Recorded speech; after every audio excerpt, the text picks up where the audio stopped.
How about now? We're good. I don't know what happened there. That's so weird that it changed up. And I was. Did you guys just see that? I psychologically had a feeling we weren't going to have sound. All right, we're good. We're good. We're good. We're good. Anyway, let me go back. Let me do what I was doing. Trading is risky. You can and will lose money. If you guys take any of the trades that I take today, please manage the position. I'll let you guys know the volatility.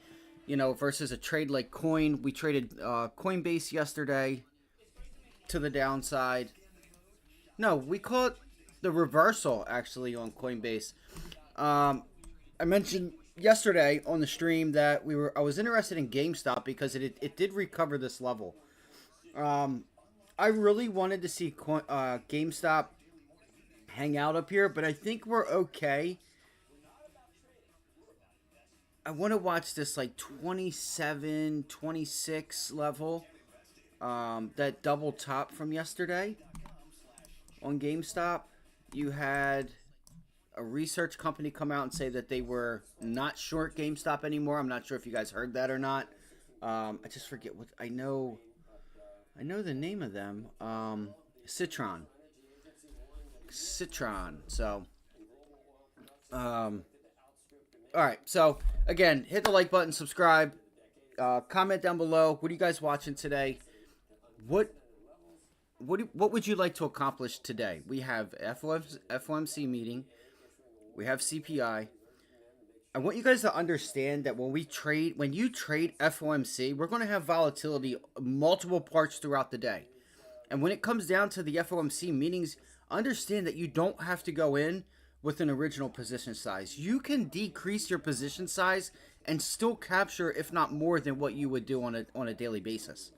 So please remember that, so you can make it easy on yourself to stay in that trade. Let's go over some of the names we've been watching. Microsoft long. We started this Monday. Some of you guys may still be in this. You guys may be out, but we were targeting 430, and you're coming in with a huge gap up today. So that trade worked out. We got above this level here, and I said this will probably on Monday. Once we got above here and held it, I was like, all right, now we can consolidate here for a little bit. I know a couple people scalped the long off of this right there, off of that extension on that scalp there. These setups are pretty much like everywhere, and I love these setups. Like right where the market is right now, like last week and this week, there's opportunity all over the place, and they're easy setups. Because once you break past a certain level, we'll say here at 425, look at this whole space that you have from that high to that resistance. You have nearly 8 points, right? So to 10 points, that's a nice move on Microsoft. If you get 10 points on Microsoft, I think you'll be a bit surprised. So we were eyeing that up. Let's go over, which we talked about Monday, and I know some of you guys took that long there. Now you're getting the extension through the highs. And what I would look for on Microsoft, depending on the data, look for that previous yesterday's close and this previous triple top here at 433, which I'm going to actually write this down. We could use 433 as either our resistance zone, because remember, like once again, the same thing with this long candle here. We have nothing to stop us from going right back to 425, 420. All right, it's like 424 to 425. So that's you get a nice red candle today. For whatever reason, you got some movement there.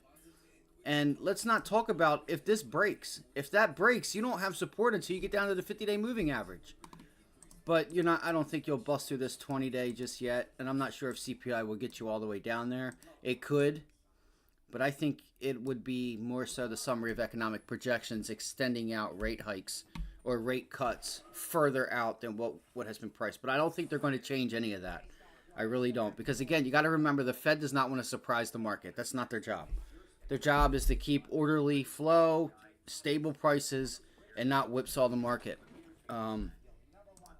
So just be aware, to the downside, you want to have Microsoft 424 on watch because you have a straight shot there. Just like we had a straight shot from 424 to 430. Same goes in reverse. All right, Coinbase. I don't know where Coinbase is at today. So we got long down here, literally on the bottom here at 233. And I said to you guys we had to give it a little bit of room. All right, it's Coinbase. You need to give it, it's like $3. So when you have a stock that's really volatile, you're going to have to give it more. Some stocks need more room than others. Some stocks are 50 cents. Some are $1 range wide, right? That area of support or resistance. Here we go. We're getting our data. Let's see what we got. Let's do it, guys. What do you guys think? Let me know down below. What do you guys think? What do you guys think how things come in at? Do you think they come in? We're getting that's that quick pop there. Month over month, 3.4% versus 3.5% Whoa. year over year. 3.4%. What is going on? 0 versus 0.1% expected. All right, so here we go. 3.3% versus Month over month, 0.2%. Wow. Futures spiking now. 3.4%. I figured this thing was going to come in lower. Inflation rate month over month, 0%. Wow. Let's see here. Year over year, 3.3, just under. So that's a very good data. So that's what the Fed likes to see. Let's go look at yields. Let's go look at yields. We know that they're probably pulling back. Let's look at the 10-year in particular. Not as much as you would think. Let's look at gold. Here, I can keep this one up. Let's go look at gold.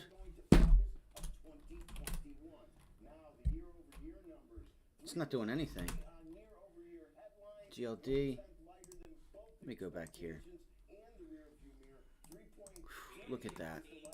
I want to show you guys something here. I want to show you guys something real quick. And I'm going to get my watch list started because today's going to be a day. Watch if we take this move back. I don't think we take it right back, but watch if we take this move back today. Be aware of it. If you could, hit that like button, subscribe. Hit that like button down below.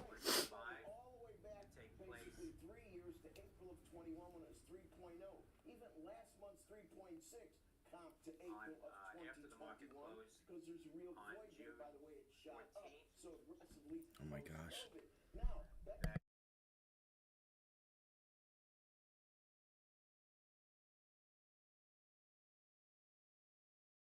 View mirror. 3.3 is the lightest going back to February when it was 3.2. We started the year at 3.1. And finally, ex-food and energy or core year over year expected 3.5.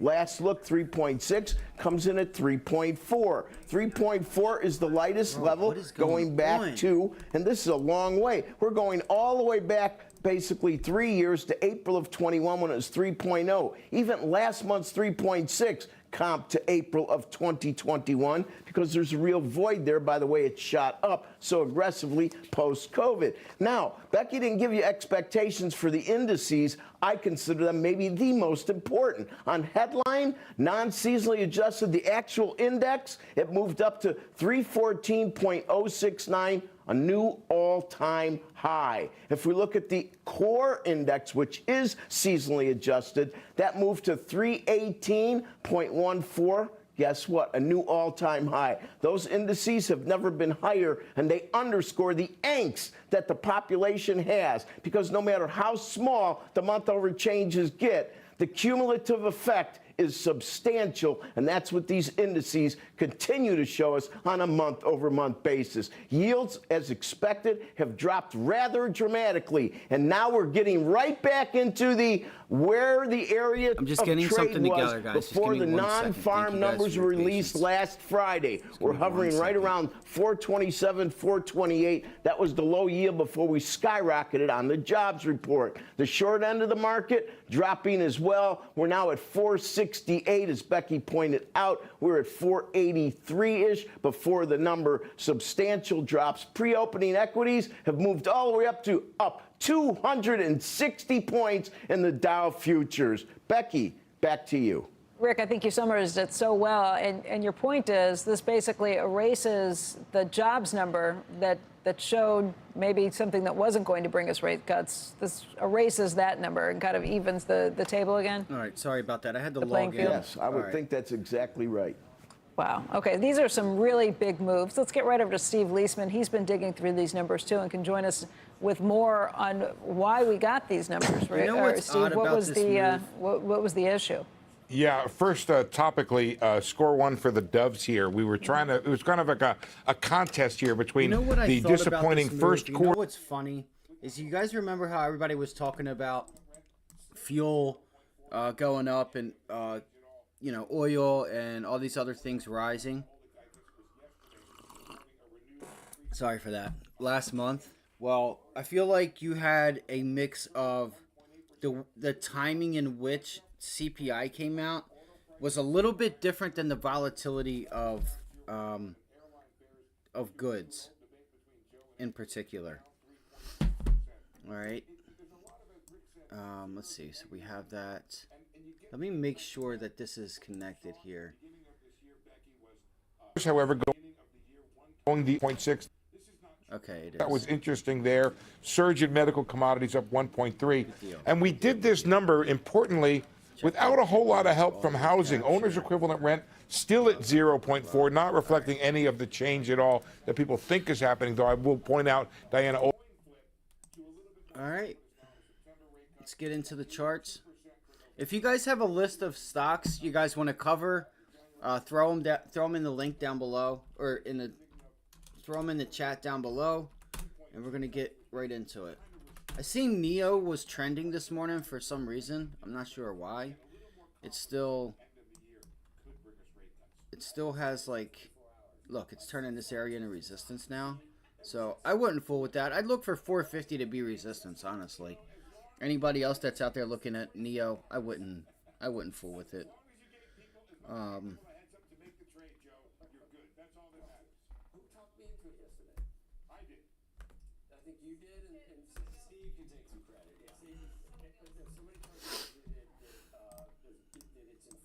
What's crazy is I literally almost took a long yesterday going into the end of the day, but I didn't want to just put it on just to put it on.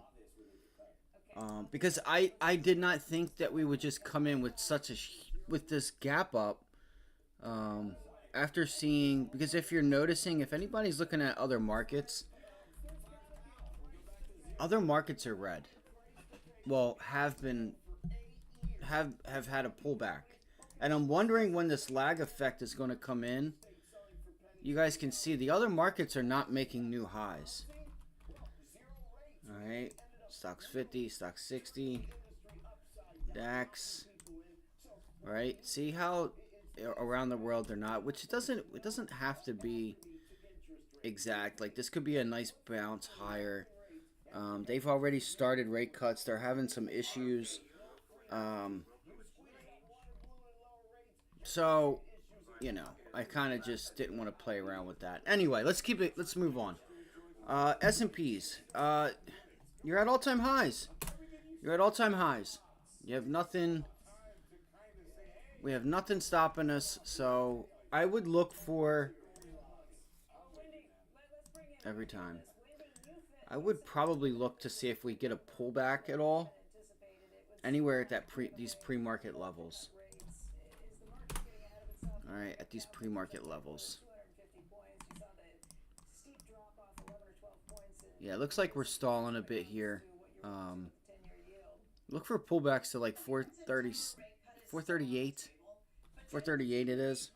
Remarkably resilient in the face of what we thought was tight monetary policy.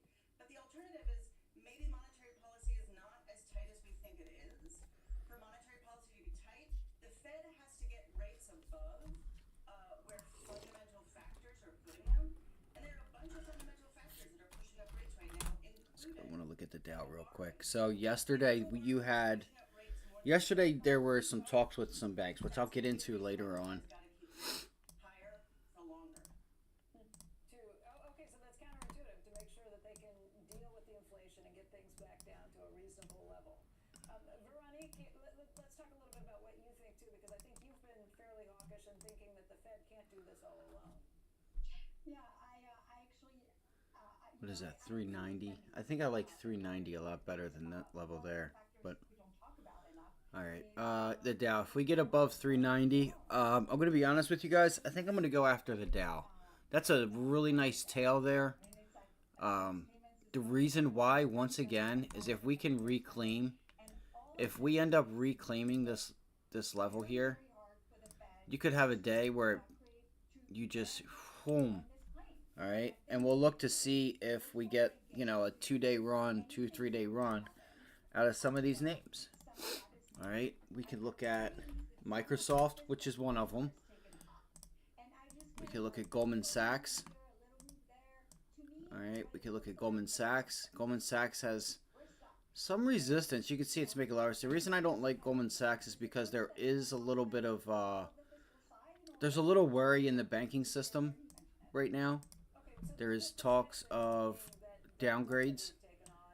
Fitch downgrading some of their credit ratings and some of the corporate things that are going on. So you guys can see here, Goldman Sachs. I might actually start to put this on my list because I don't think anybody's going to talk. I don't think people are talking about this, and I think this is where the money can be made for a couple different reasons. All right, for a couple different reasons. Because let's talk about the obvious one, which is it's got a lot of room to fall. Like, look at this. We traded this upside move. We traded this. And we were here this day. I'm pretty sure it was that. Yeah, 410. We were in the 410 calls here at 404. Our stop loss, I think we got in at 406 and bang. You do have the 50-day coming in here, which would be a level of support we can watch for. So I'm going to start keeping my eyes on banks, and I'm going to wait for the right time to hit these. And I'm going to write this down because I do not want to forget about it. Because I think we have some opportunity here. I really do. Or I should say for myself, or whatever. Because I don't want you guys taking anything that you're not comfortable with or don't know how to manage. So again, anything that I do, it's what I'm doing. I'm not telling you guys to do anything. I would like to help you guys make some money, but, you know. All right, so you have a little bit of support here at 440 on the daily chart. Let's see here. Let me pull this all the way back. Yeah, we don't really have anything up there. Agree with that. What would happen if there was a Fed chief, be Powell or be somebody else, who actually lowered rates at this point? You would be concerned, I would think. Yeah, I would be, but I just don't think so. You know, what if the current president wakes up and starts considering more about what to do with monetary policy? I'm sorry, what may happen, I'm dealing with the president, and I think Veronica made some great points. Why are we paying so much in interest payments? How do we get so much debt? Keeping rates at zero for 8 years. Do we forget all these things? And the debt payments, I would like to ask her, isn't that a huge incentive that nobody talks about? That should the Fed lower rates with so much of that debt maturing in 1 year, how much lower their payments would be? I'm going to look at this on, whatchamacallit. Give me 1 second here. All right. Because she brought that point up to begin with, the idea that you need to, if you are looking at the federal interest rates. So we can see we have some resistance here in Goldman Sachs. Rates higher for longer because All right, this level here. I don't know what's going to happen with, so 450. We're looking at 450. The Federal Reserve's life harder in a sense because the economy right now is really strong and inflation is coming down. I mean, if anything, the Fed is doing an excellent job and we should be thrilled with the state of the economy. I just meant to say that this is a reason to keep rates higher for longer. One thing I want to say about one of the reasons we worry about federal borrowing. Excuse me, sorry. All right. It has slow and negative and modest effects. If for whatever reason, listen, there's a reason why I'm going to put this here, and especially if we get Powell. In some kind of urgent crisis sense. Worst case scenario. Not worst case scenario. I'm not going to say that. But I will look for, is that 450? Watch 450 on Goldman Sachs. All right, watch 450 on Goldman Sachs. This is only going to be used if, because listen, once again, nobody's talking about it. but we have issues right now with you're getting credit agencies saying that they're going to come out and we're going to be pretty much going through the same process we just went through. Is that 450? 449? Yeah. The IRS is auditing your company? Happened to me a couple months ago. It was nothing. Ask Markham. Ever wonder where the people with all the answers get all the answers? Ask Markham. 4. Accountants and advisors. Think equity. Finance and growth. Think equity. This is a really nice setup here. It really is. Watch if we regain 447.50 though. All right, so I'm gonna be watching. I'm gonna be watching this. I'm gonna be watching. What is that? 455, 454. Yeah, I think that's your level right there. 455. When freedom calls, we're here to answer. Has your advisor created a portfolio based only on your age and risk tolerance? That's simply not good enough. At Creative Planning, our private wealth managers learn to play first. Don't settle for a standard portfolio. Book your free meeting today at Creative Planning. All right, then I'm going to be targeting 442 to 440 on that trade.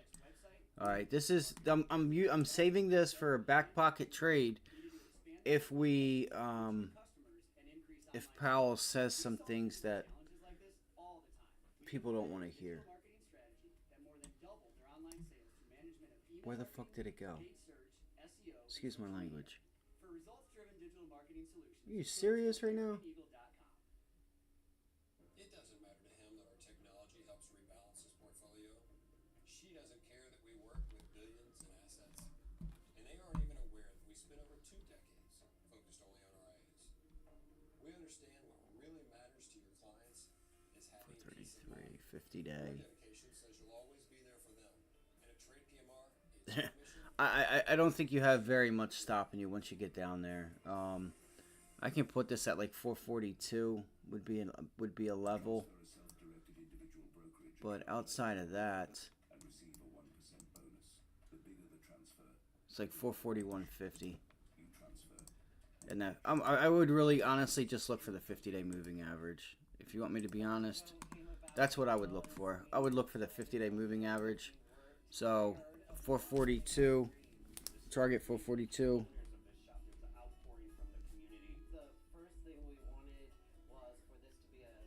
Slash the 50-day. But, you know, I think today you get a bounce. I would give this time. I would give it a little time. It may not even play out, but it's there if we need it. JP Morgan's trying to reclaim that 50-day as well. KRE. This is where you need to watch. With yields pulling back, this should help the banks. We could have a nice strong day out of the banks. Now this is oddly, like, this is a little backwards because yields pulling back, banks don't make enough money. Like, you're pretty much saying that, you know, you're gonna pull some of the profits from the banks, but with yields pulling back to this like sweet spot, it should help the banks and the credit rating talks that we're getting. On some of the corporate debt. So we'll see. You can see that this thing is still just in a consolidation, but trending lower. There's your lower high right there, and it's still pulling back. I would watch, which you're above 47 now. Look for 47 pullbacks to 47. You could probably take it long to 49. That's a nice $2 move on KRE. I'll bring up banks when we get there. I don't want to just make something up, but I'm not making up the fact that yesterday you did have Fitch come out and a couple different credit agencies talk about lowering credit standards. So just be aware of it. What else do yields mess with? Solar, FSLR. We talked about this for the past couple days. This one has been on was on my watch list and I missed it. I brought it up yesterday briefly because I noticed that this was putting in a really nice wedge, and it broke out yesterday. Yesterday and Monday, actually, on an increase in volume. I think there were I think it was not just yields, but I think there's talks of tariffs or something like that. Something happened where they stopped I don't know what happened. I forget. Raises price target from 325 to 371. 270. Oh, to 325. Okay. All right. FSLR. I haven't traded this before. I may have. I've traded EMPH and a few of the other names, but let's just keep it. Let's just keep it where the liquidity is. We can keep this on our watch. It's breaking out to new highs, so yields pull back. It helps solar names. Maybe you could look at like ENPH. This thing just can't even get out of its own way. That sucks. That's a big bear flag if you think about it. Look at that. Uh-oh. And then we have First Solar, which we already talked about. All right. Microsoft, it's up at highs. Microsoft's up at highs. Look for pullbacks. It's the only way I'm trading it is if you get pullbacks. It's a shame if you didn't get on this. You could have already been in Microsoft. Let's go through some of the mega cap tech news because it's 8:50. I got to get my watch list together.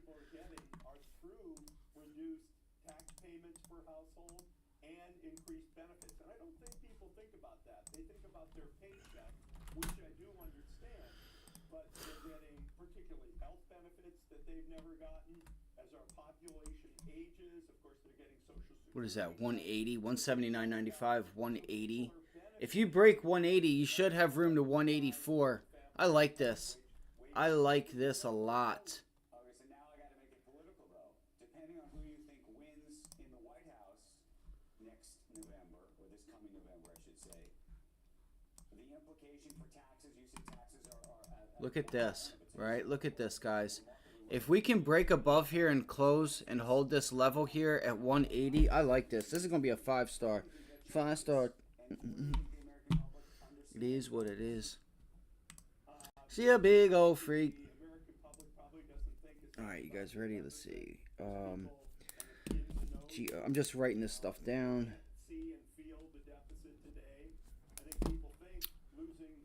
180. 180 break.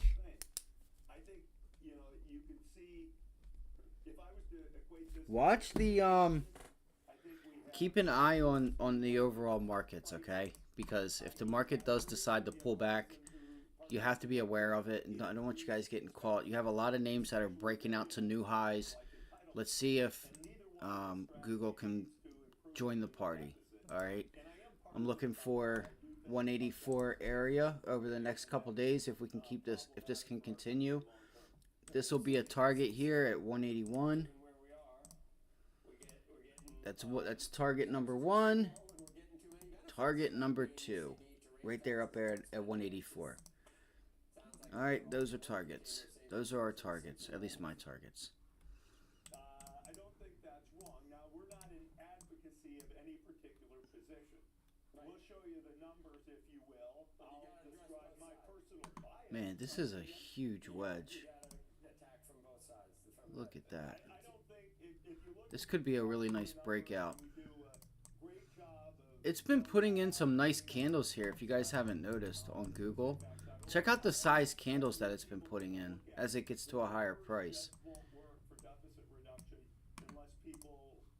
You could say that's a bit of a head and shoulders pattern, but Is there any low-hanging fruit on the list of data in terms of spending that you see that you think if people actually just looked at it, they'd go, okay, this doesn't make sense? The real answer to that is, and I'll surprise you, no. I don't think our government is as inefficient as common wisdom would say, really studying the numbers. I don't know why CNBC is on such a political like role today. Like they're really trying to shift people's point of views this morning. The point is you just had you just had Joe up there screaming that we're not responsible enough for guns, this, that, and the third, talking about F-35s and this, that, and the third, blah, blah, blah, blah. That's the only thing I don't like about them. Because they just want to take from people. They do. They use other people's ignorance and like actions, and they put them on the people that don't do that, which is crazy. It's crazy. Taking stuff away that will not change someone else's mind if they're going to go hurt someone else or kill someone else. All right. Anyway, Google, let's see if we can break up through highs. I'm targeting 181, 183.50, and then we'll see if we can break out the all-time highs in the next couple days. Microsoft, you know, you had an opportunity to get into that Monday because that was my best. That was the setup that I liked the most coming into the week. All right, was Microsoft. So that's Google. I wrote it down. 180 break. Let's see here. I already put this stuff down. Damn, this thing is a bit overdone, isn't it? So be go free. Is this going to change the world? Is it not going to change the world? What do you think? I think it will change the world tremendously in terms of people's productivity, and there will be a remapping of jobs, I think, and wage structure from some industries to others. Yet at the same time, you know, we look at what we're doing with USA Facts to collect government data, put it together and publish it. We've seen an enormous increase and expect even more enormous increases in our productivity, which is phenomenal. Now, at some point, will that really then start driving shifts in where jobs exist and are allocated and what gets paid well? I think so. I mean, it may be surprising in the sense that there may be an increased value of things that people do with their hands physically, like building a building. We're building a new arena. I think those jobs are more likely to stay around for quite a while than some shifts in jobs. This is the level I was worried about. Right there. 255, 254, 255. I was keeping my eye on this level yesterday. As you guys can see, this is where we turned it into support up there at 255 to 254. We broke it, and again, we were short that day, and now you have that bit of resistance level. I will say this, if you do regain that level, we could possibly look for a long. Or if you get a pullback, you could look for a pullback into like 245. Or 244.50, 245. Here, let me get these all set up. I was a little late coming on today, unfortunately. I'm kind of frustrated about it, but I had to make my coffee, feed a couple cats, and I just woke up late. I don't know why it was so hard to wake up today. Was it just me? Because I don't think I stayed up late or anything yesterday. I don't know why it was a bit difficult. Yo, why is it so small there? What the fuck? I don't understand why that's like that. Yeah, I'm not sure how this business model unfolds for Apple. I'm not an Apple analyst. Okay, here we go. This is the level we want to keep our eye on. Right.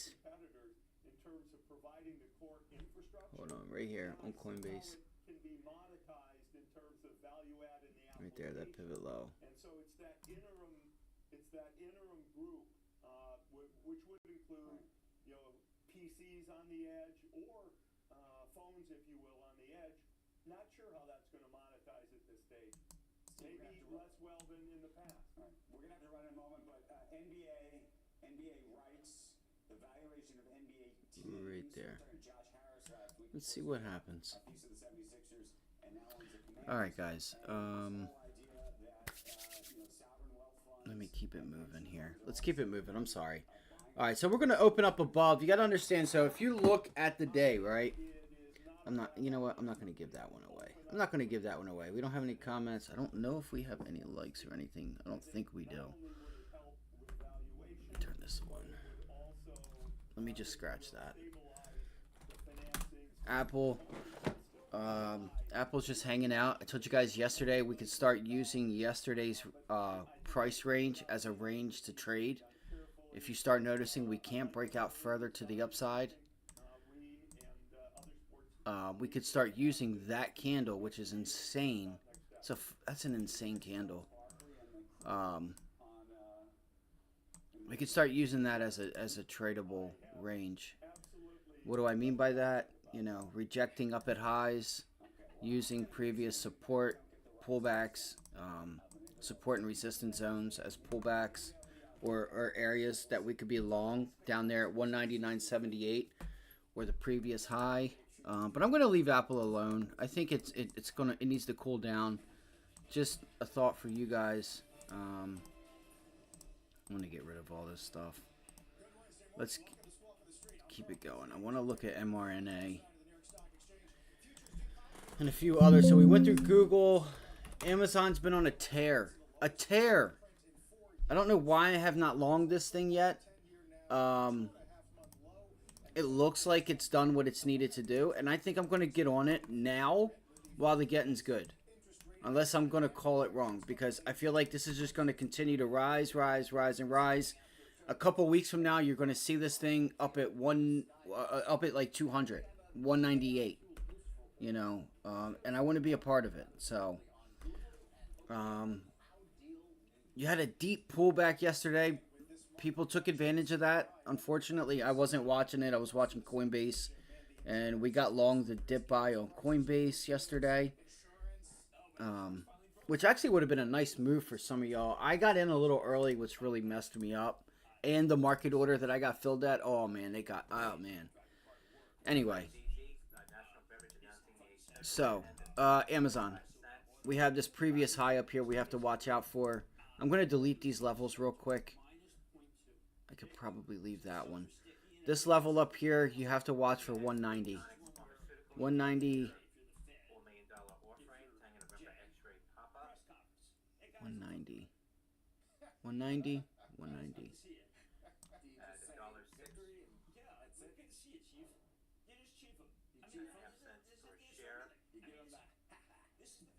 It's like 189.75. So here's what I'm going to do. I'm going to make this a 2. All right, and what we'll do is we'll just do one of these. We'll do one of these. Just have to watch this area right there. Are you serious?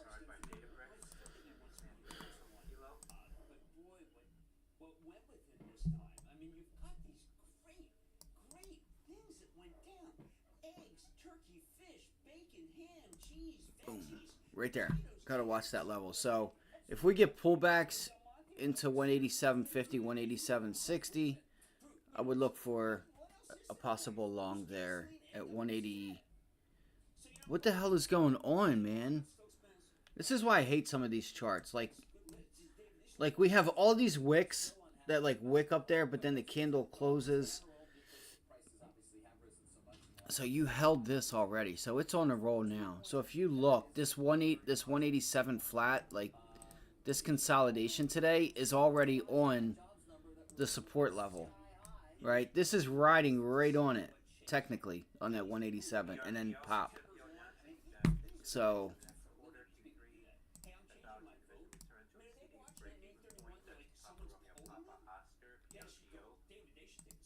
you know what? I think this is a sucker move. I'm going to be honest.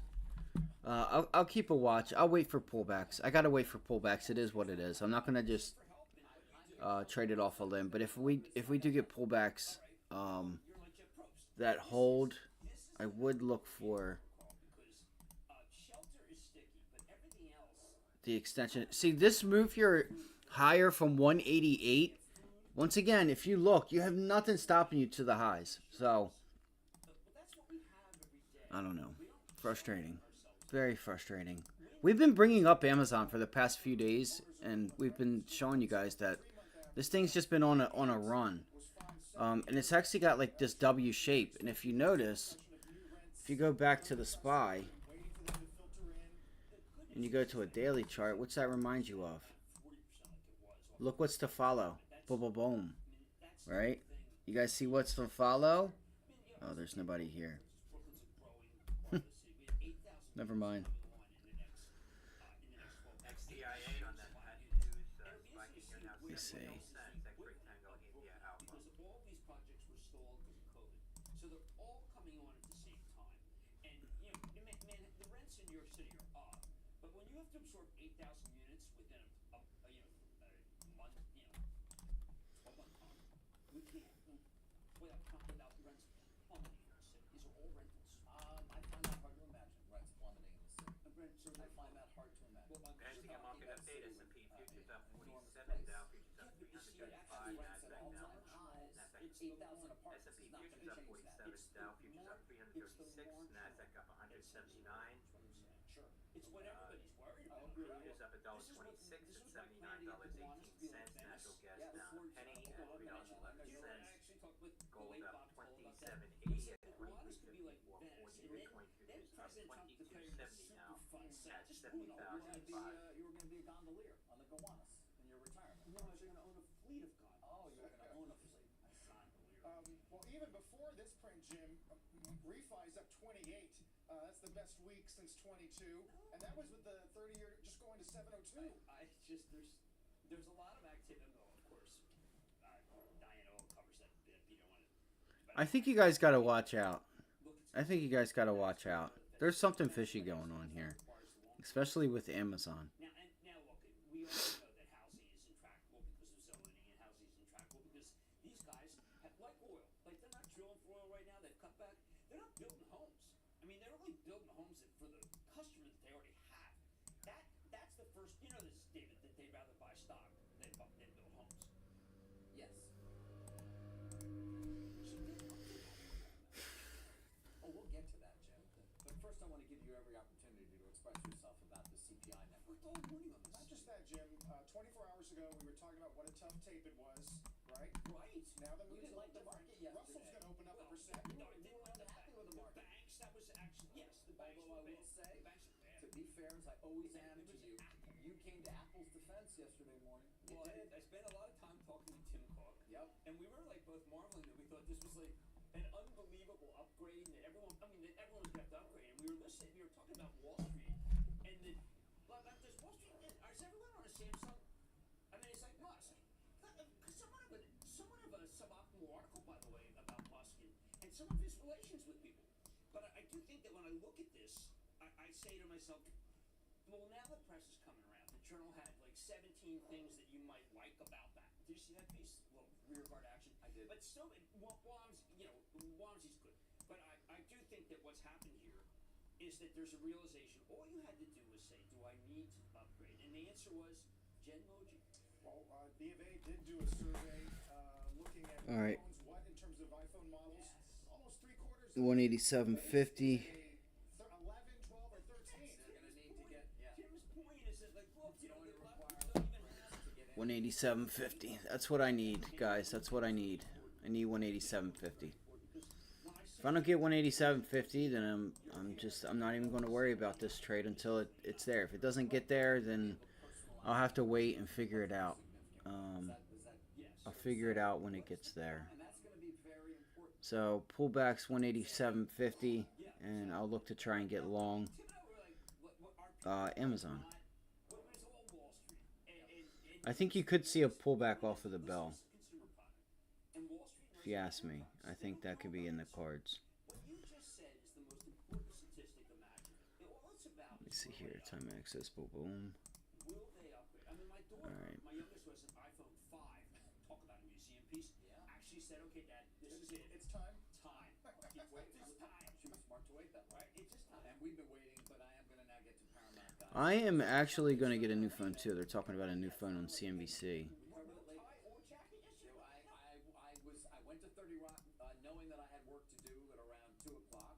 I did not have a tie or a jacket or any makeup, which I found at my age now. Yeah, 187, 187.50. May be a mistake looking at myself at 350 yesterday. Why was I wrong? Because of course we were I'm just frustrated. I got a late start to the day today, but it's my own fault.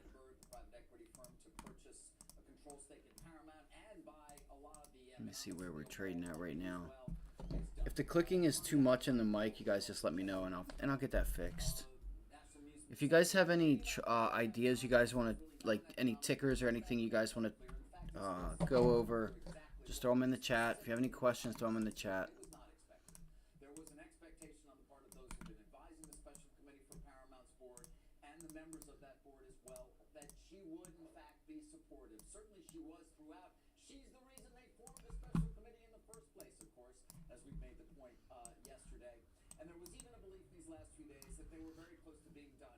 Skydance had met all of the asks, other than a majority to minority vote, all of the asks of the special committee.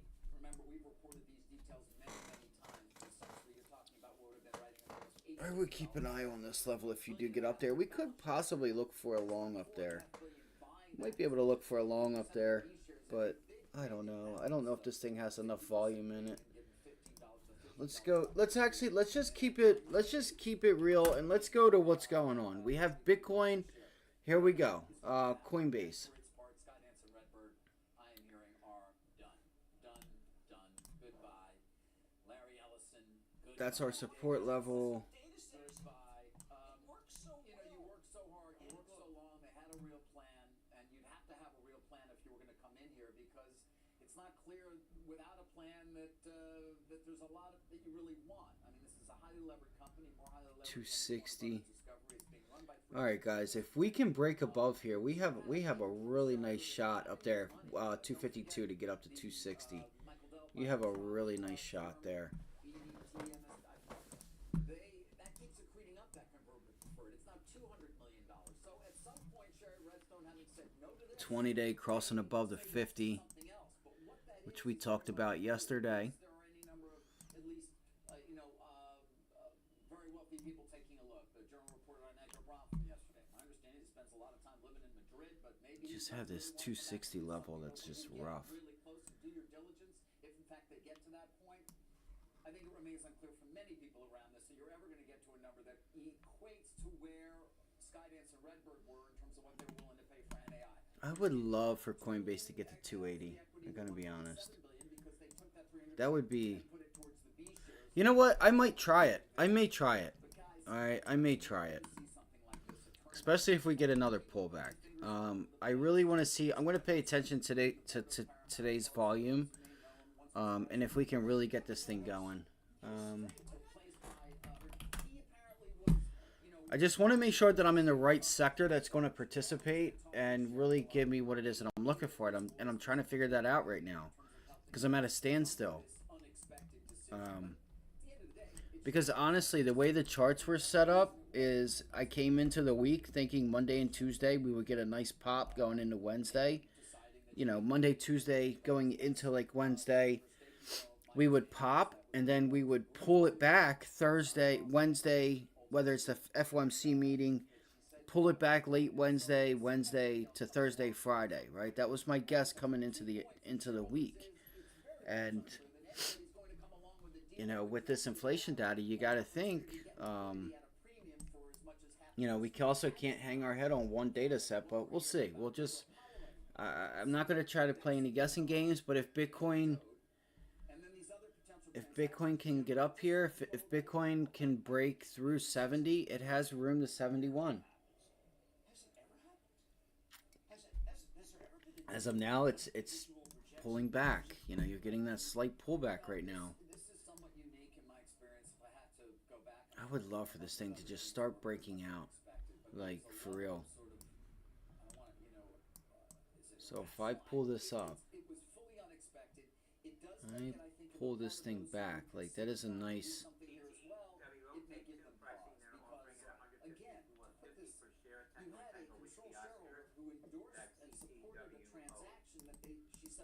Presented to the board, form a special committee. They did that. They agreed to terms which got better and better for This is your inflection point at 69 on Bitcoin. Okay, so what's the emotional connection to this piece of paper that is to see what it works? Okay, we're above it. Awesome. Good shit. Let's see if we can get a pullback and try to get long. It is oversold, like kinda. So we do need a pullback, which I think we could look for off the bell. We'll see. Let's see if we can get a pullback off the bell. That's how I'm going to play Coinbase. We'll see if we get a pullback off the bell, and we'll look to see if we can't try to take a long. I'll look at the S&Ps as well.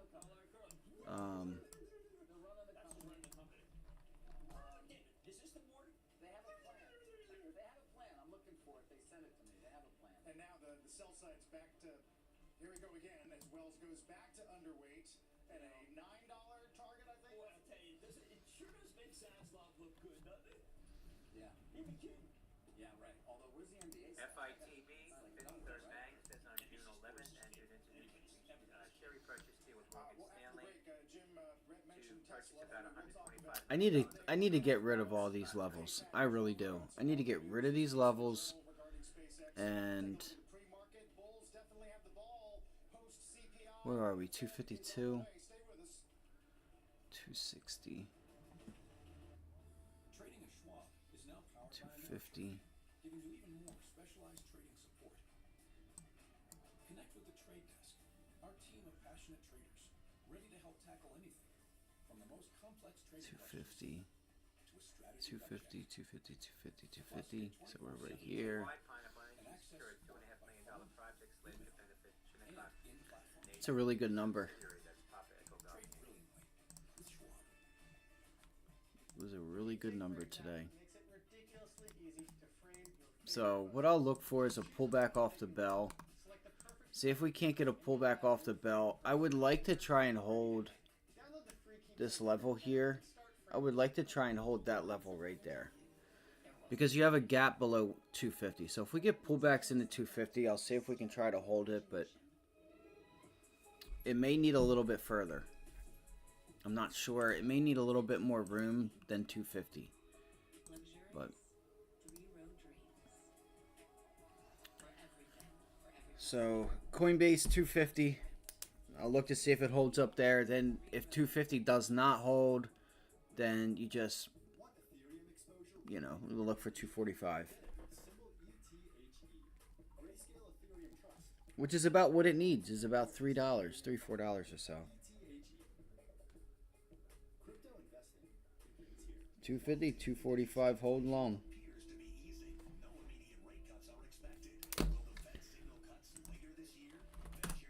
What did NVIDIA do today? It finally broke out. Beautiful trade here.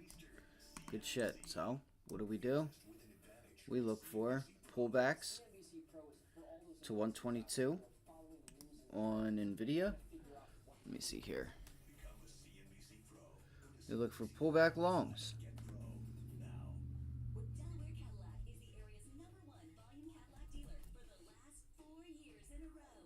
Figures I have to use the restroom right before the bell rings. Give me one.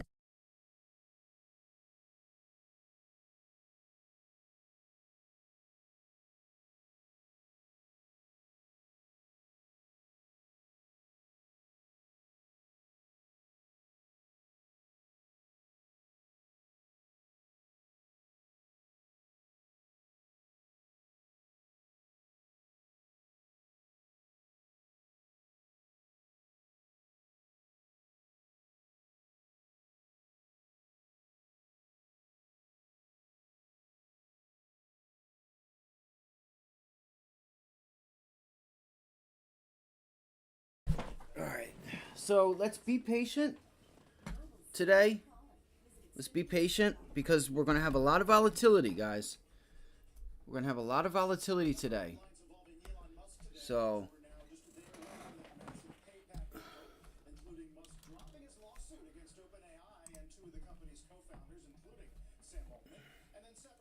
alright, we have 10 minutes. Where was I? NVIDIA. That's right, NVIDIA.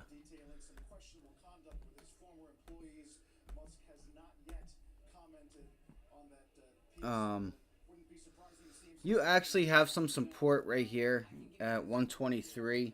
123 to 122.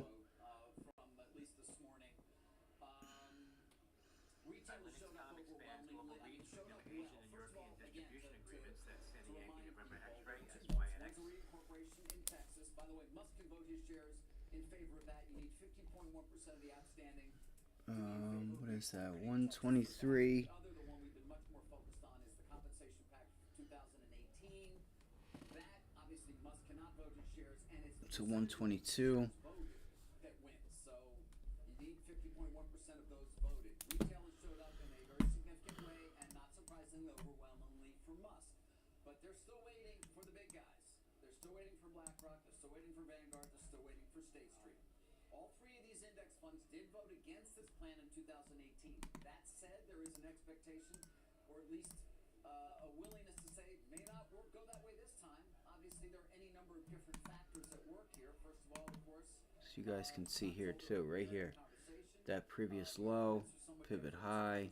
this time it actually worked, right? So you can't say just because they voted against then, they will vote against now. Jim, it's going I'm actually going to bring this. See, I would like to bring it down here. Honestly, I would like to bring that down here. Nah, you know what? I'm going to leave it right there. I'm going to leave it right there. We're going to leave it right there. What time is it? It's 9:20. We have 10 minutes left. ARM had a crazy day yesterday. Just goes to show, when you watch something, you got to keep your eyes on it. And I have a problem doing that at times. I do. I think that's one of my biggest faulties is like I don't continue, like Meta, right? Like Meta. Yo, what the hell? 195, 200? Hold on, where are we? 123? That's crazy. Look at that wick. That is a wild wick, bro. Holy shit. Alright, 10 minutes. I was looking for the moving averages. Okay, so the 20 days at 107, so we're not even near it.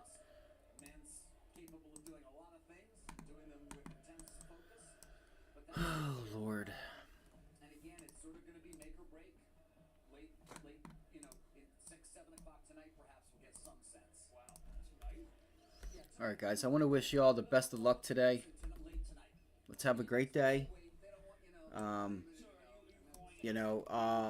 I'm not going to trade really. So, if you don't know what I'm looking at there for NVIDIA, I'm sorry that I moved on because the market's opening up. Looking for pullbacks and holds. I'm going to give it to around 122. And I'm not just going to get long if it drops into it, because I think we need a deeper pullback. I think you could get a pullback down to 120. I think that's the more likely scenario, like yesterday. Everybody waiting to get long. Coinbase yesterday. And I said, guys, don't get suckered into the 240. Yes, this is a support level, but it was too easy. And this was our level here that we got long down at 135. I think I got long at, or 235. I think I got long at like 234. Because this was your support level.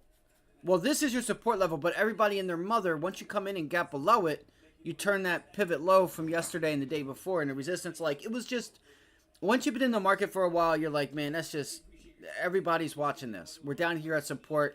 Let's run a test back down to 235, shake everybody that thinks they're going to be long this name out of it, and then we run it up on them. And that's where we were. Guys, guess what?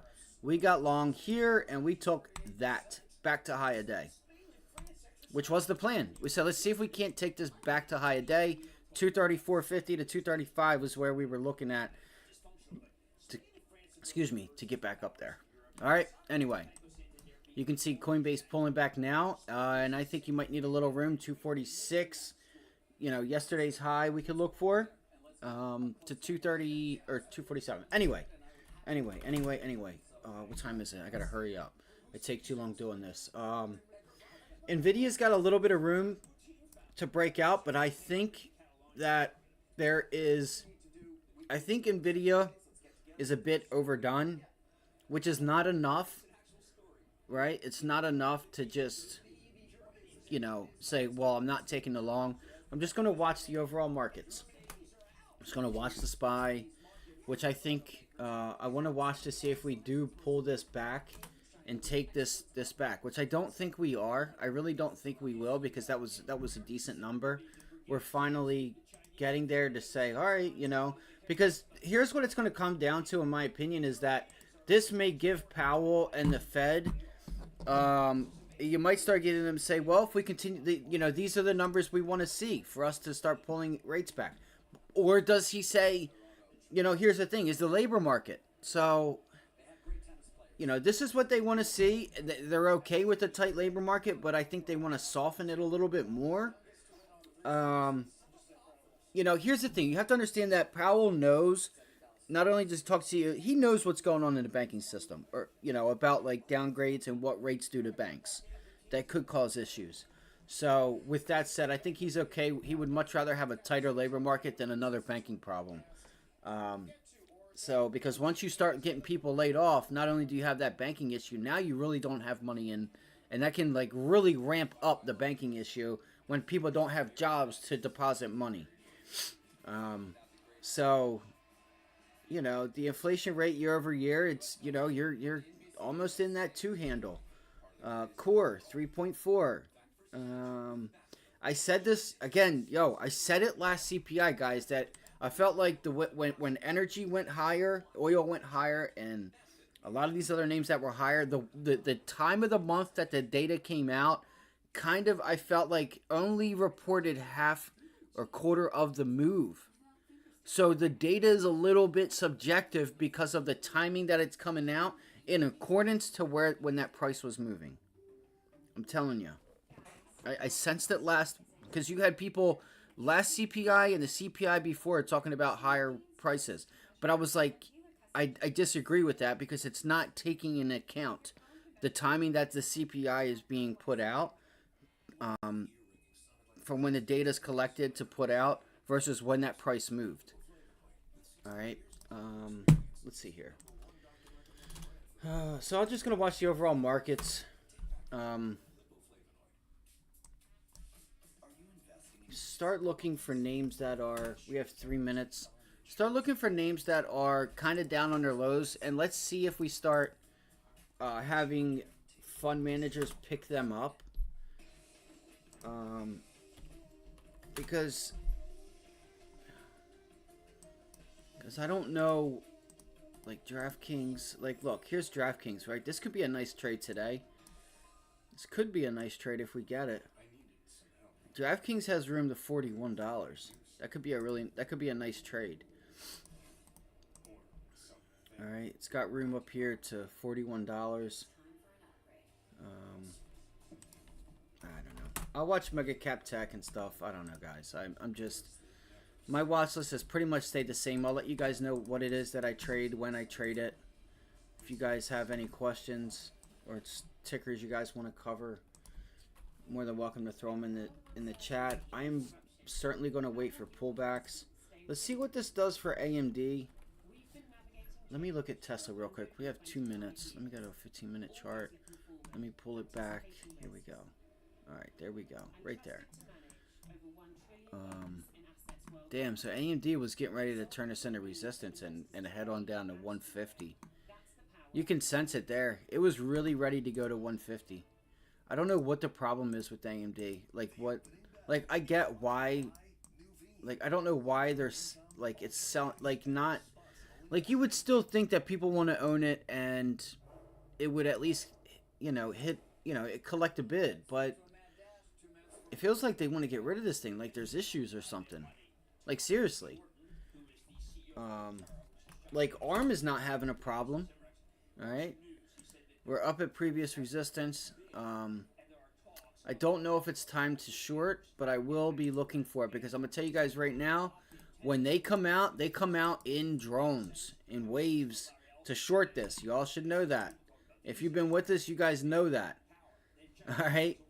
You guys know that. They will sell the shit out this thing, and you'll see double, triple the volume, and it's on. And I'm going to try and be a part of it when and if it does happen. All right? So keep an eye on the volume this week. If they don't come out today, that doesn't mean that they don't come out tomorrow. Or later on with the Fed meeting. All right. Good luck today. I'm just gonna scan through the markets, and then we'll see where we're at in the next half hour when we come into 10 o'clock. All right, so like ARM. All right, ARM. Let's start there. All right. In my opinion, you're going to come in. You're going to have VWAP and the 90 MA open up right on it. So you should see it a blast off if we're still there. If we open up right on top of those, you know, on top of VWAP 90 MA. Where are we at? 146. Look, they're selling it off hard. I know it. This is support level though. It's a support level. Let's watch NVIDIA. All right, good luck today, everybody.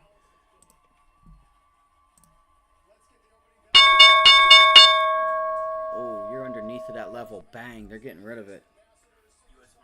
Let's see. Let's see what happens here. The level I would look for is right there at 145. Watch 145 and see if you get a pivot high put in up here on ARM.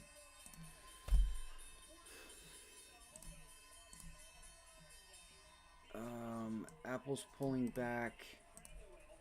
Microsoft, everything's pulling back. I told you guys watch for pullbacks. See if they take this back. I didn't think that they would do it just like that, but I guess they are. Oh, come on now. Come on now. What are you doing?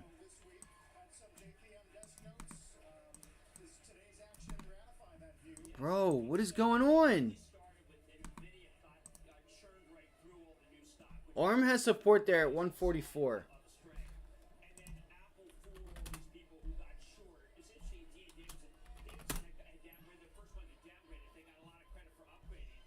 I want to watch NVIDIA.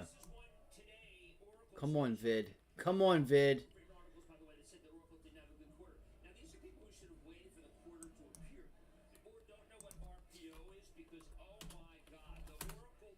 I'm trying to be quick.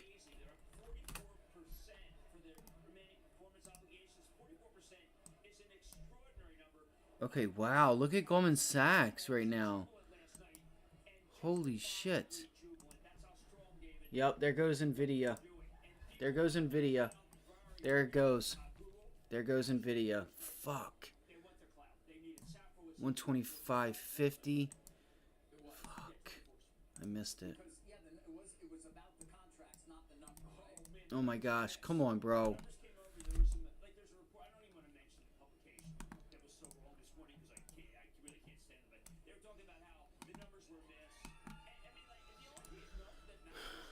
I'm sorry, everybody. Just give me a second. What is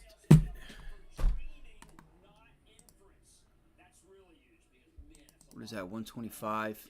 Yeah, 125.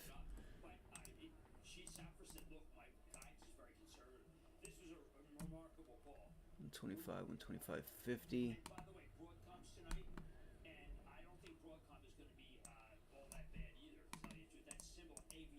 That's some nice volume so far coming in there on NVIDIA.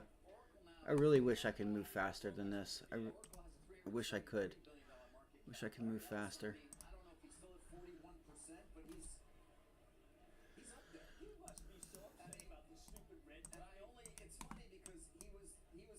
Is anybody on this? Did anybody take NVIDIA right now? Is anybody on it? Fucking bastard, motherfucker, bro. You gotta be kidding me.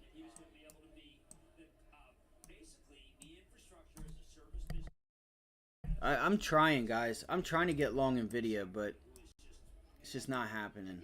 It's not happening right now. I need a pullback. I need that thing to pull back. ARM blasting off of that level at 145.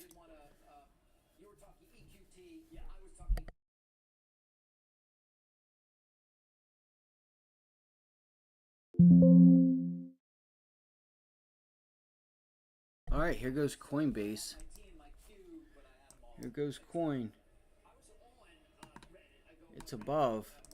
Let's see here. What Let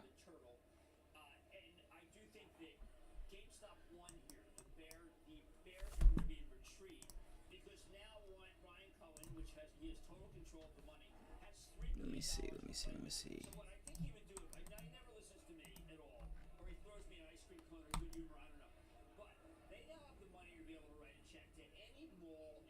70,000. stores. They could get out of every lease, close every single GameStop by my take for a couple $1 billion and start over. And that's just unbelievable. So my hat is off to what they did in terms of being able to take.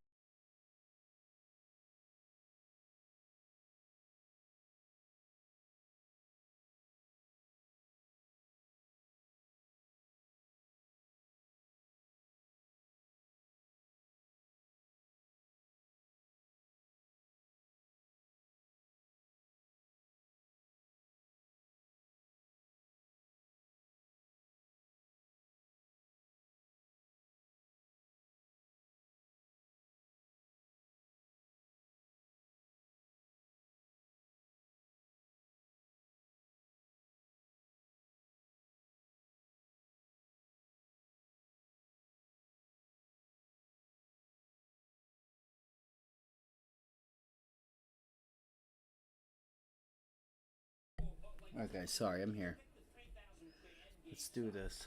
NVIDIA, Apple. Look at Apple going again. Apple going again. Microsoft resistance up there. Let's throw up Amazon, because that's one that I'm wanting to try to swing trade today. I'm wanting to try to start swing trading that. Amazon pulled back big time. It needed it, though. Amazon needed it. Oh, it's already tailing. All right. It's already tailing. NVIDIA's pulling back now, too. I'm glad I did not get sucked into that long. Let's go AMZN. So that's a fail there. Apple's just screaming. Apple is screaming. It's already at 210. I don't understand it. I really don't. I do not understand it.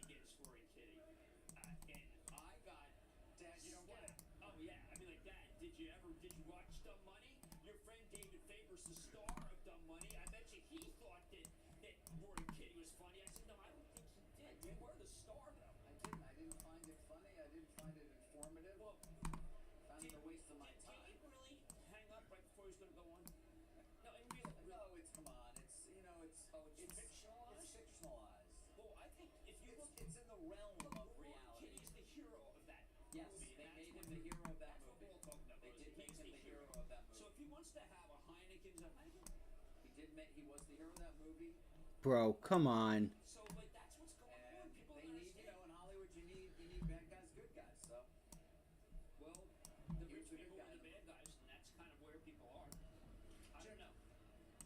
As for stocks, this probably looks to be what could be the Russell's best day of the year. Wow, it's been so neglected. Home builders are on a It hasn't been neglected. Kramer said that it's been neglected. I disagree with that. It actually has not been neglected. Alright. I hate having the full, like, I feel like there shouldn't, like, I know, like, there's a lot of technology in this, in Thinkorswim, but there's no reason why I should have to, like, move these charts. Like, it should come in, and it should be, like, decently visible to the eyes. But again, that all comes into where they want you, the more time you spend clicking, the more time you take up, and time is money. At the end of the day, the longer you spend clicking.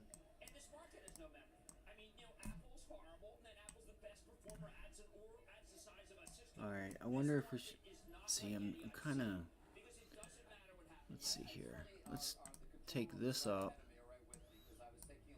I might try an Amazon long. I might try it. I just don't know if I should, because there's just, it's not like it's setting up for a continuation type of trade. I feel like I'd much rather be in Google.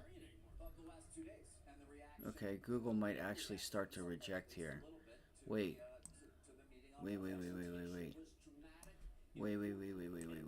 Google might actually be the setup. Google might actually be the setup.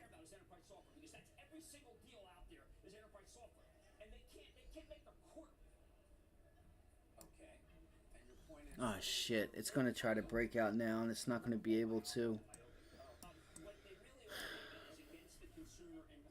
So if you guys aren't aware yet, Apple is on another tear.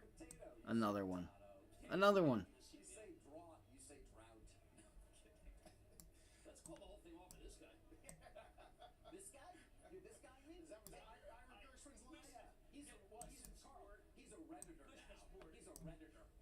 Because he yelled, Dad, you don't get it. Oh, I'm a redditor. Cole Porter songbook is better than the Gershwin I'll go songbook. along with that. Only took one guy, as he said. Two guys to write a song? What's that all about? All right, DJT. We could probably get a little short here on DJT off of this prior day's low. Not prior day, but like from 2 days ago. This 41 short. You could look for a 41 short there on DJT. NVIDIA still holding up nicely. Microsoft holding up.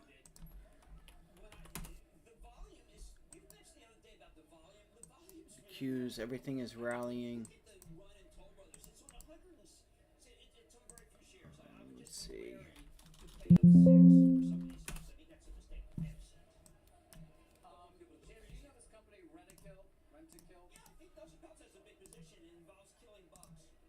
does. Triant confirms it has a significant position. They say they're currently a top 10 shareholder. They confirm they've reached out to the company to discuss ideas and initiatives to improve. Come on, Coinbase. Just go ahead and go. Just do it. Just do it. Pest control. Yeah, does anyone look forward to working with a leadership team in reality? Yo, they won so much for this thing. It's just crazy. Yeah, that's all you got? Stock's up 16%. He got nothing for you, pal. You're busy with your redditors. Look, if you don't stay up, he makes fun of me, but there's a considerable group of people, millions of people look at bet. So I look at Wall Street bets. I can't not look at Wall Street bets because then I am not capable of doing my job, which is to try to figure out every single input into what moves the stock. And I told Steve Huffman, who is the excellent CEO of Reddit, that the demographic that he has is everyone wants that demo. Reddit, of course, recent IPO. Another one is Burke, which See this thing down at 130. It's got great momentum, and I thought the downgrade was fatuous. These stocks don't trade on EPS. That's going to be an all-time high in its short public life. Yeah, this is a very strong. It's kind of low volume. A lot of the deals that came public during this window were good. The one that is my favorite is ARM Holdings, which again just keeps winning contracts. They're the Apple contract. Look at that. That's up another $4. That's a very strong stock. How about B of A removing CRM from US 1 list? Look, Benioff is on he's on a sabbatical right now. AAPL and MSFT, Apple retains the top position as most valuable company. Microsoft, Alpha, I think the big problem there is, and this is what the point I'm trying to make, is enterprise software is what people want is the consumer, not the enterprise software, because the enterprise is frozen because they don't know who needs to be fired because of AI, so they can't do a seat license if the possibility, the Oracle regular business not good. What happens is that most of the CEOs I say, listen, 1 to 3%, we can't know who we're going to fire, but we are going to let people go. We just have to figure out what the AI means for us. All right, let's see if we can get a pullback here on NVIDIA. This, watch out, this is going to be a double top or a breakout. I do think that in the end, it's possible that Jensen's creating, Jensen Huang from NVIDIA, is creating the chip, the Blackwell, that may allow you to do exactly what Salesforce does without Salesforce. That's the big issue. It's an existential crisis. Which of these companies, I mean, right now, ServiceNow, Bill McDermott's. All right, Google's pulling back, and we said pullbacks into 180. Pullbacks into 180. That doesn't sound good for Salesforce then. That sounds like it could be an issue. Man, you have the key to stock for the obvious. On it, right? Yeah. On it. You are on it. I am on it. How's Sherry Redstone lately? Sherry Redstone is a little bit poorer. I do think it's Fuck. really interesting that Larry Ellison's net worth has gone up more than the value of Paramount times 2. Have you been Today? Have you been to his island? Today? Have you been to Island of Hawaii, you guys? He would have been there to put more money in too. I mean, by the way, Sherry Redstone has really put That should be. her shareholders, I think. Well, but there's so many lawsuits already. Remember in Jim Stewart's book, How Many Lawyers?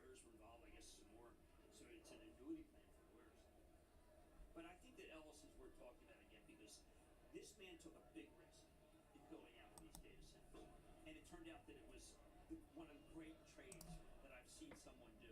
When he moved over to CTO, I didn't know what he was going to go with, and then I thought he was going to go with Cerner. They spent $28 billion on Cerner. Not even going to break out Cerner anymore. That's fine. What matters is that they made a monster bet that we wouldn't have enough data centers, and it was just They were right. it was an incredible thing. I mean, Amazon's opening, going to open data centers in Taiwan. We're going to talk about Oracle Cloud more often now. We're going to talk about it closer when we talk about Azure, when we talk about David, OCI. It's not Oracle Cloud. OCI. OCI. Now, I'm trying to think of what are some names here that it's coming around the far turn. I think it could make a move. Right now, right now it's nose to nose, but you never. Someone can come in from the outside. Apple and Microsoft are separated by. Micron's trying to break out. It's already up 3.5%. What a race! What a race! Seabiscuit versus. You know, I don't know if that's safe to buy or not. I don't think it'd be is. 18 likes. How much did Secretary win by? 1974. I think so. Glorious. It was glorious. President Biden says prices are still too high, but Wednesday support shows welcome progress on lowering inflation. People feel that there hasn't been enough Carrier CARR, turnover in housing. I think it's a sleeping giant at 2.4 Bro, in their spring, in their Christmas season. I love how they say that. It's so funny. By the way, I thought Lowe's had a good number. People didn't respect it. Marvin Ellison doing a very good job. This is a good number for. Oh, they're good. This is a good number for Home Depot. All right, let's pull it back in here. This could be a nice little trade here on AMD. If everything else can hold up, that's the problem. And look at the volume that just came in there. All right. That's some big volume on AMD.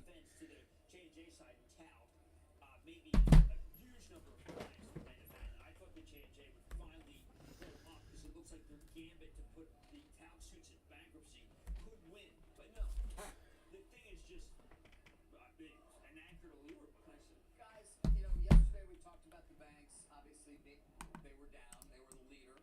They're now a leader up, except for JP Morgan. Anybody know why? I noted. I mean, Bank of America's up 1.8%. Citi's up 2.3. Less levered than mortgage, more levered. JPM is actually down 13 cents. Just noted that. Obviously, I keep coming back to Wells Fargo. Fuck, I think I just missed AMD. Yeah, making a big bet that his bank is going to take a lot of the people David, from these major banks that didn't get to be CEO. He's poaching. Well, Doug Braunstein's over there, for example, vice chairman. Yeah, he's quite a smart fellow. He is a very smart fellow. Yeah, known Doug for a very long time. Fuck, guys, I think I missed it. Was the CFO, but obviously part of that was a So if you guys look here, this is a really nice possible setup long here at 160. I'm going to try to give this some room. The one thing I don't like is the volume. I do not like the volume on that sell side candle. I do not like that volume that came in there. I'm looking to target 165, 164. The 20-day moving average is what I'm looking to target there. every race was a firm one. Got the Goldman Sachs credit card? Rumor from yesterday. Rumor From yesterday is going to be on Apple. That was Yes, rumored. Max is the one. Max is one of my favorite guys. He is an American or Ukrainian original. It's got room. It's got room, guys. It does have room higher. They could be shaking some people out. The thing is, I feel like it needs to pull back. It needs to pull back a little bit more. I don't know how much more of an extension you're going to get out of this. Where it's at. And listen, I could be wrong. I could be really wrong about this. Alright, but I would watch 161. You got to watch this 161 right there. 160.99. And if you can get back above that. Alright, this 161 level.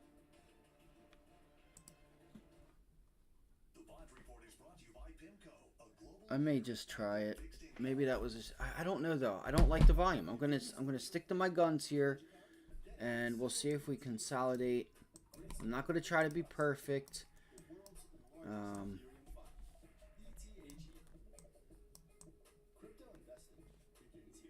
future is not just going to happen. You have to make it. And if you want a successful business, all it takes is an idea. Alright, keep your eye on level 2, time and sales, all that fun stuff. What are we looking to target? Online in minutes with the power Also, that's what we need to figure out as well. What are we targeting? The 20-day moving average. Does not expect the Boeing Max 7 to enter airlines fleet until 2026.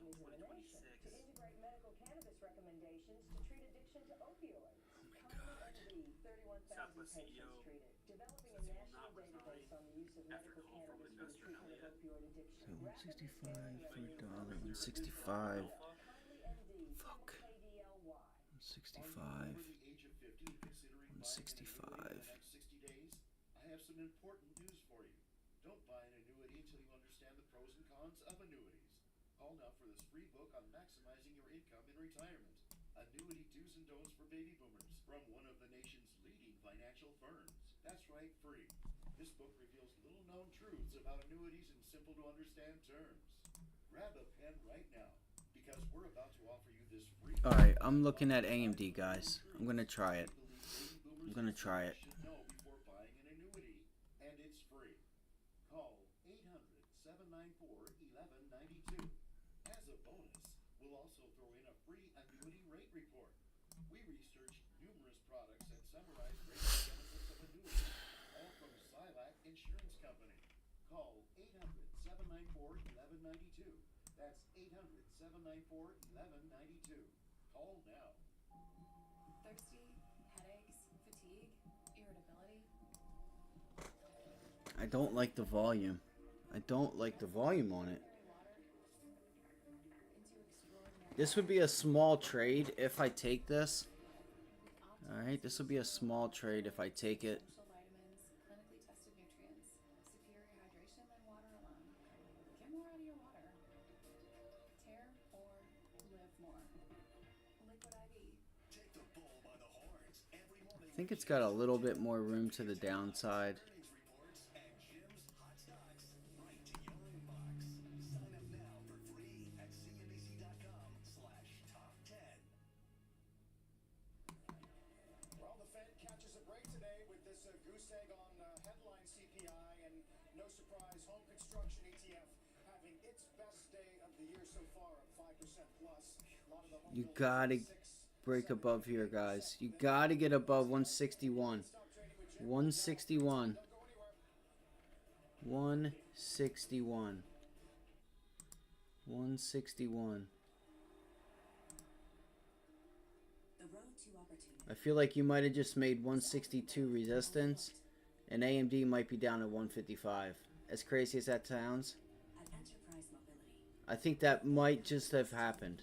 I think you might have just bounced into 162. What is this? Let me see here. What is this? Like, roughly, we'll call it 163, 162.50. Yeah, 162.50. Bro, come on. Oh, it's going. It's fucking going. It's fucking going. God damn it, you piece of shit, motherfucker. Artificial intelligence is What the transforming fuck? agriculture, advancing life-saving healthcare, and strengthening small businesses. This game-changing technology is supporting every sector. I don't know. Just I don't know what happened because I was able to have the whole thing. Companies are investing billions in this new technology, but China wants to leap ahead of America and become the global leader in technology. Yeah, look for another pullback here. You gotta hold 160.12. 160.12. If you break that, you could see AMD possibly back down to like that support level at 150. Dude, you gotta work on your trash talk. I'd rather work on saving for retirement or college, since you like to get schooled. That's a pretty good burn, right? Overtime's about understanding what just happened in the markets that day and preparing for tomorrow. I'm looking to talk to all investors. That was a huge rip, though. I will say that. Investors, I'm always learning. Closing bell overtime, 4 Eastern, CNBC. Want to save on some of the biggest names in streaming on the network made for streaming? X marks the spot. Now you can add the new Xfinity Stream Saver that includes Netflix, Peacock, and Apple TV Plus. That's Xfinity Stream Saver. 157. $15 a month. All your favorites. All in one place. Only from Xfinity. For more I don't know where I got that level from. It looked good though, and then I could see that it bounced right off of it, but whatever.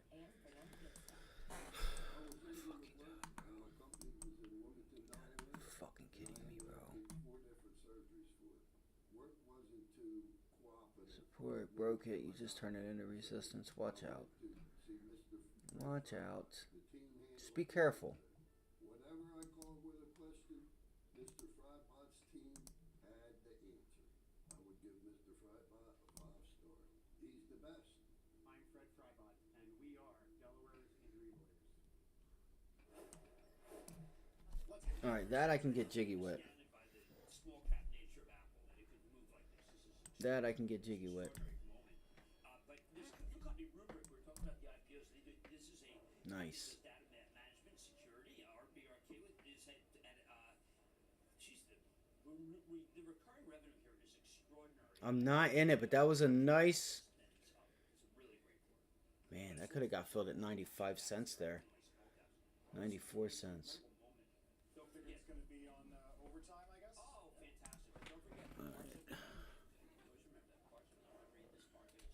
So, all those worries about narrowing breadth, can we set them aside? Well, I've always felt that an analysis that lacks in rigor because AAPL Apple shares continuing higher here and this one went the other way. after the market opened up went 3.7%. Again, let's not forget, there's a lot the top there's spot, a wave of baby most valuable company in the world. Microsoft shares up 1.2%. There's a lot of money coming in. I don't want to overdo how special today is, but you really do have these big cap companies trading like small caps, and I've never seen that before. The moves are, I mean, Damn, 1300 to the sell side hit there. Fucking SPY's making new highs and AMD's pulling back, guys. This is why I'm not, like, you know, it's why I'm being patient. Apple once again retaking the top spot as the largest market cap company. People should buy Dell here. People are thinking that Oracle's not Dell. That's not true. Dell's doing fine. Just be careful out there. All right, we have a nice setup here on Google. I might actually go with Google because we have a nice setup on Google here. It might take a little time, but I think Google could be a nice setup. Yeah, when you look at the Amazon amount of money that they're going to be spending with NVIDIA, when you look at what Ellison's spending with NVIDIA, You have a double bottom here at the level we talked about. And let's see if we can extend, which would extend that 90 MA on the 15-minute, 3-minute. Vertiv's cooling you. Vertiv, Eaton, Dover, NVIDIA. Some people feel that Ferguson's in there because you have some pipes. Maybe. Arm will dispute. I don't have the chat up right now, guys. I'm sorry. Give me 1 second. Yeah, nobody's. I don't even know if anybody's even here. Nobody's even here, so. Alright, let's see. Alright, I think Google might be a nice little trade possibly here. Look at AMD. Okay, that's a retest of the 50-day with low volume. 6 p.m. Eastern Time. Now hanging on to a game when we come back. Longtime Tesla investor Ross Gerber on Musk's. You did just pull into yesterday's low on AMD. So I can say that. But you're not having any volume come in to the buy side. You're not like, now you're below the 50-day. So I don't know why AMD is so weak. I really don't understand. I don't understand why it's so weak. Let's see, this thing needs to flip. Like right now. That's a bounce into the 90 MA. And if this thing starts pulling back, now you just rejected the 90 MA on the daily chart. And we talked about that yesterday. We talked about that stuff yesterday. For retirement you want. And as a fiduciary, we do better when our clients do better. Call now for your comfortable retirement kit. I think AMD's going to pull back, guys. I do. I think there's a greater chance that it pulls back down to 155 than it going back to 170. So I'm going to watch a couple other names right now. See if we can get an extension on these. For an immediate cash payment, call Coventry Direct to learn more. We thought we had planned carefully for our retirement. But we quickly realized we needed Everything is just completely overdone. Sold their policy to help pay their medical bills. And that got me thinking. Maybe selling our policy could help with our retirement. I some research and called Coventry Direct. They explain life insurance is a valuable asset that can be sold. We learned we could sell all of our policy or a key part of it with no future payments. Who knew? We sold our policy. Now we can relax and enjoy our retirement as we had planned. If you have $100,000 or more of life insurance, you may qualify to sell your policy. Don't cancel or let your policy lapse without finding out what it's worth. Visit CoventryDirect.com to find out if your policy qualifies. There's the pullback. 514-7800. Coventry Direct, redefining insurance. We really don't want people to think of feeding food like ours as spoiling their dogs. Good, real food is simple. It looks like food. A nice pullback to this low a day at 180, 197.85 would be a nice little pullback, which would still, you know, have this trade intact. It could still be a nice setup. Changing for the better. The farmer's dog is just our way to help people take care of them. If it does end up breaking, you could look for a short down to 178. You love something, you want to get better at it. You want to learn more about it. And I think CNBC allows our viewers. I just think we could start to get a buy trigger here on this. What's AMD doing? Very much focused on trying to land interviews where there's something at stake and asking them fair but tough questions. This is tough, guys. This is tough. This is tough. I don't know what to do with this thing. AMD is the only stock that's not oversold or overbought, and it's trying to bounce on no volume at all whatsoever. The volume on this thing is trash. It's garbage. There's so much volume to the sell side, it's not even funny. Let's see here. We can try it. It's already $1.03. I could have got it for 90 cents. There's no way. Just be careful. Just be careful because I don't know. It's so crazy. I don't know what to do with this. Do you guys have any opinions on this? You guys have any opinions on it? Yes, it recaptured this low. It's recaptured the 50-day. But you got to get above 161. I think 161 is your level. I do. I mean, we could sit here for a minute, and I think a consolidation would be nice. That'd be nice. Because you have NVIDIA, right? And ARM and everything getting ready to pull back themselves off of those previous highs. What's that going to do to AMD? I mean, if you want to be long something, you want to be long ARM. It's getting ready to extend to make a new high right now. It's got room to do it, too. It's got a little more room up there to go. I think you get a new high here on this wick. They're going to try for it. Look, 200 just filled there. 100, 100, 100, 100. Wow. 3 to the buy. So, it's trying so bad to make a new high. Might put in a double top. Yo, they want a new high on this. I guarantee it. All right, AMD's going. Still not above 161, guys. Be careful. I'm not saying that we can't long AMD. I want to. I just...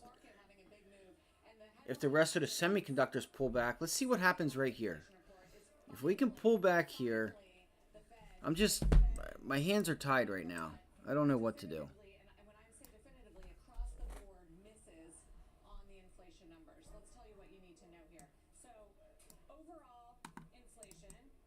I think we're targeting 165. 163. Here we go. This could be it here.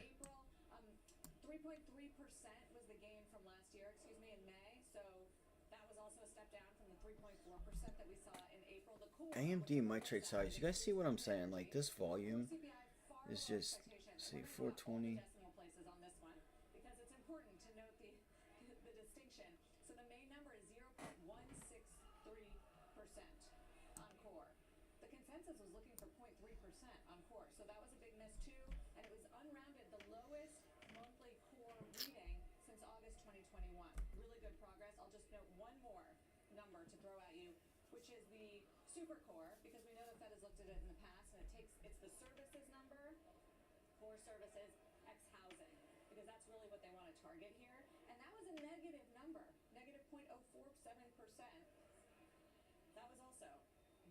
sign. So basically what happened here? Well, we saw a drop in auto insurance. That was good. That had been sort of disproportionately feeding inflation. It was the first drop in auto insurance we actually saw since 2020. 1,200 just got filled to the sell side, guys. By the most in a year. Good news for flyers.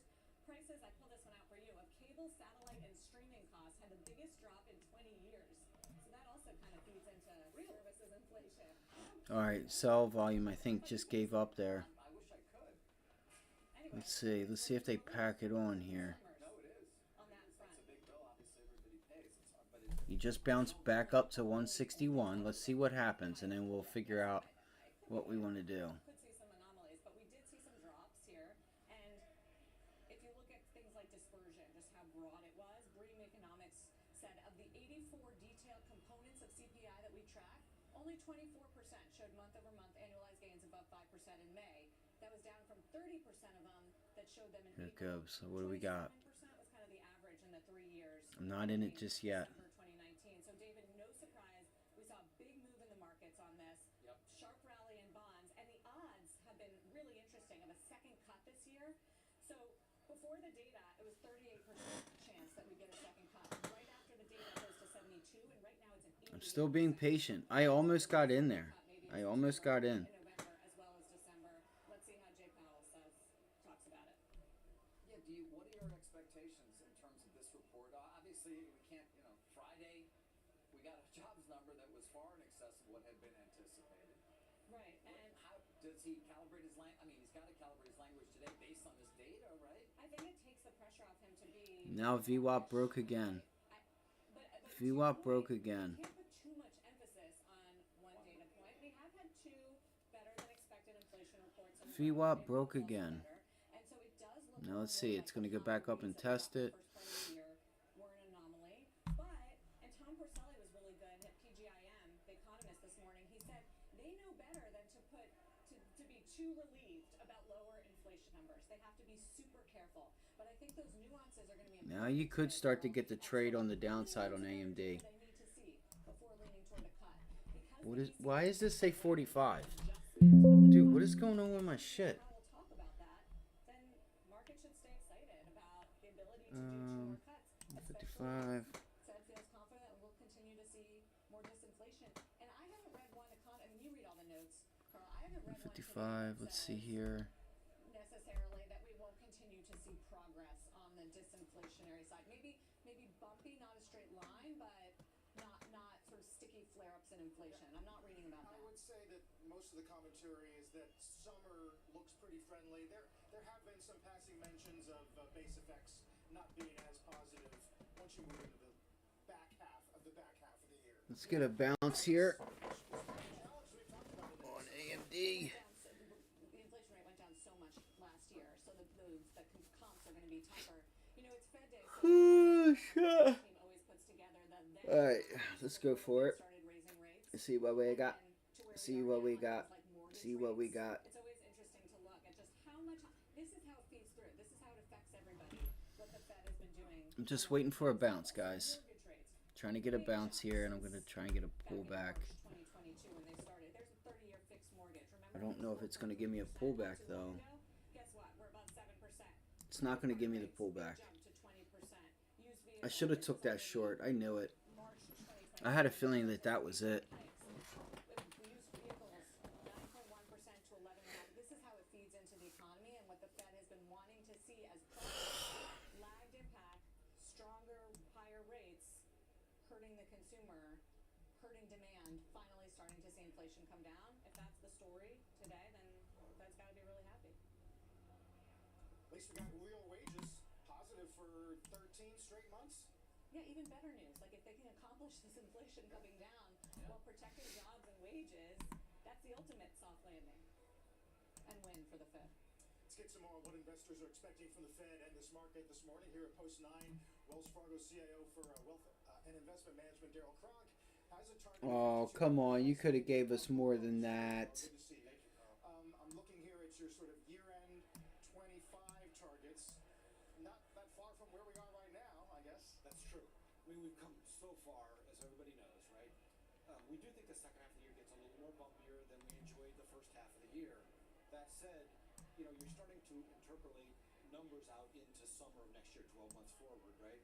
So we do think you can push up to 57, 5,800 by year end next year, not year end 2024. So you still get some good growth. Personally, we still think the street's too high. Just be careful because this thing. For 10, 11, 12% earnings growth, we're more in that 6 to 8% camp, which we think is doable.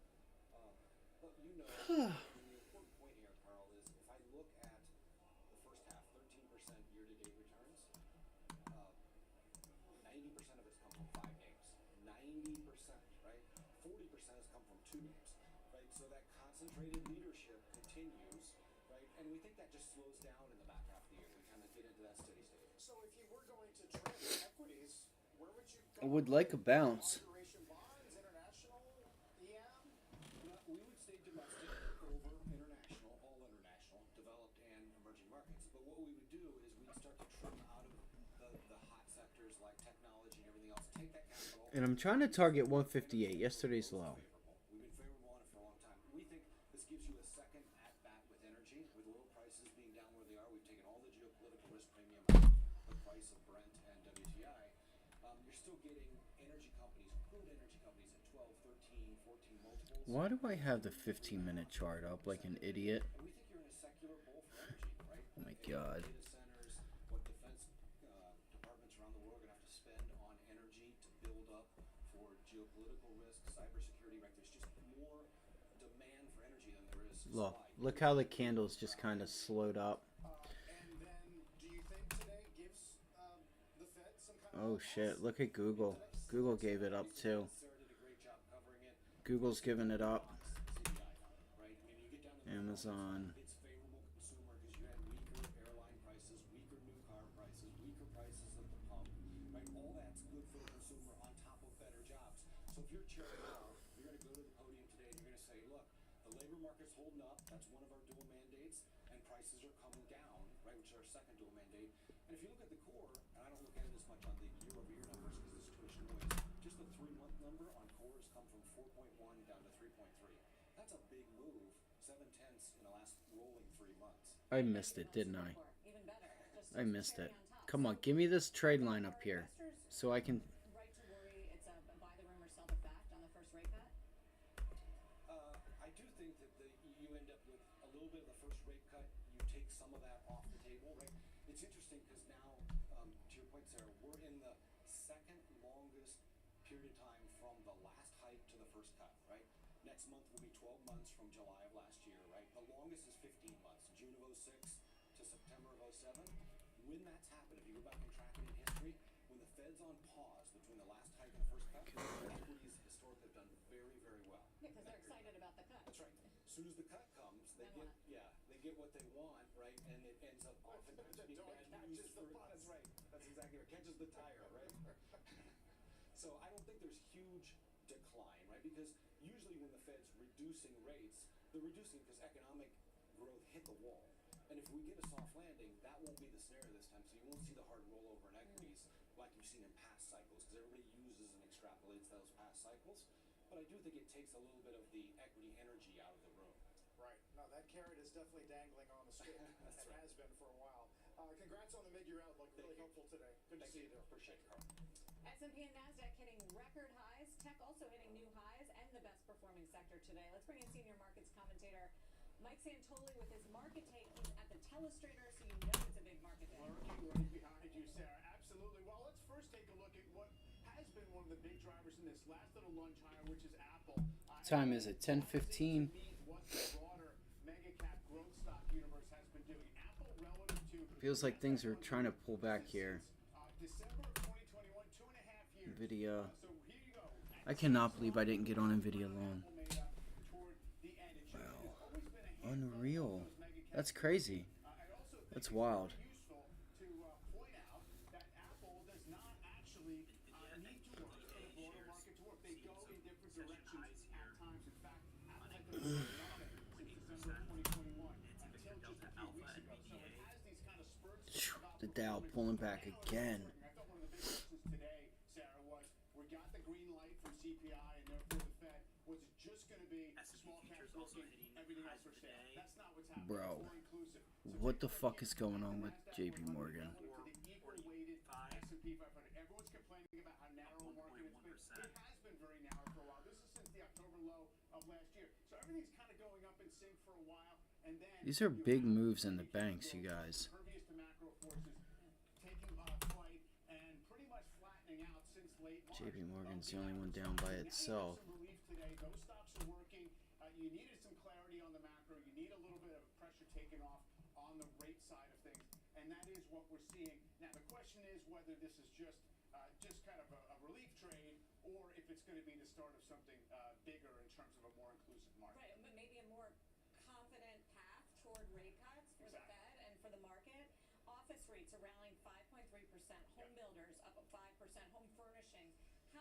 How depressed are these sectors? In other words, how much more upside can there be for sectors like this that have really been hit hard by? I would say consumer cyclicals, like you mentioned. First of all, home builders have been a leadership group. It's been quirky, and we know that because it's no supply of homes.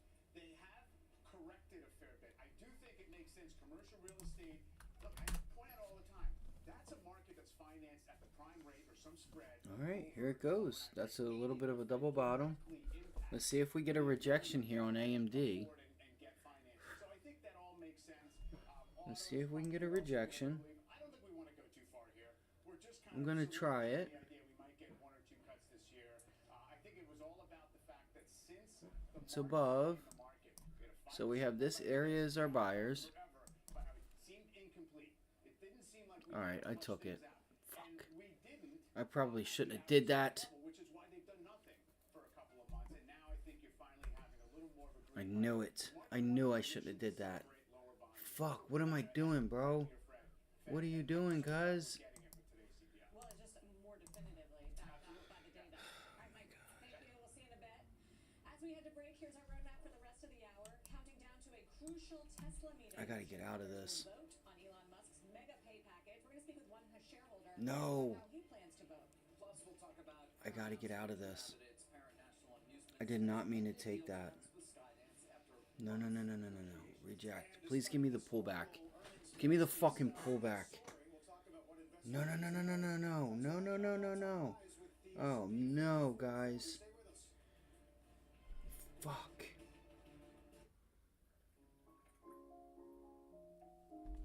Damn it, I had it too. No, no, no. They're trying to screw me. They're trying to screw me. Over 180 countries. Then help a partner like the World Food Program as they provide more than food to people. Oh no, I knew it. City and the World Food Program empower families across the globe. We have a garage door that doesn't lift. So I went on Angie. It took me just a handful of minutes. So vendors who were knowledgeable, they did higher quality work. They wanted us to be happy with the work done as well. It is a beautiful garage, I will say. Get started today at Angie.com.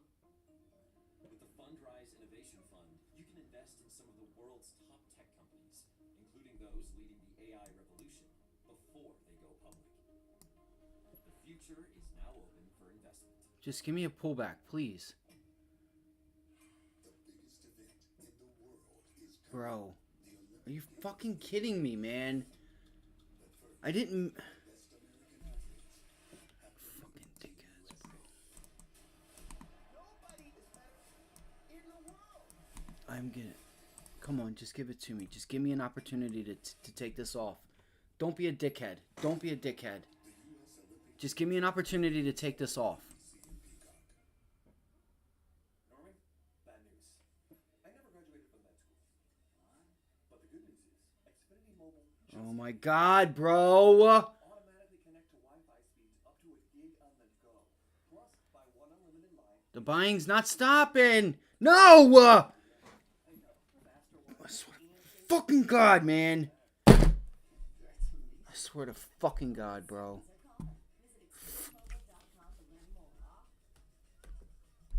Delaware Cadillac is the area's #1 volume Cadillac dealer for the last 4 years in a row. Choose from over 300 new Cadillac vehicles in stock and on the way with incredible offers. Go gas or electric, same payment. Lease a new 2024 Cadillac XT5 or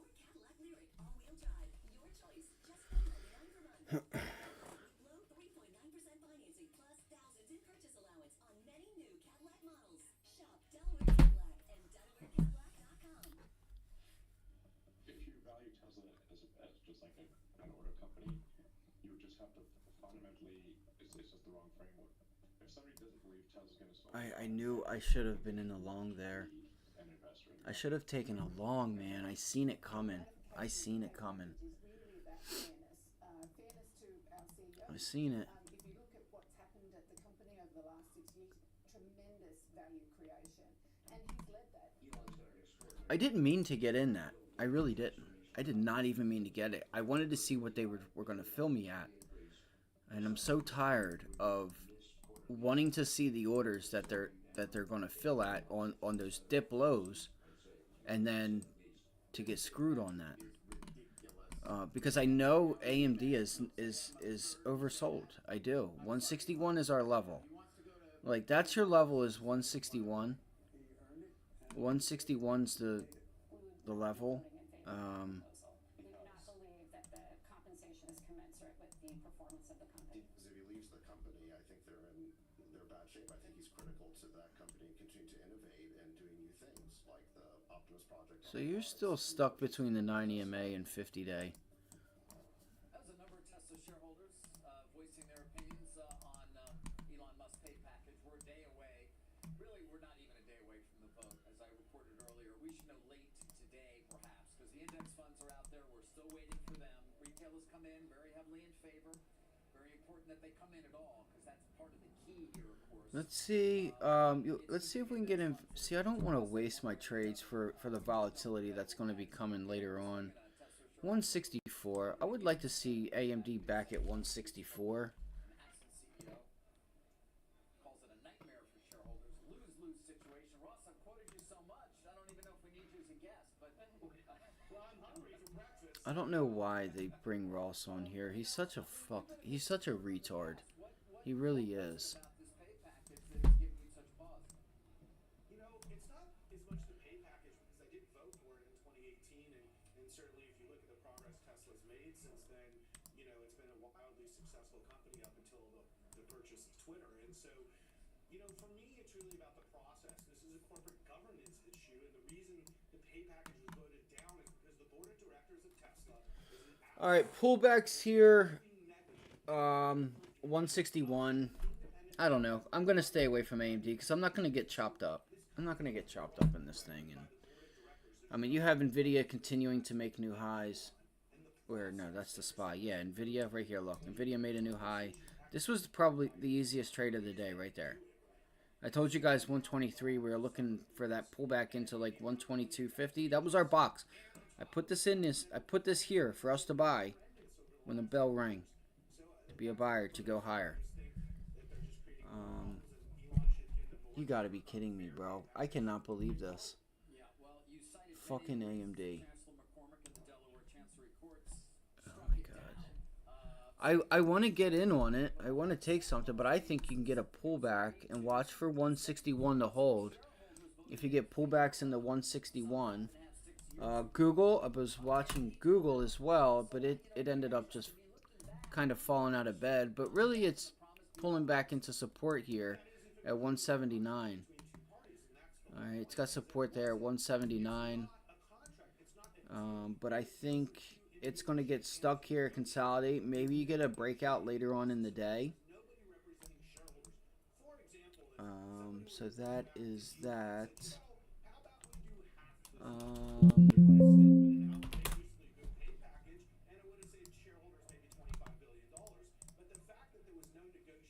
Yeah, you get a pullback to 161, then maybe you could try for the long. That's up to you. Just be cautious, because if you get in it and you start trying to get breakouts that don't have volume with them, you could be in some trouble there. It's already up 2%. When did you buy Tesla?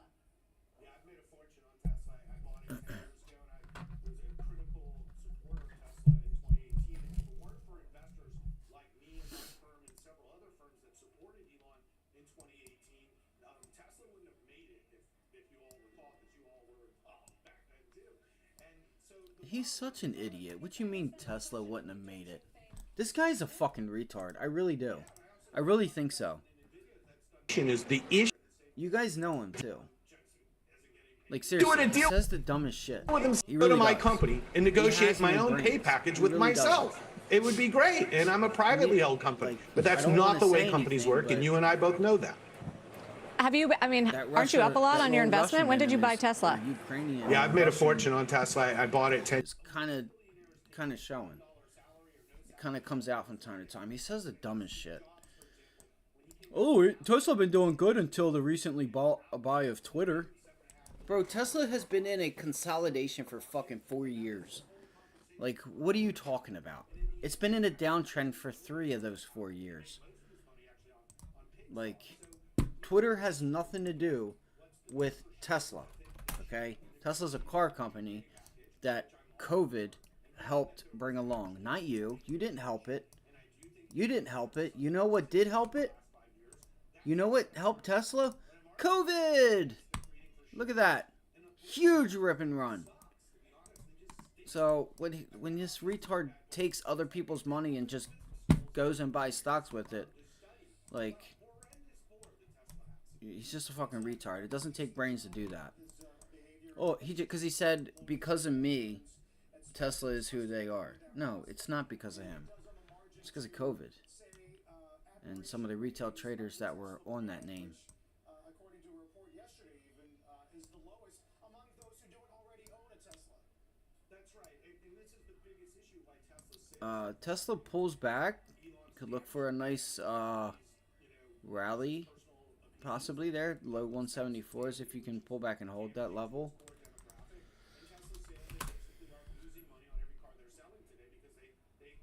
AMD is playing around, bro. AMD is playing around. 161. If you turn 161 into support, I don't mind that. You just have to you gotta hold 161 here. Gotta hold 161.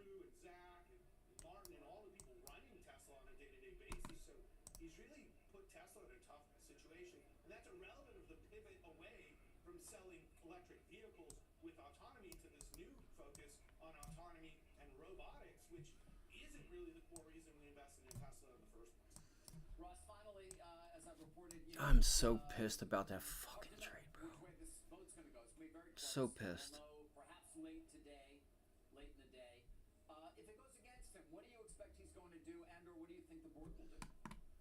Well, if it goes against him, you know, he's a very emotional person, and I expect him to. I'm trying to not load up. And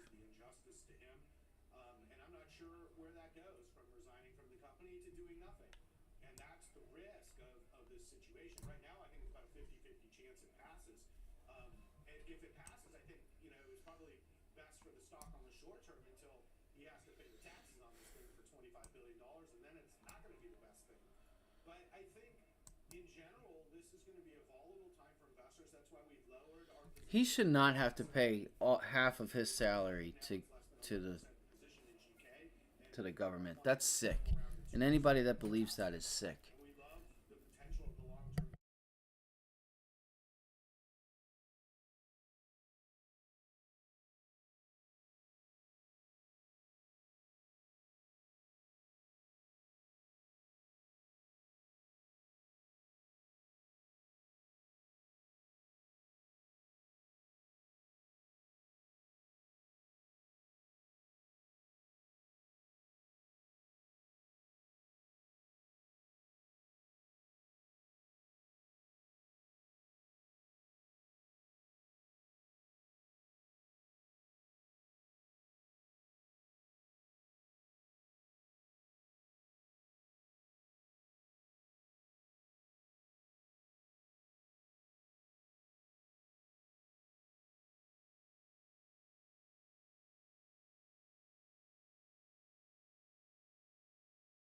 Yeah, that trade was frustrating, like, for sure.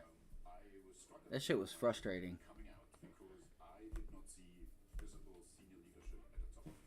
They really got me on that. That shit really pisses me off, bro. It really does.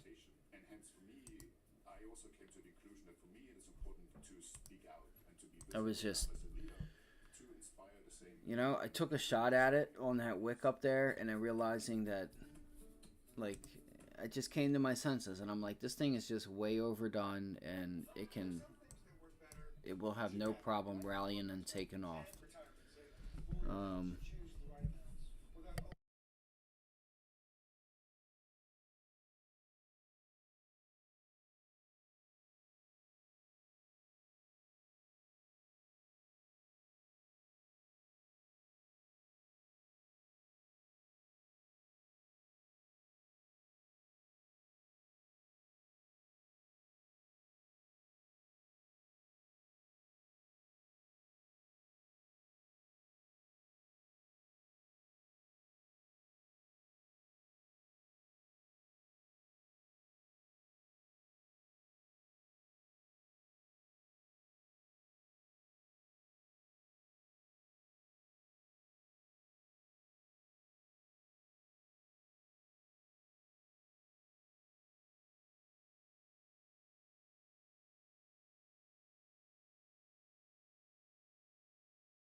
All right, here we go. You want to see this thing get up off of that level. Coinbase with a nice uptrend today. Here is, this is actually a really nice entry point as well, right there. You don't have much room to the upside, but I like that entry point right there. See if you get a nice buy trigger there. You get an extension and put in a candle. It looks like that to continue to grind higher, and then a possible float, right? And then you get your trade line. Oh my God. Then you get your trade line to come in, extend here, and then they meet, and then you get another pop. Then you get another pop.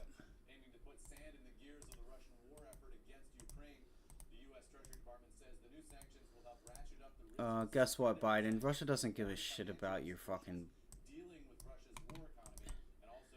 They don't care about sanctions, bro. They can still move money. They can still move oil. You're not going to do anything. Until you go over there and handle the problem yourself and send us over there. Send troops. Send us over there. Go take it back. Stop being a little bitch. Go handle it. But you can't, because now you got China going after Taiwan too. Yeah, they're ganging up on you, bitch ass. You stupid fuck. I hate that piece of shit, man. I really do. I know you guys know it.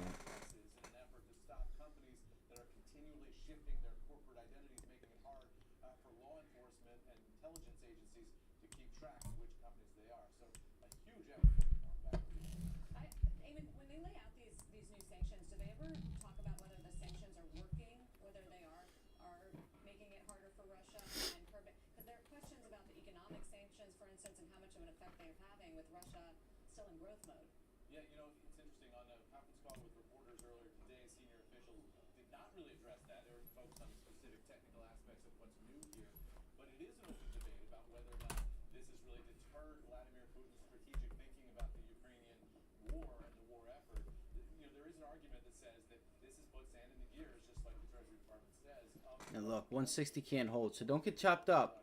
Or I'm not gonna say that it can't, because it's hasn't been proven to not hold yet. But I'm just saying, I think AMD is gonna trade sideways, and if you try to trade it, it just doesn't feel like it's a good day to try to go after it.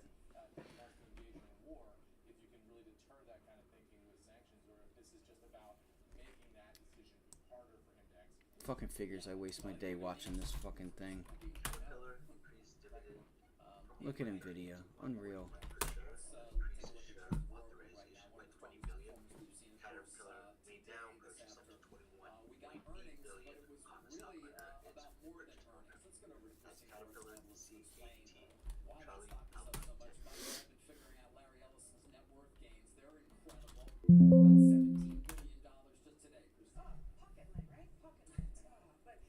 To your point, software really has been a hated sector as of late. You can just see with the IGF up like 2% versus Oracle, up 30% year to date. And Oracle shows cloud names can benefit significantly from AI investments. The stock hitting an all-time high this morning, even though, to your point, Q4 results did miss across most metrics. But it's really about the future narrative investors seem to care about today. First, you got the double-digit revenue guide for next year versus the 8.6, let's call it 9% estimate. Second, you got the doubling of its 2025 capex spend from 2024. There's also a massive increase in backlog orders. And then lastly, the announcement... Okay, so Amazon did finally take off. Yo, they're trading these things slick today. I'm telling y'all. They're running these things up slick. Slick.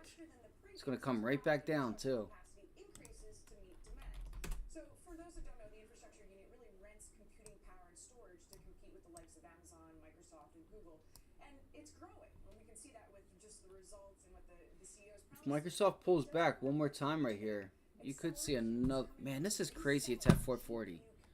That's so crazy, because this was our top trade idea this week. It was 440.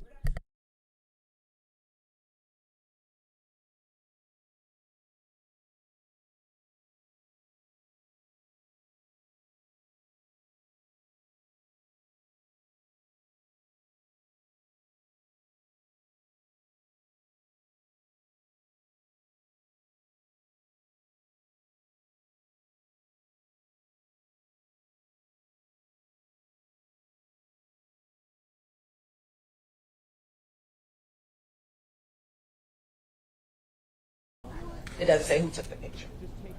All right. Now, thank you, Mr. Atkins.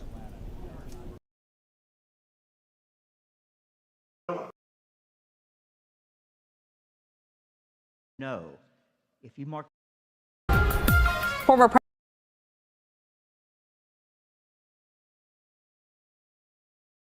Thank you, Mr. Atkins.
all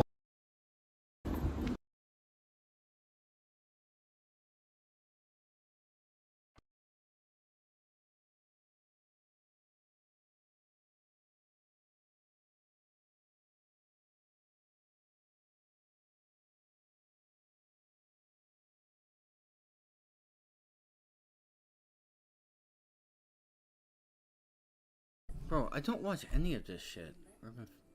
Evan? YouTube sucks. YouTube is garbage, like, for real.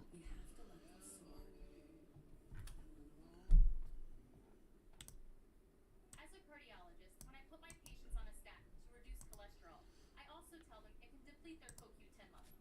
I recommend taking Qunol CoQ10. Alright, so we had a couple names today, which I'll go ahead and go back over, but yo, this is crazy. This is seriously insane. But RIAs can. And when you're supported by someone in your space though too, it's much easier. It's more than tech, more than service. What matters is having a custodial service provider who gets you and treats RIAs like they treat their clients. And that's Trade Piedmont.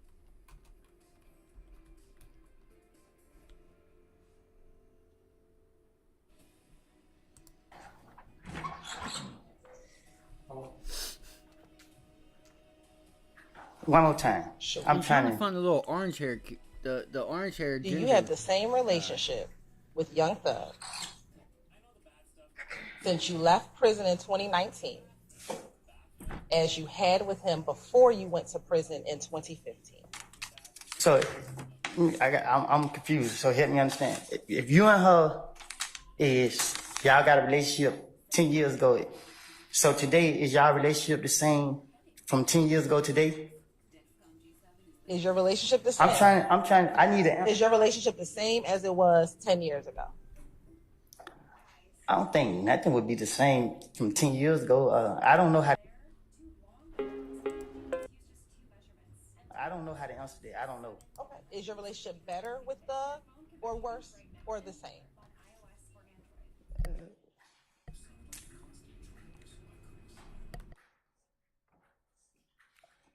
I don't know. I don't know I don't know what to say to that. I don't. Do you speak? Have you, and this is yes or no, have you spoken with Thug in the year of 2024? Yes or no? This year? This year. No. Okay. In the year of 2023, have you spoken with Thug? Yes or no? Yes, overrule, sir. No. In 2022, have you spoken with Thug? Yes or no?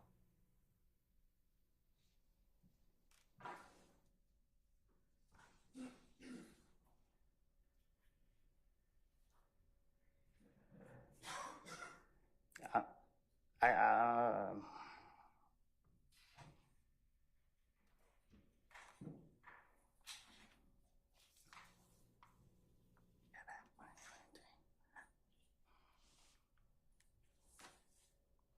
I can't recall if I was in. I can't recall when did I got arrested. I don't know if it was 21 or 22. I don't, and I don't want to say yeah or no to it because I don't know if I was on the street or if I was in jail. Let me ask you this: while you were in prison, did you ever speak with them? No. All right. Thank you for that. Do you know someone by the name of Marquavius Huey? No. Do you know someone named Quay? I know a lot of Quays. Okay. Do you see any of the Quays that you know in the courtroom today? Yeah. Okay. How many of the Quays do you know are in the courtroom today? One. Okay. Can you identify him by article of clothing that he is wearing?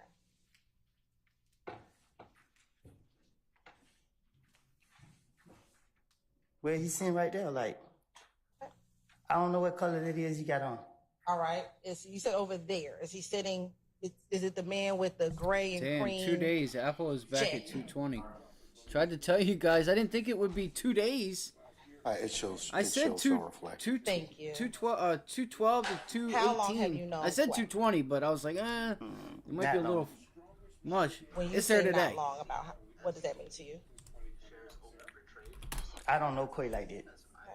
Look, Have you known AMD him gonna for a whipsaw year? everybody. More than a year? I haven't been around him a year. So, just because I know of somebody, I've been in jail, I've been away, so. So are you saying you just met him in 2023? I met Quay probably, I only knew Quay personally, been around him no less than 90 days, like no longer than 90 days. I don't know. I haven't been around him personally to say I know him that well. Let me ask you this. In 2021, did you know Quay? I think that's when I met him. Do you recall how you met Quay in 2021? No, I don't.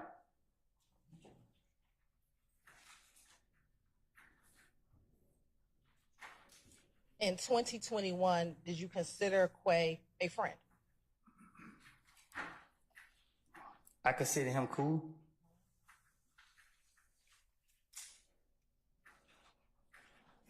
I'm going to start in 2021.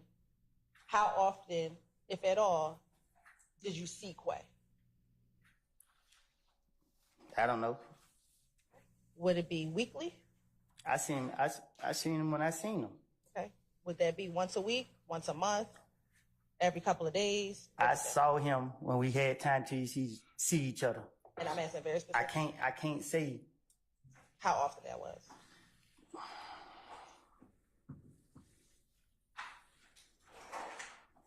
When I wake up, my day is not planned. I just go with the day.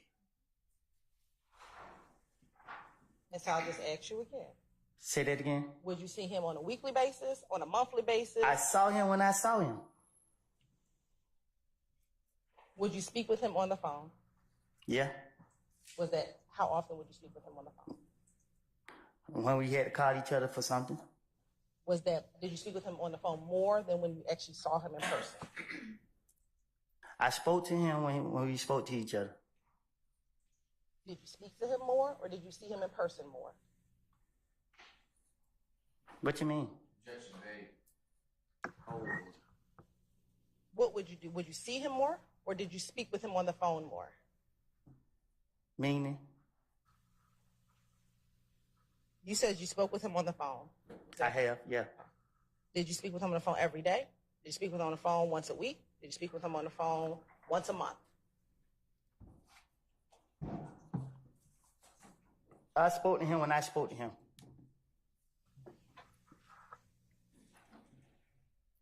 You said that you all would see each other. When you would see each other, what type of things would you all do?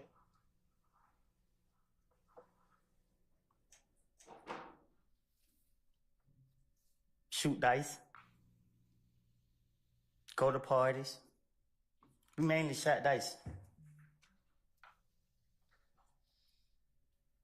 Did you ever speak with Quay via FaceTime or some other video chat? What you mean, some type of other video chat? Well, let me just ask first. Did you ever speak with Quay on FaceTime? I can't recall if I have.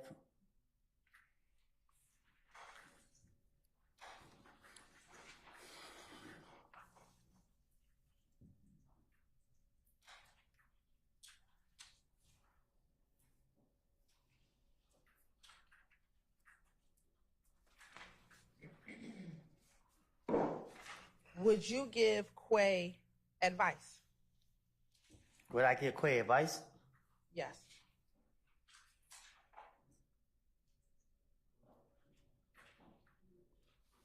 What they for to me? Did you advise Quay on certain people he should hang around with Oh, or not hang around with? what about it? Have you advised Quay on individuals he should or should not hang around with? I probably have. Okay. Specifically, did you advise Quay on whether he should hang around? That's the same question. Have you ever advised Quay on hanging around Young Thug?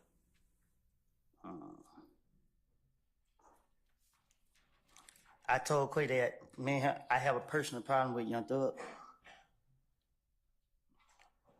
Did you advise him on whether or not he should hang around Young Thug? I thought I just answered it. No, you told him that you answered you had a personal problem with Thug. That wasn't Right, the question. and I told him that, I advised him that. What is the that you're referring to? Whatever you just asked me, I agreed to what you just said. So for clarity for the record, you've advised Quay about hanging around Young Thug. What's your objection? He hasn't really clarified. I think she's trying to get him to clarify it, so I'm going to overrule your objections. You advised him on hanging around Young Thug. I told Quay that he needed to watch who he hang around. And was that in 2021? I don't know when it was.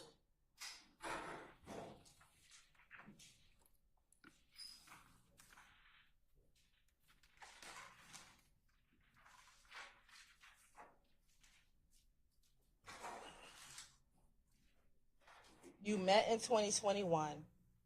Have you spoken with Quay in this year, 2024?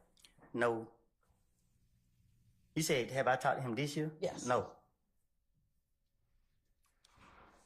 What about last year in 2024? I cut all communication with everybody, period. I haven't spoken with nobody.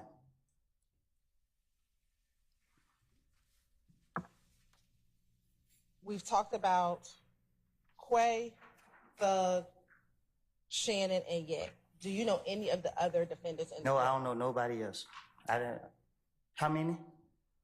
We've spoken about 4. Do you know any of the other defendants? No, I don't know. Do you know someone by the name of Trontavious Stevens or Tick? Who? Tick or Slug? Yeah. Do you know him by his given name or just Tick or Slug? I know him by Tick. Okay. About how long have you known Tick? For a while. How'd you meet Tick? Don't know. And when you say for a while, would that be more than 5 years ago? Yes.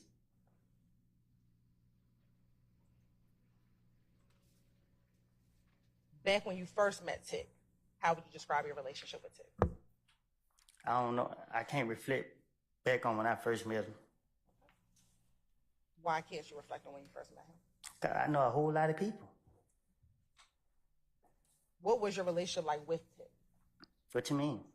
Was it a good relationship, bad? Did y'all get along with each other? What was your relationship like with Tick? Just like it would be with anybody else from that I know. Do you get along with everybody that you know? If we cool, So are you saying that you were cool with Tick? that's what I said.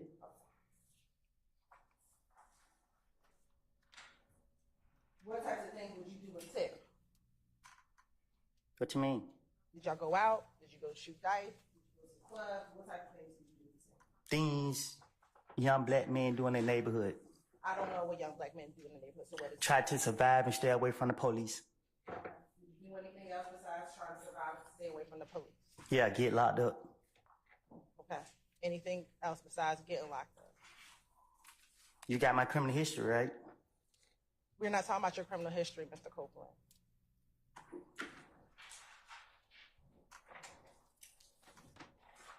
Is there anything else that you all used to do? I don't recall.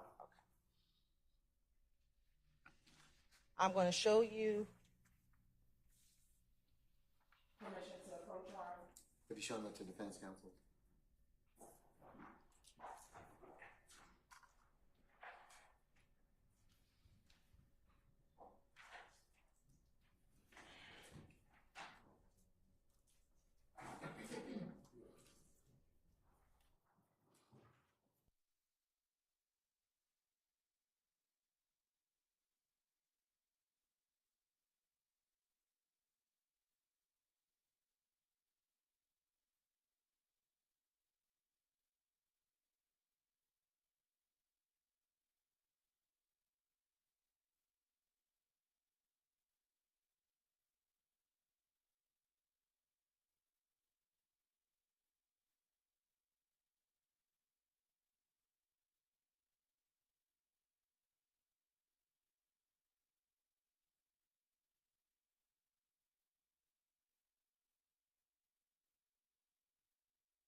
You may, madam. I'm showing you what's been marked as 352 Yankee. Tell me if you recognize the individual in 352 Yankee. Yeah. Who are the people at 352 Yankee? Me, Ted, and Lil D. Your Honor, this time the state would like to admit Stacy Exhibit 352 Yankee is happening. Any objection to states 352 Yankee? Yeah, I have an objection, Your Honor. Basis. It's misleading. Portions of the image being approached, and I can show that to you, Your Honor. Sure.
It's so funny. I was literally just bringing up GameStop. Literally, just bringing it up. Just went to bring it up. I hit Google instead of GameStop, but I was just bringing up GameStop. That's so funny. We held. We're holding this level. All right, say 352 Yankees admitted over objection. Maybe publishers you see. Yo, they still want so much money for these.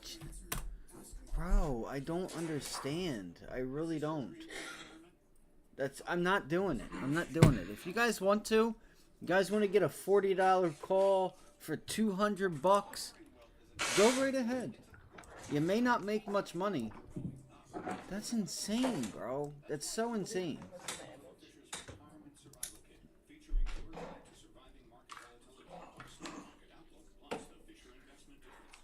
Mr. Copeland, you know who you are. If you can tell the jurors who is Tick and who is Little D.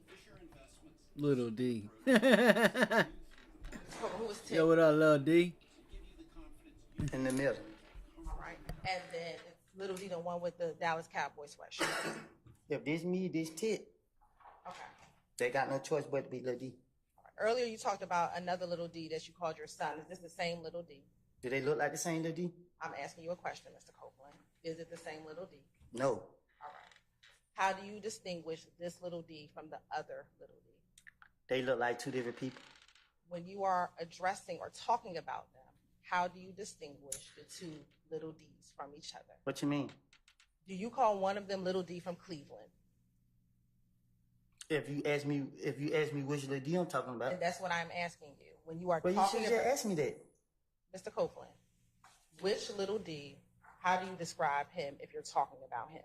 If you're talking about the two Little Ds, how do you distinguish this Little D?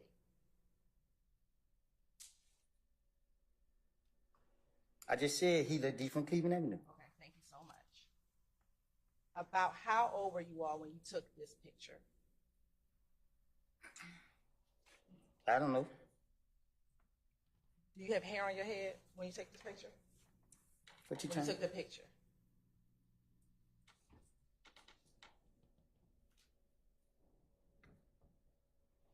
It looked like I got hair on my head. Okay. How long ago have you been bald?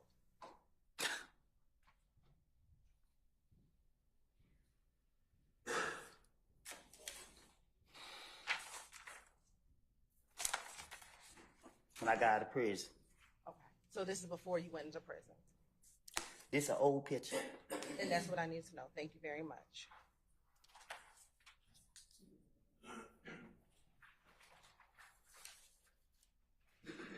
How long have you known Little D from Cleveland? Huh? How long have you known Little D from Cleveland? Know who? How long have you known Little D from Cleveland?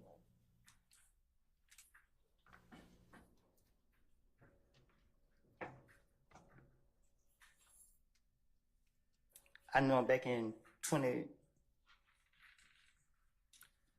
I think I met him in 2013. Do you recall? I think. Oh, that's fine. Do you recall how you met? Well, you just see somebody around.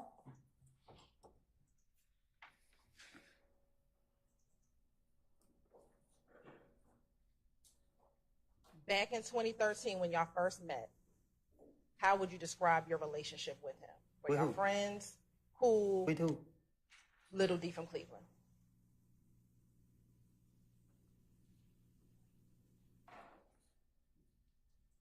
How would I describe our friendship? If you had, let me ask you, did you have a friendship with Little D from Cleveland?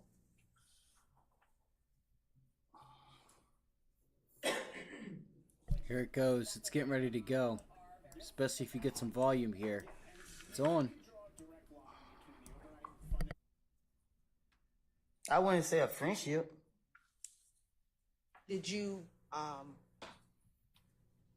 hang out with him, like go to the club with him, or you talked about shooting dice, concert? Did you do those things with Little D? I try to get over on him. What does that mean? If he shoot dice with me, I'm gonna try to get over on him. Okay. I guess then you gonna try to win the dice game? I won't treat him like a friend. You would not.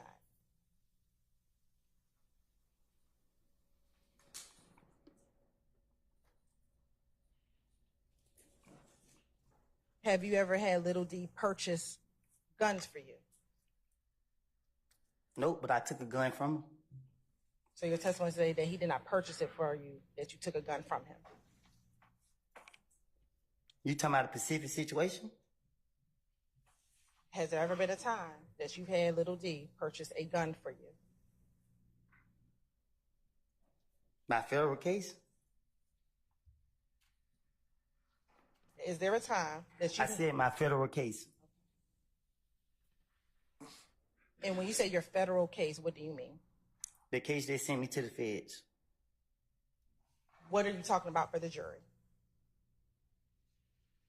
I'm answering your question. I understand. You're saying your federal case that they send you to the feds. What does that have to do with Little D purchasing a gun for you? The homicide investigator told me that I had the rights to protect myself. Okay. So I believed the way he said and got a gun to protect myself. And how did you get that gun? I paid Lil D to go get it. Okay, thank you. And was that in 2015? Yeah.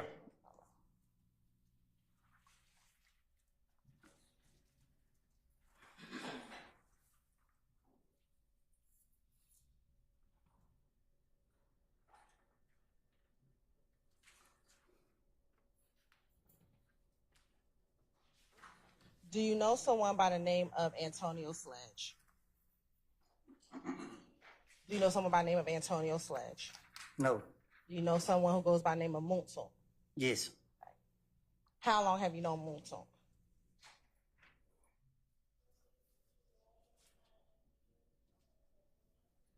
I don't know what year I met him. Was that before you met Little D from Cleveland, after Little D from Cleveland? Or I think it's before. Sitting here today, do you remember how you met him?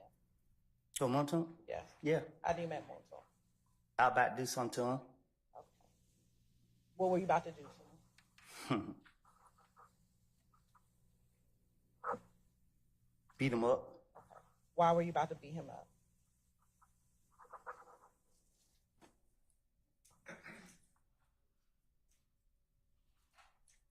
Because he was in the wrong business. After you were about to beat him up, did you somehow develop a friendship with Moonson? Somebody else called me to protect him. Okay. When did you get a call in order to have to protect Moonson? If you're talking about you met him before 2013 and you're about to beat him up, when did you get a call to have to protect him? That same day. And if you were about to beat him up, let me strike that. Did you make a decision to protect him? Did you decide to protect him? Me? Yes. What you mean? I asked you, how did you all become friends? You said someone... He called my phone, talking crazy. Let me ask just a simplified question. At some point, did you and Moonson become friends? Yes or no? Later down the line. Okay. When did you all become friends? Later down the line. Was it a month after you were about to beat him up? Was it 2 months after you were about to beat him up? Was it a year after you were about to beat him up?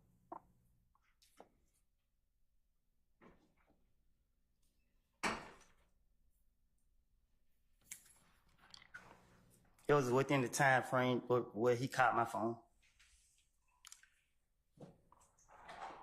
I guess I'm a couple days, I don't know. Let me ask you this. In January of 2015, at that point in time, were the two of you friends or Yes. privately? Okay.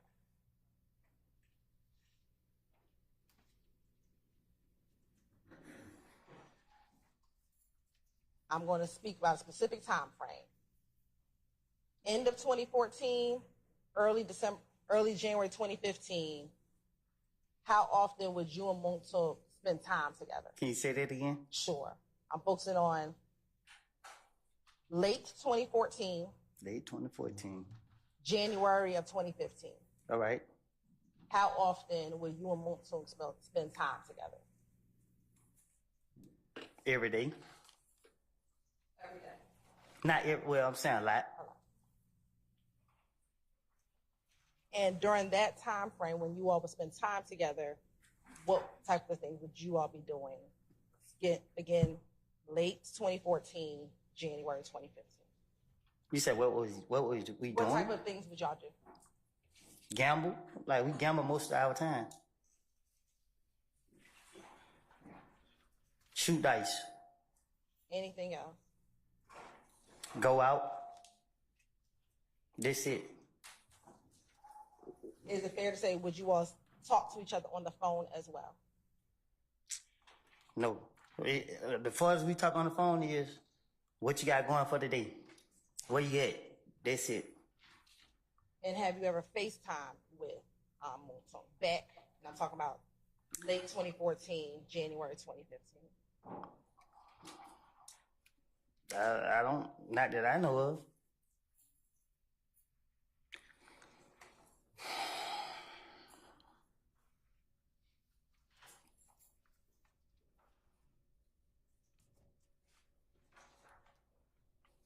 Permission to approach? As long as you show them the documents to defense counsel.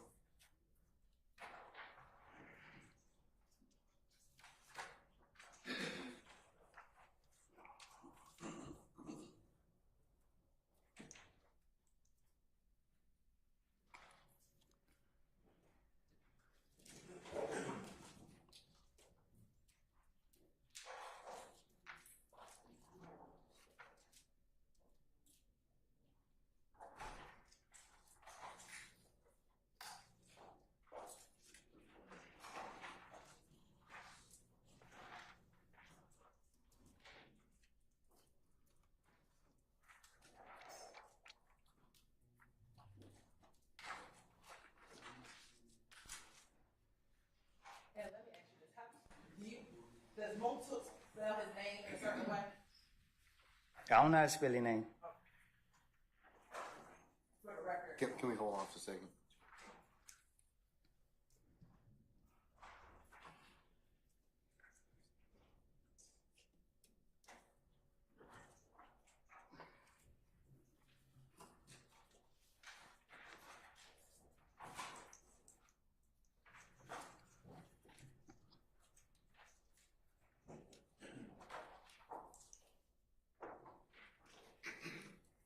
Permission to approach, Your Honor? You may, madam. I'm going to show you what's been marked as Exhibit 353 Yankee. Are you able to tell me who's inside 353?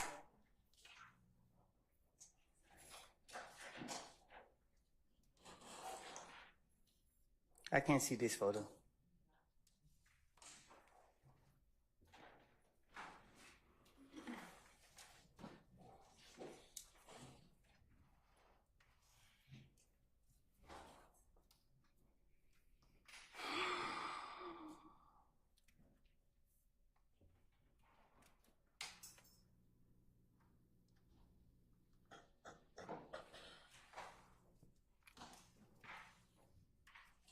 Mr. Copeland, looking at what's in front of you is 353 Yankee, and looking at what's on the screen, does that appear to be the same image? Yeah. All right. Me and Moonton. That's your Moonsoon? Thank you. Your Honor, this time to stay where I contend State's Exhibit 353 Yankee. Any objection? Any objection to states 353 Yankee? All right, hearing none, it's admitted, may be published as you see fit.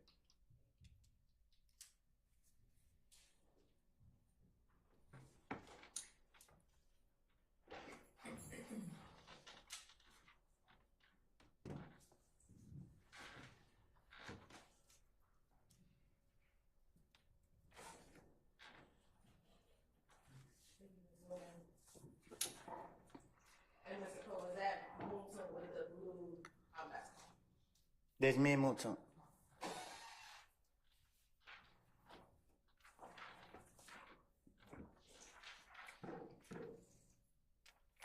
Do Do you know someone by the name of Quentin Porter? God damn, that's an ugly mother. No. Know someone by the name of Big Boo? Who? Big Boo. Yeah. I'm going to show you what's already been admitted as 651 W.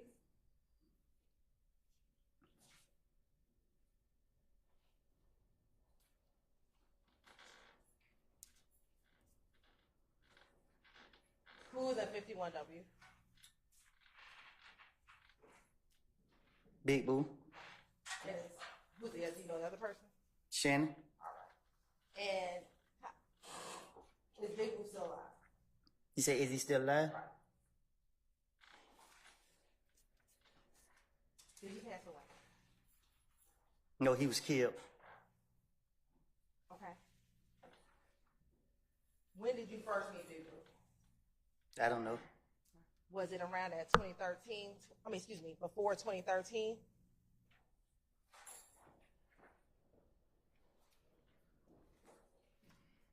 I knew of him before I knew him.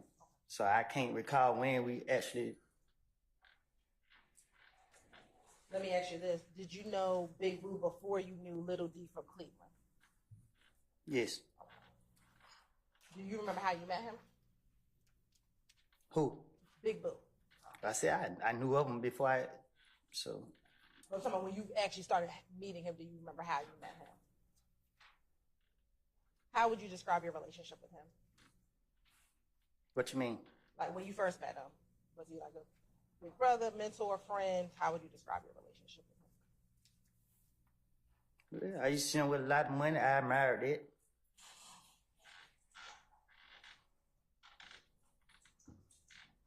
And would you speak with him often? No. Did you see him often? I saw him a lot. But we didn't communicate a lot.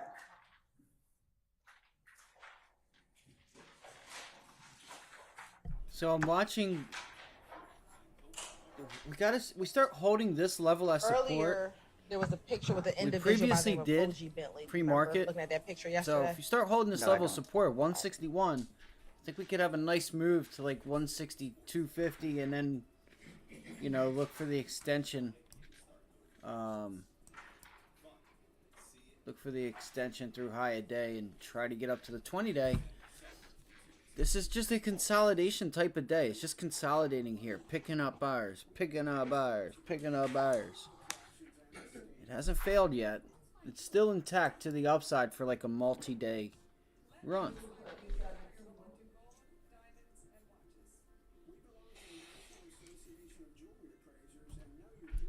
I gotta grab something to eat, man. Fucking starving. You telling me? I didn't eat any dinner last night.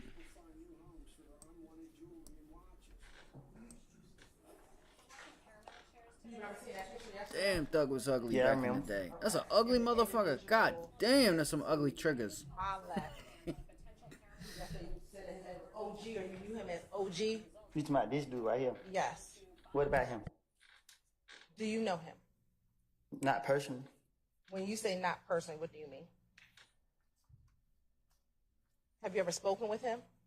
I'm pretty sure I probably have. Have you ever gone out with him to the club? Yeah.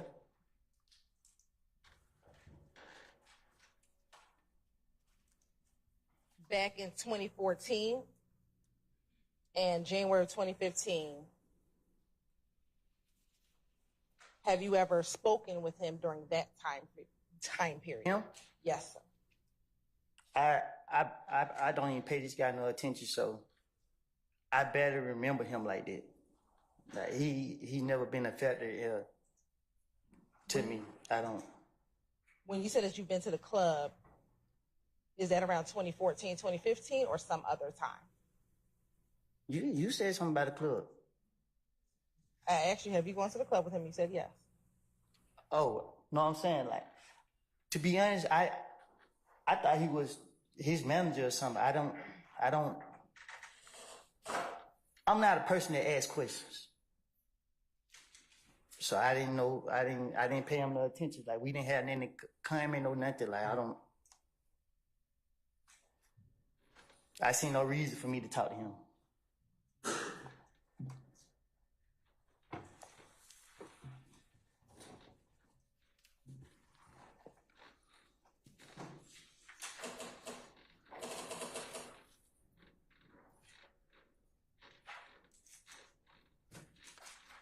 What made you think that Bentley was Thug's manager? You said what made me think that? Yes.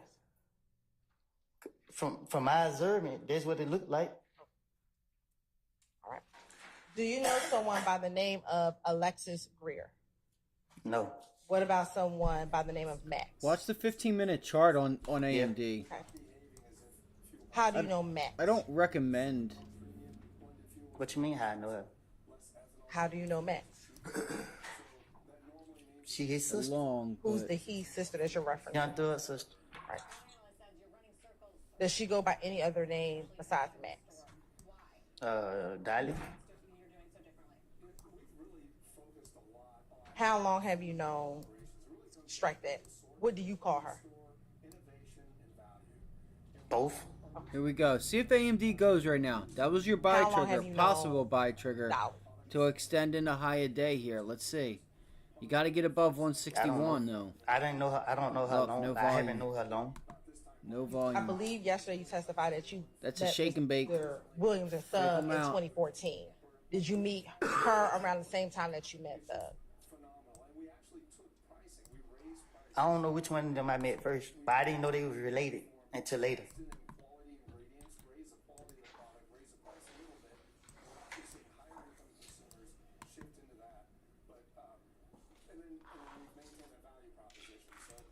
Do you remember sitting here now how you met Dolly? Say it again. Do you remember sitting here today how you met Dolly? I remember I was playing with her. When you say playing with her, what do you mean? Like playing, talking, playing, joking, laughing, haha. Was this in the studio, in a house, or somewhere else? They was outside. Have you ever considered her a friend of yours? Yes.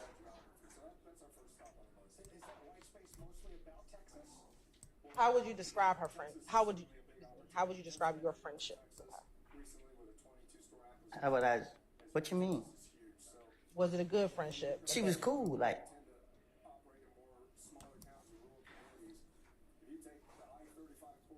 I know you just talked about being outside and y'all were laughing and playing. Have you ever been to the club with her?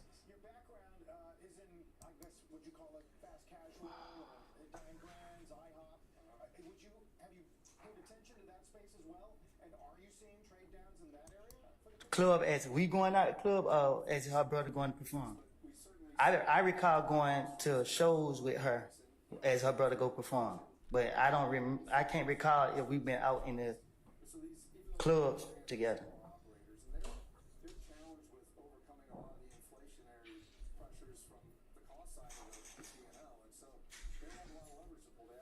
Did you ever speak with Max over the phone? I don't recall. You talking about on FaceTime? FaceTime or just regular phone call? Just her call? Yeah, I don't recall talking to her.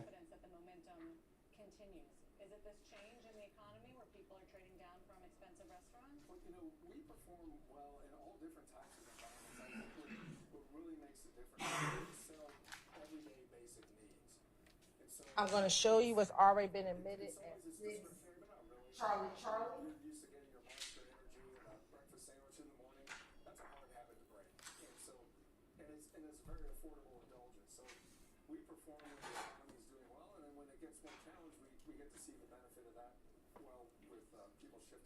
Looking at 6 Charlie Charlie. First, I'm going to ask, do you see Dolly in 6 Charlie Charlie?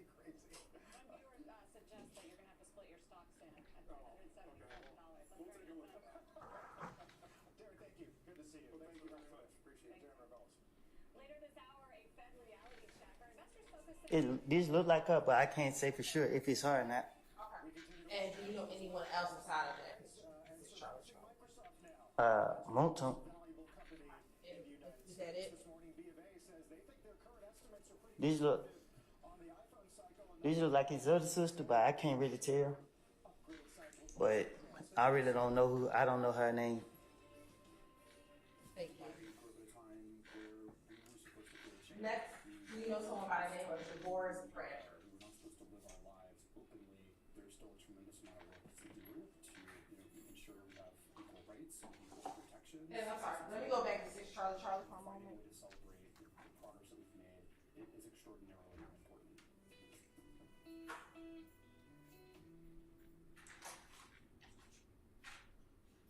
You founded your kayak company because you love And the ocean. Mr. Coker, for the record, the person that you said looks like Dolly, is that the individual with the white t-shirt? I stand the question. I just need you to describe for the record, who is the person you said looks like Dolly? Like, just describe what she's wearing for the record. The girl right there. I need you to describe what is she wearing in the picture. Well, I don't know if it's her. But the white shirt. And then the person you said looks like his other sister. Are you able to identify what color her hair is? No. And then the person with Monson, is that the person who is? I stand as the form. Is Monson the person in the front of the picture? With on his head in the picture. Thank you so much.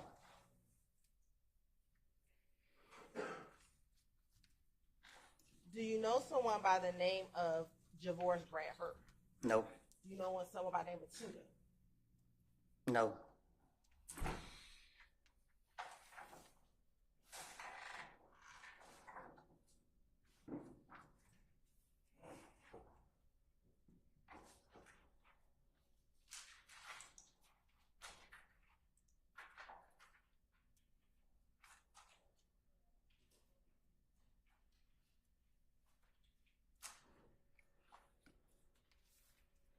Do you know someone by the name of Duop? No.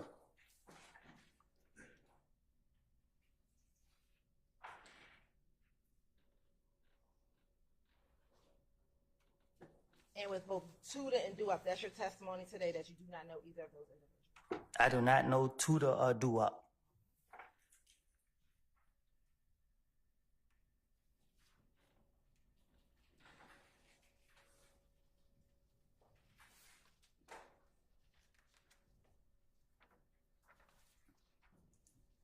Do you know someone nicknamed Nard? Yes. How many Nards do you know? A lot. I'm going to show you what's already been admitted.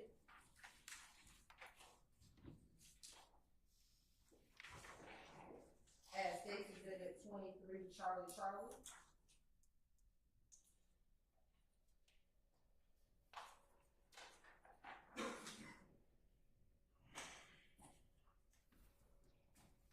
Do you know who that is? No.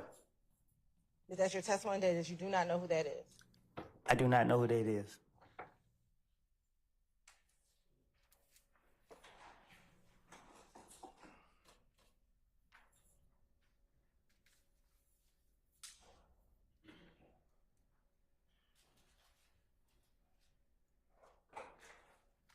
Don't recognize that person.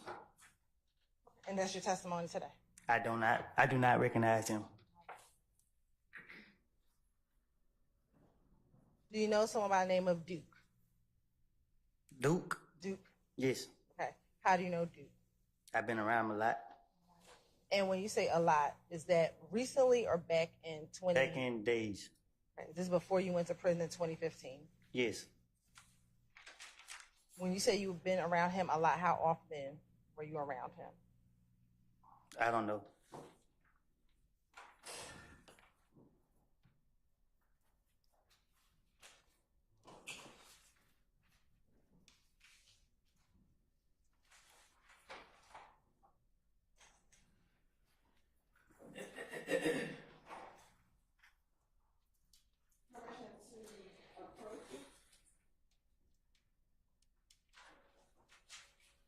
Are you going to show him something? I am.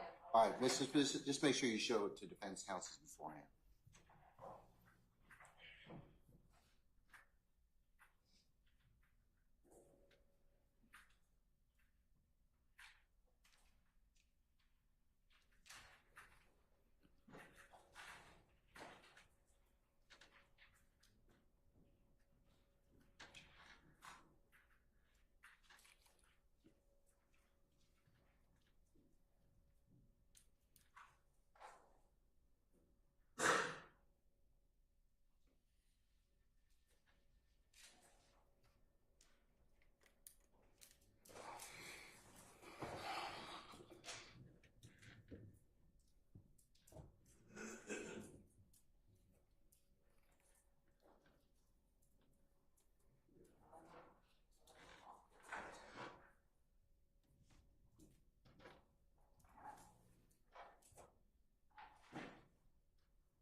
Yes, ma'am.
All right. Ladies and gentlemen, I've had a request to take comfort, okay? So we'll go ahead and take 10 minutes, all right? All right, we're being recessed 10 minutes. All rise.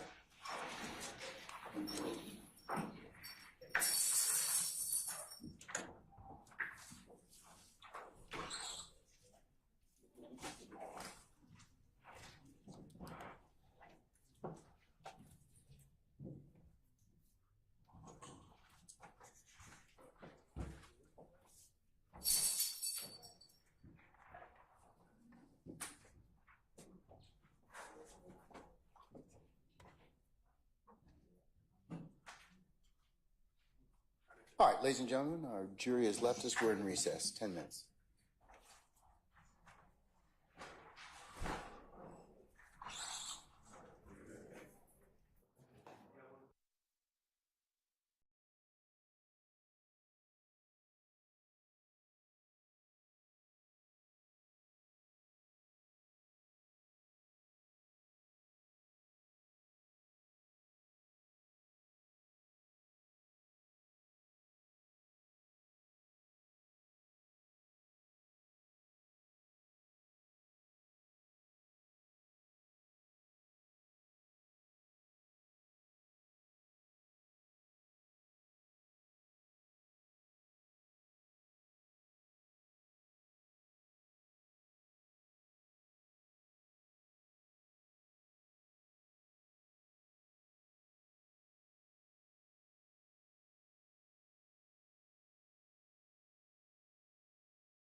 Not on distribution. So in the new world of streaming, Paramount Plus, take the write-off, move on, and then see, you can then open up all the content to multiple distributors, whether it be Disney Plus, Amazon, Peacock, and others, and also on a global basis. But stop being a distributor because you're not going to win. So you look at this deal falling apart as good news. I'm taking a look at the stock price. It's actually, the stock is up about 0.2% right now. Still down almost 8% this week, down more than 20%, 25% year to date. But are you surprised at all at the stock reaction that we're seeing today? Well, we've been in a trading range from 10.5 to 12.5. We got in and we have a buy recommendation. I think it was like 12.7. Our target's 16.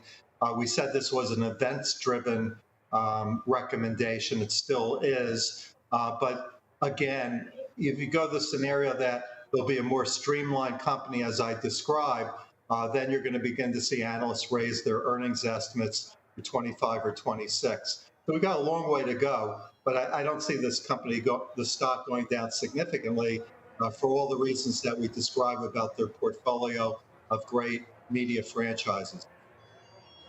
Okay, so you're keeping that buy rating and $16 price target? We are.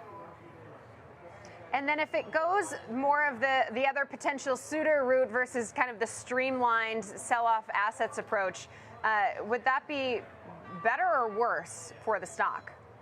It's an extension of what we've seen already. So I feel that, if the public equity holders of Paramount are treated fairly, that's another course that we can see. A lot still to happen here. And, what's interesting here is that Paramount's peers, as far as media stocks, Disney, Warner Brothers Discovery being two of them, but there are others. Those stocks haven't done anything really in the last 6 months. Principally, they've gone down more than Paramount. The only one that's held up is Fox, FOXA. We have a hold on it because they're not playing into streaming. Their franchise is live sports and live news. And that's done really well, holding it at 32.34. So I guess what are the implications of you saying that they haven't done a whole lot over the 6 months? Is that kind of how it's going to be for a while, or what's the point there? The point is, if you're an investor and you're zooming down into movies and entertainment as a sub-industry, we want to be with great business models, and there are two, and they are buy recommendations. Netflix is the first, the second is Spotify for music streaming. We also went to neutral on Universal Music Group and Warner Music Group, which are kind of like wholesalers, but buy into strong business models on a global basis, Netflix and also Spotify. And then on an events-driven recommendation, we like Paramount.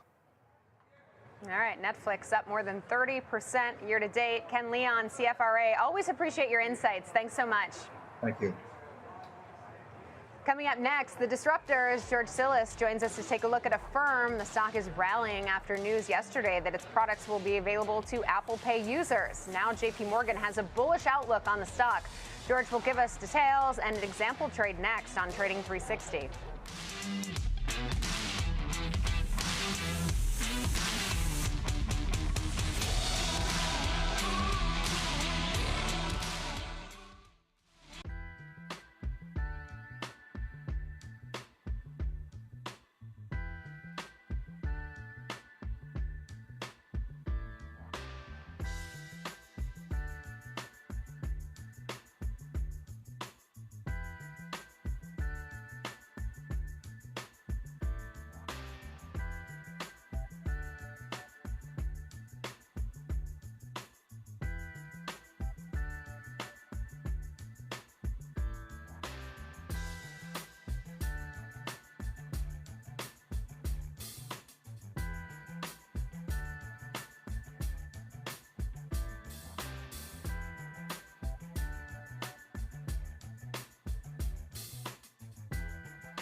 Cut the cord on the way you get market news.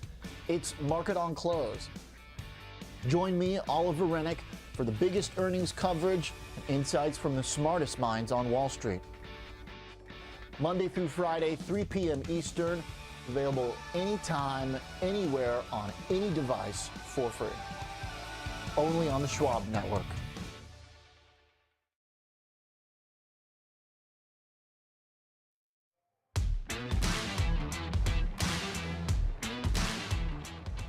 Welcome back to Trading 360. I'm Caroline Woods, live from the New York Stock Exchange. For a look at developing stories this morning, I'd like to bring in Kevin Green, Senior Markets Correspondent here on Schwab Network.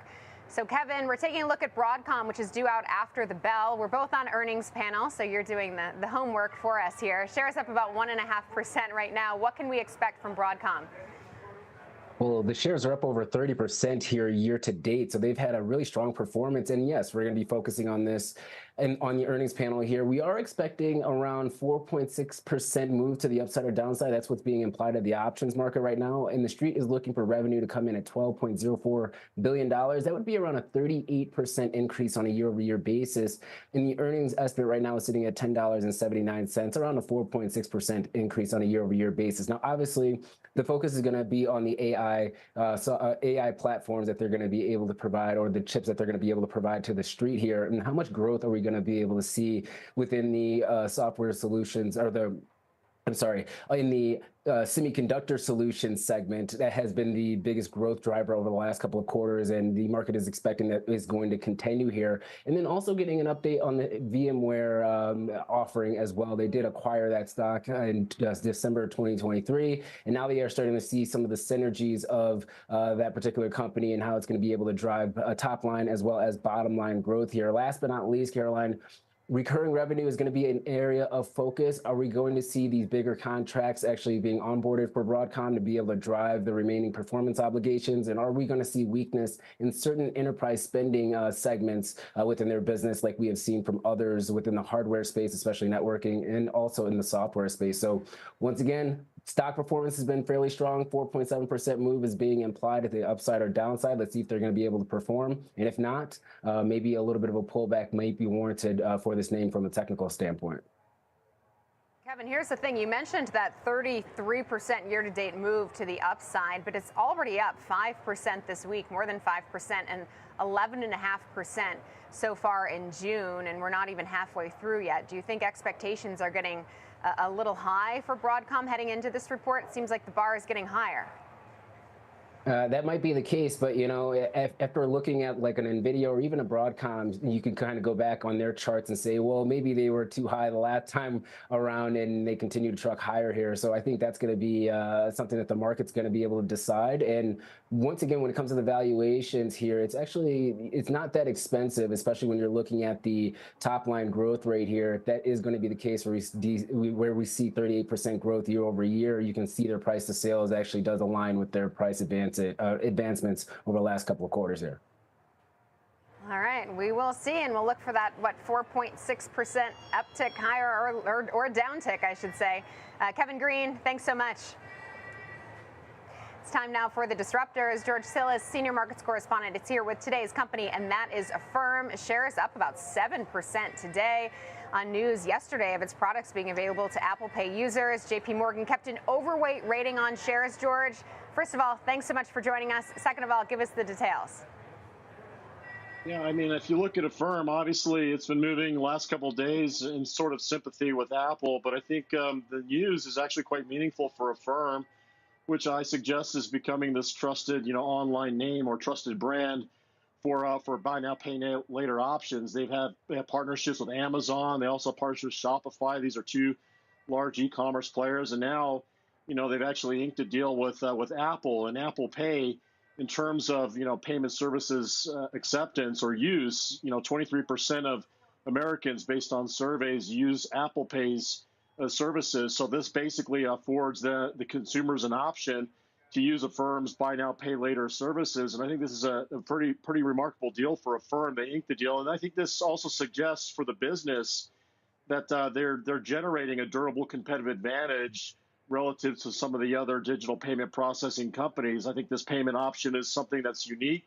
It also allows consumers to have flexible credit options. And effectively, you have to think of Affirm as a business that doesn't have financial risk. They don't essentially make loans or offer in-house credit. They're essentially a technology firm. So I think that's also rather compelling. And perhaps this is why JP Morgan increased their target to $43 from $41. They actually see this deal becoming accretive, but not necessarily coming up in this year, but they do see it coming more accretive in fiscal year 25. All right, yeah, I was just taking a look. Median price target is 38 on Affirm, but I'm curious because it's up now 23.5% in June, but still down more than 25% for 2024. So walk us through your example trade given that. Yeah, so given that, you're right. It does move quite often and quite aggressively in short spurts. But one of the things you'll notice on the weekly chart is it has pulled back significantly the last couple of months, and it seems to be respecting the 50-week moving average. So ideally speaking, I do surmise there's going to be some adjustments to earnings, which you have to consider are still losses for a firm. They're not a profitable business. But with that said, what I'm going to do is I'm going to structure a bullish trade, but allow us some flexibility. I'm going to buy, forgive me, a synthetic cobbler or a combo. And so what I'm going to do is go out to July with about 37 days to expiration. I'm basically going to buy a combo, buying a call option for $35 strike and then simultaneously selling the 35 put option. So altogether, this would cost a trader about $2 a share in debit or $200 a contract. So the reason I'm doing this is because implied volatility, if I were to buy options straight out, is quite high. But this way, I'm neutralizing that volatility because I'm also selling a put option in this as well. So it synthesizes, that's why it's called a synthetic, a long stock position. But by structuring this trade, you have to consider break even. $37 is break even by expiration. But also you have to keep in mind the risk, and the risk is the implied ownership at $35 if you do get assigned the shares, but your cost basis is $37 because you have to outlay $2 of debit to put on the structure. So it's bullish, but it allows us to harvest again the implied volatility, which is quite robust for both calls and puts. All right, appreciate that trade. George Sillis, thanks so much. Coming up next, it's time for our 360 round. We'll discuss all things inflation after today's CPI report is rallying the markets today. Green arrows across the board, and they're holding. Trading 360. We'll be right back.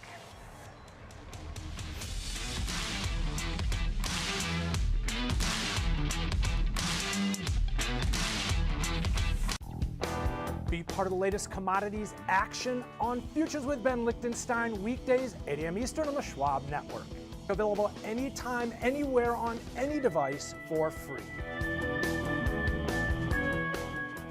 I was born on the south side of Chicago. It's been a long road, but now I'm working for Schwab. I love to help people understand the world through their lens and invest accordingly. You can call us Christmas Eve at 4 o'clock in the morning. We're gonna always make sure that you have all of the financial tools and support to secure your financial future. That means a lot for my community and for every community.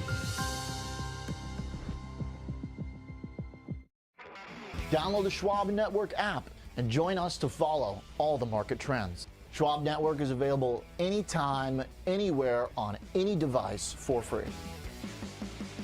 Schwab Network. Ethan! How's my favorite client? Great.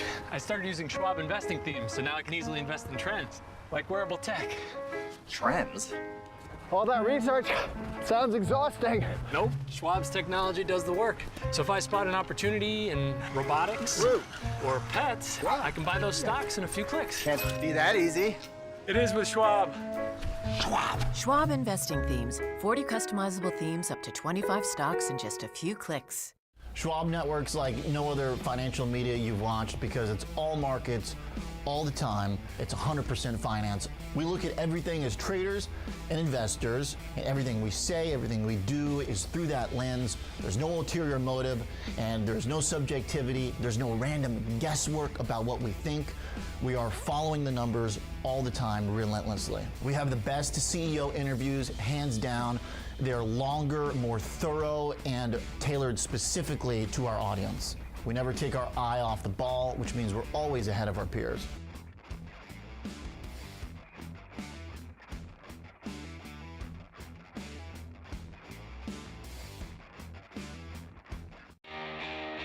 It's time to look forward. Find the next trend. From every click to every tick. There's no fear of missing out on next-gen investing. Available anytime, anywhere, on any device for free. Empower your portfolio with the Schwab Network. He's Alex Coffey. I'm Jenny Horn. Join us for Next Gen Investing. 1 p.m. Eastern, only on the Schwab Network.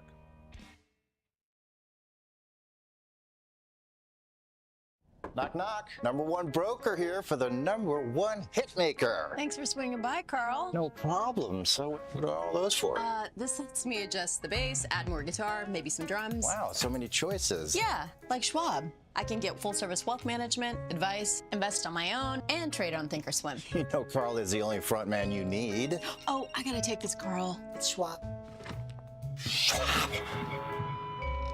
Have a choice in how you invest with Schwab.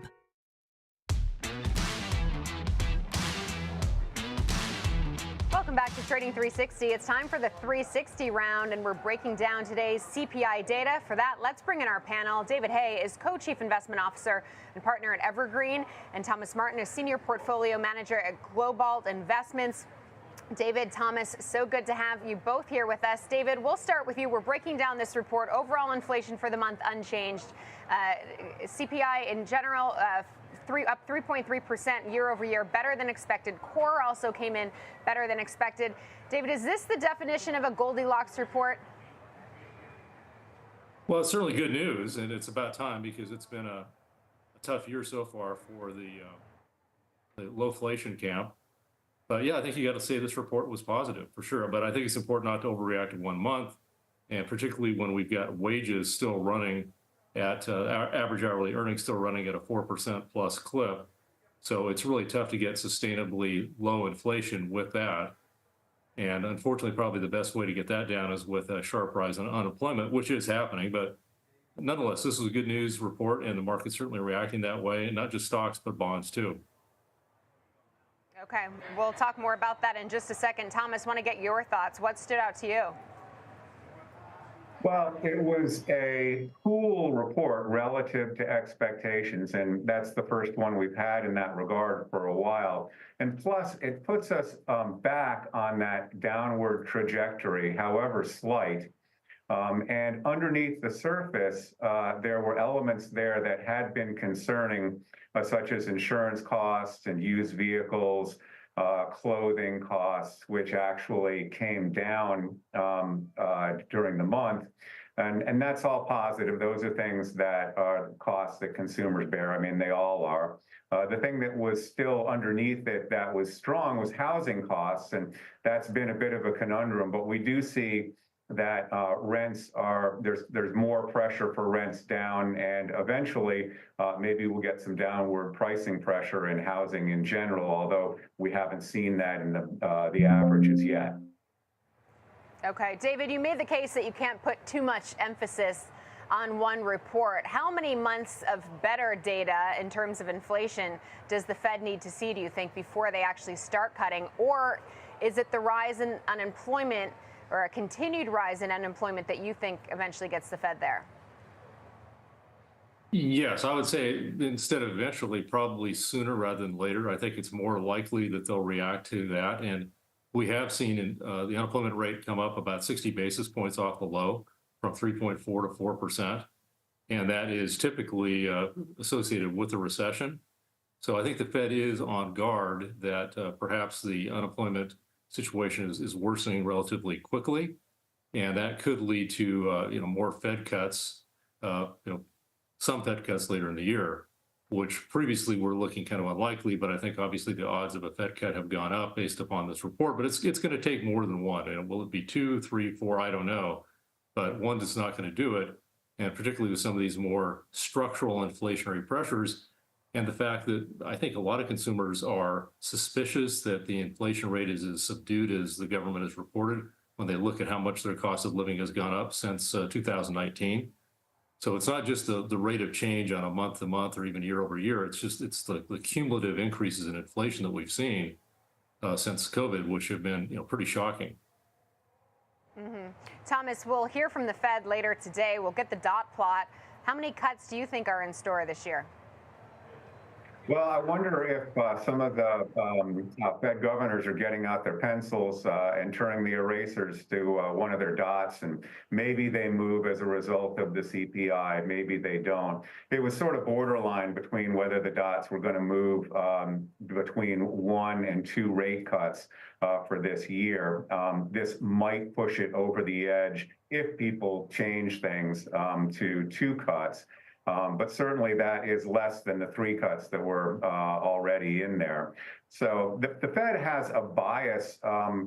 It's a little bit unspoken, although Powell spoke it a while back, that they would like to cut rates if they can.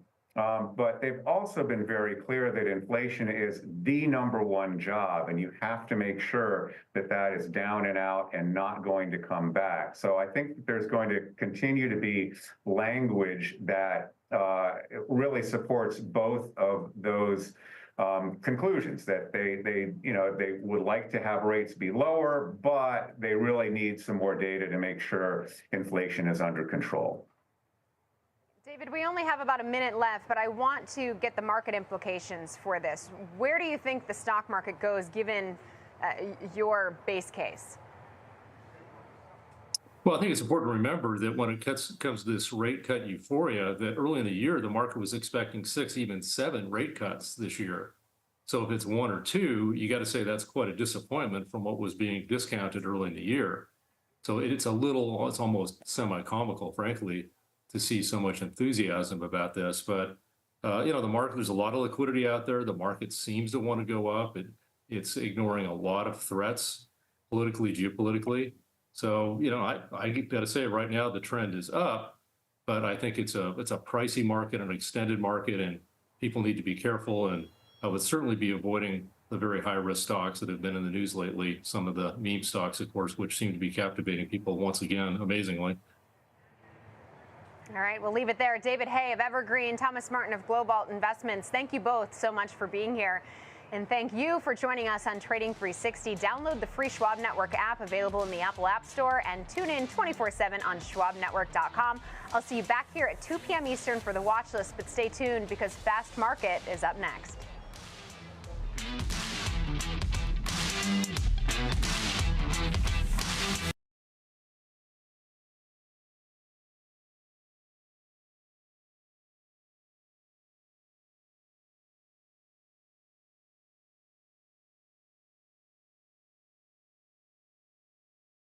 How did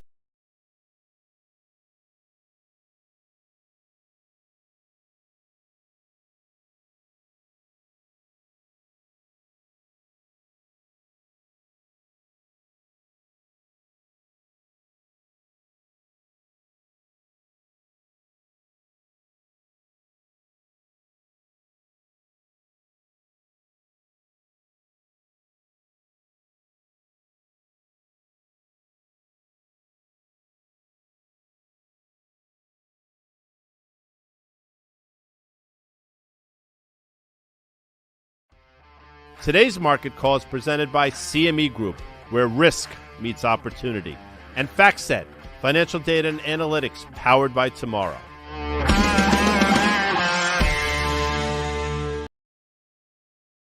So we finished the video and I said to Jacob, I saw that you have this new billionaire watch. And he said, yeah, I've got one here. I said, you've got one here? You didn't show. Okay, Tom, this is... So we finished the video and I said to Jacob, I saw that you have this new billionaire watch. And he said, yeah, I've got one here. I said, you've got one here? You didn't show us? So stick around because in the video, we're going to do a little section because we're about to film it now. Has it that you have a lot of brand new, really crazy watches? Yes. Is rumor correct? After so long, yes, we have developed a few very interesting watches that I think you will be happy to see. So, if you don't mind, I'm going to pass this pair of gloves for you. I don't mind. And I want to begin with a very, very special timepiece that's on my wrist. This was almost kind of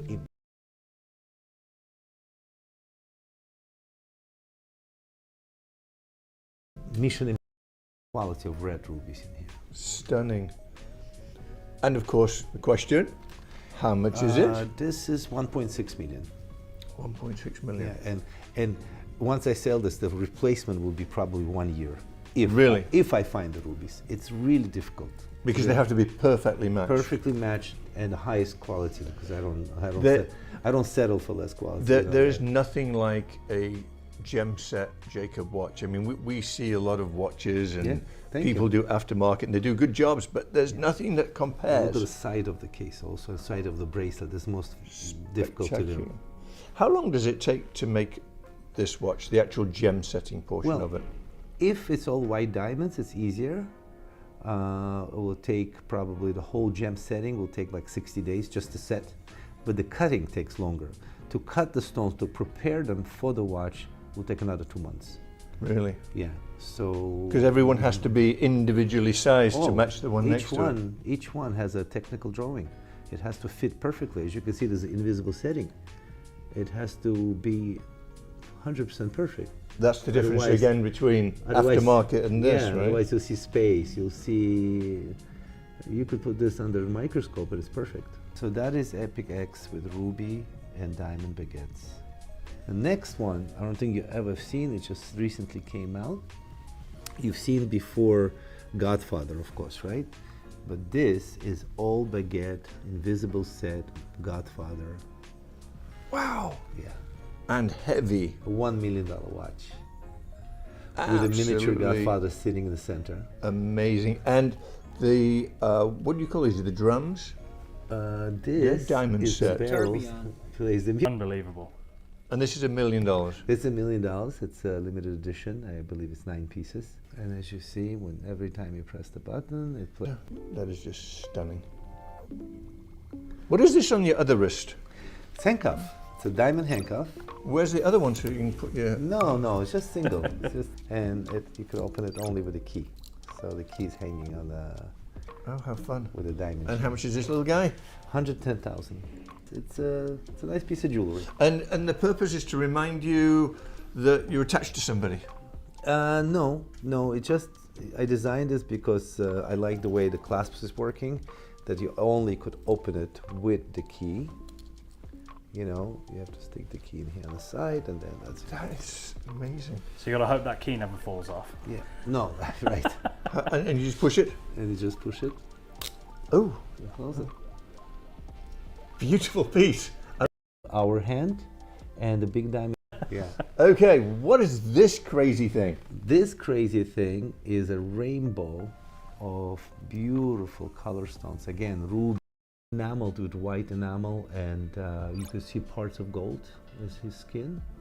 Let me turn that around. Wow, that detail is insane. It's a very big detail. The big ball here, the yellow ball, is like 3-carat yellow diamond Jacob cut. That was the most difficult to do. So that in itself is a couple of $100,000, right? Maybe more even. It's really? Yeah, very deep yellow. This watch is $1.3 million. Look, you can see the whole look at movement. the back. You can see the whole thing clear. in the back. 1.3 million? Yeah, it's one of a kind. It's piece unique. Never will be made again because I probably won't ever be able to find another diamond like that. So, incredible. It's a large. You need to cut 3-carat ball like this, Jacob cut ball. You need at least 10-carat diamend. So you're wasting. Yeah, so you're wasting 7 carats to make a perfect round ball. That's like a disco ball. I don't know if you've seen me advertising this. Probably you did. If you look at the pictures all the way around the watch. How did you do that? This is very new technology that never been done before. You see that? Yeah. Laser engraving is called, but never been done in a curved case. So what we did, we took all the special moments of the movie and engraved it on the side of the case. You remember Godfather 1? Of course. So since this was a 50-year anniversary of Godfather, we designed a watch and made 50 limited edition pieces. This is really stunning. And how much is this guy? This is 380,000. Oh, sorry, 380 is the gold one, the regular one. This is 500,000 now. 500,000. Yeah. And the violin on the side? It's a violin on the side, and when you open it, you can still continue seeing the pictures. Oh wow, behind it. That's amazing. Isn't it? Yeah. The detail.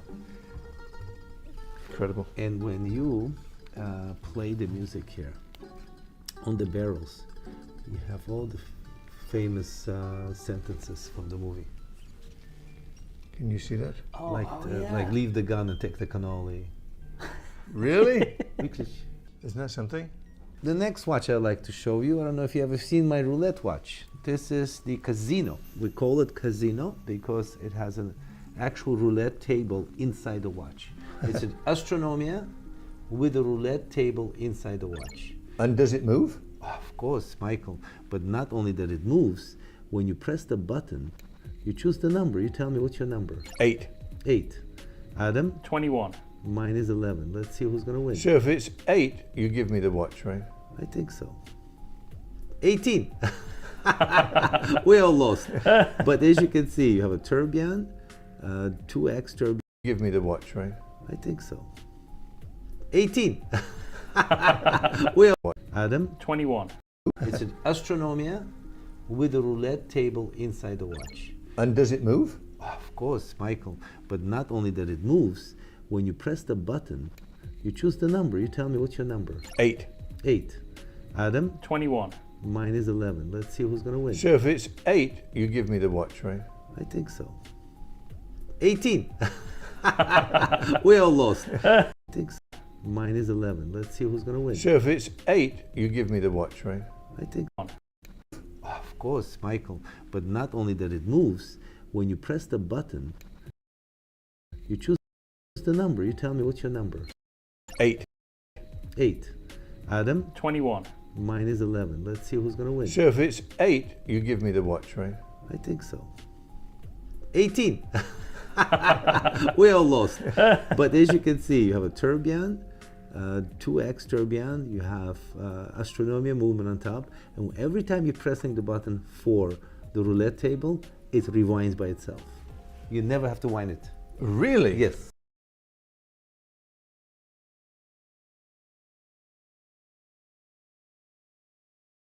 How's that possible?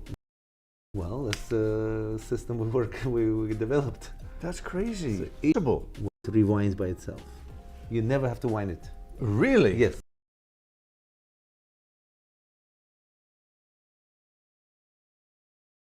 How's that possible? Well, that's the system we developed. That's crazy. So each time, otherwise you would be just winding the watch every time. So each time you're doing this, it's now also winding the watch. Maybe you get your number now. Insane.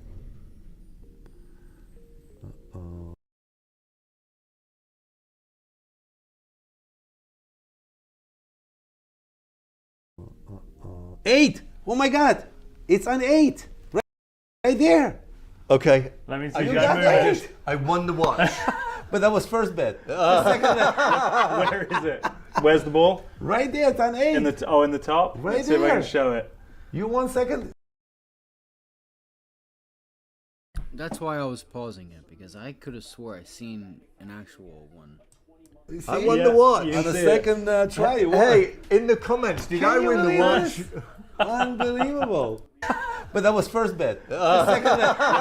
Where is it? It's an Astronomia with a roulette table inside the watch. And does it move? Of course, Michael. But not only that it moves, when you press the button, you choose the number. You tell me what's your number. 8. 8. Adam? 21. Mine is 11. Let's see who's going to win. So if it's 8, you give me the watch, right? I think so. 18. We all lost. But as you can see, you have a tourbillon, 2x tourbillon, you have Astronomia movement on top, and every time you're pressing the button for the roulette table, it rewinds by itself.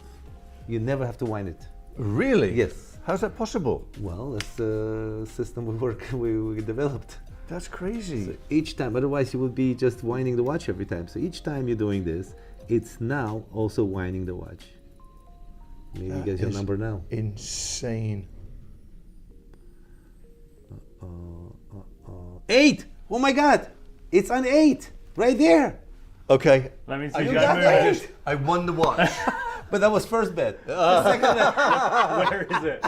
Where's the ball? Right there, it's on 8. In the top? Right Let's see if I there. can show it. You won second. See? I won the watch. On the second try, you won. Hey, in the comments, did I win the watch? Unbelievable. Wow. You gotta go to casino today. That's crazy. I can't believe this. You did say 8, right? I did say 8. I said It's my 11. You said birthday. 21. 8th of what month again? December. December 8th, yeah. December 8th. 12th 8th, yeah. So how much is this? 1947. This is $620,000. I love this. This is I think fun. this is my favorite watch of yours, Jacob. This is yeah, it's Drake's most favorite watch because he loves playing Oh, I roulette. bet, yeah. You know, and when he saw this, he says, Jacob, I must have this because this is my favorite game. This is amazing. Amazing. And you never have to wind it. No, we never have to wind it. Only for the time. Right, of course. Yeah, but for the animation, no. Not for the roulette, you don't have to wind, ever. Brilliant. Absolutely brilliant. Which saves you a lot of time. The next very special watch is this here. You also never seen, I think. This is, again, very difficult to make today because all orange sapphires. All matching. Tourbillon. Tourbillon, of course, there's a caviar, orange sapphire caviar.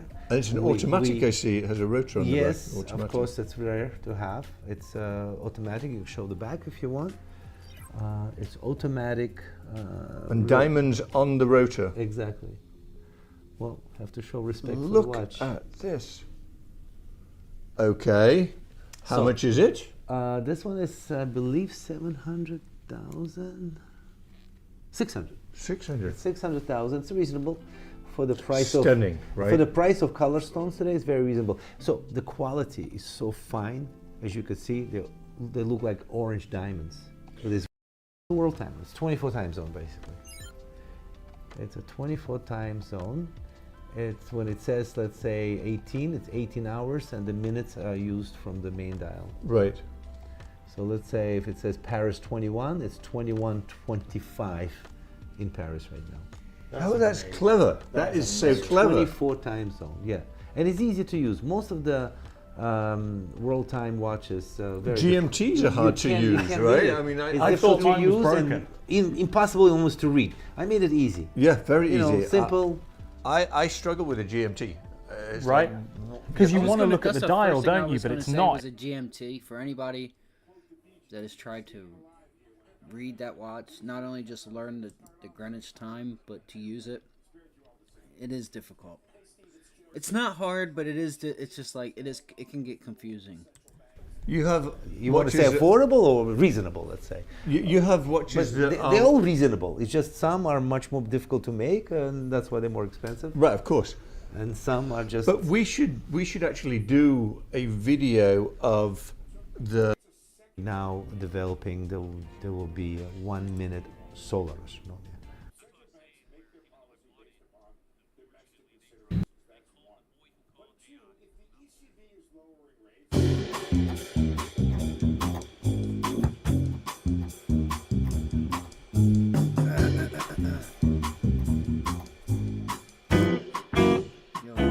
Well, everybody. Mr. Wonderful here in a very special, magical place if you're talking watches. 2.8 million in 2017. Estimates were 3 million? Estimate was in a fourth pillar dairy auction. I think I just seen the Cartier. Diamonds at the guaranteed lowest price. Legendary auctioneer for very high-end watch. $17 million? 17.8. He thinks it's going for 1 million, he goes for 17. That established him as a rock star in the watch world. And of course, Teddy Balzar, a good friend.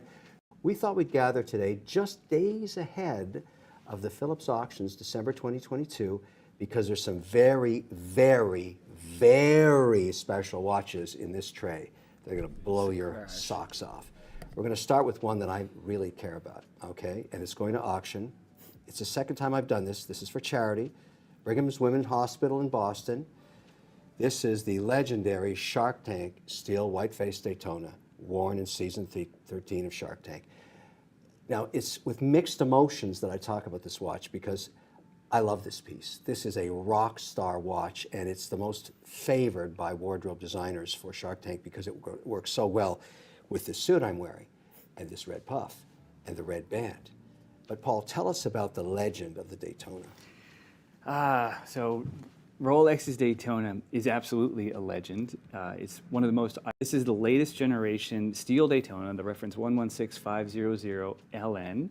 The ceramic Daytona, as it's well known, 1980 house Rolex movement, were $1,000 to $2,000. It's absolutely their availability, but you also have things, and I think it's important to show this, that certain other people that maybe don't have all the money to spend could still take part in these auctions. So you want to start there and then we can ascend up? Absolutely. I'm very happy you picked out this one, Teddy. This is the Mad One by Max Busser, MBNF. We look for watches for people across all walks of life, looking for the greatest watches regardless of price point. This one has a starting bid of $1,000. Our published estimate is $1,000. This is a very sought after model. When Max Busser introduced it, he made about 100 for his closest friends and supporters. Yet that's all you can get it for maybe $1. You don't know. You never know. I promise you it will not go. It won't be $1. No reserve lots could sell for very low. Okay, but what do they trade for in the secondary markets now? The blue, the first version, was only made for his closest friends, and this is an even more exclusive version of the first version, made specifically for his brand partners. This one, probably 12 to 15,000 on the secondary market for the Bushel Giroux. The traditional rotation of the oscillating weight to make it a unique presentation, to make it part of the cool feature, and then you also have on the outside the indication of time on the outside of the case. It's very cool to show the creativity. Yeah, I mean, it's extremely well made. That winding rotor, like a battle axe, is made of titanium and tungsten.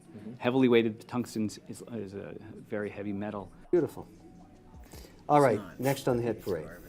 I thought you were We're moving up the feeding chain on price here. Starting with that approximately the legendary Cartier London crash, the original, introduced in 1967. How many were made, Paul? We have recent knowledge that approximately 1 were made. Introduced in 1967, the London crash was sold in the Cartier London boutique from about 1967 until 1989 approximately, and over all of those years, only about 12 were made. This is the 6th to appear publicly. It's absolutely fresh to the market. It comes from the family of the original owner, who was a woman. She bought it in 1970 from Cartier in London. She was a world-class collector of many things. She was also a philanthropist. But her jewelry collection was a standout. Her jewelry collection itself. Yeah. Thank you. It's That's one of why the, I should run this off. Rare. 1999. I can tell this is a very, very early piece. And Paul, there's something interesting with this. It has a spelling error in it. Yes, so exactly. This is a very early Journe piece. It's number 38, made in 1999. So theoretically, it could be the 38th Journe ever made.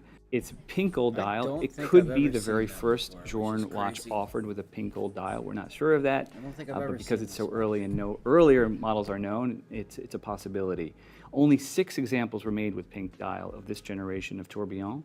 The case back has very shallow engravings, a characteristic of the earliest Journes, and as you mentioned, it has a wonderful human error.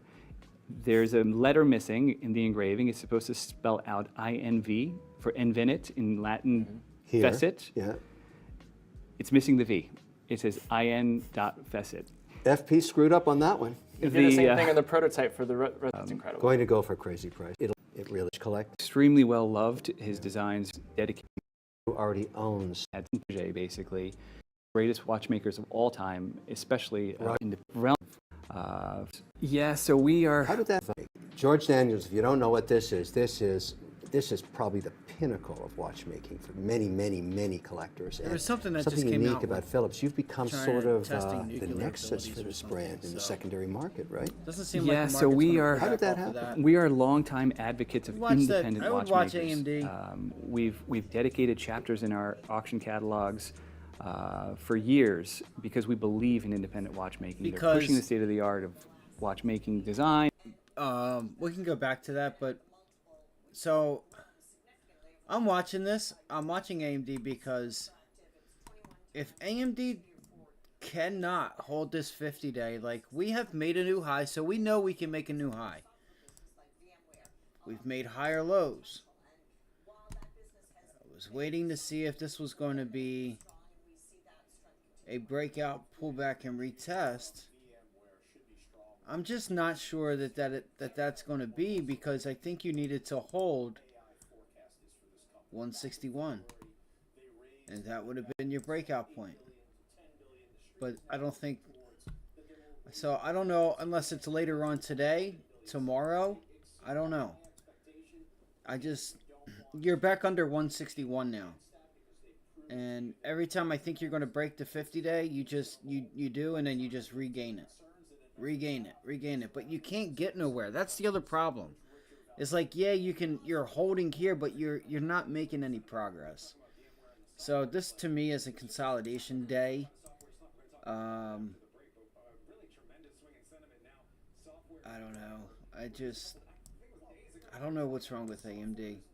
Everything else is up. Everything else is up, or was at least. I know NVIDIA was. That was my top trade idea today, and I don't know.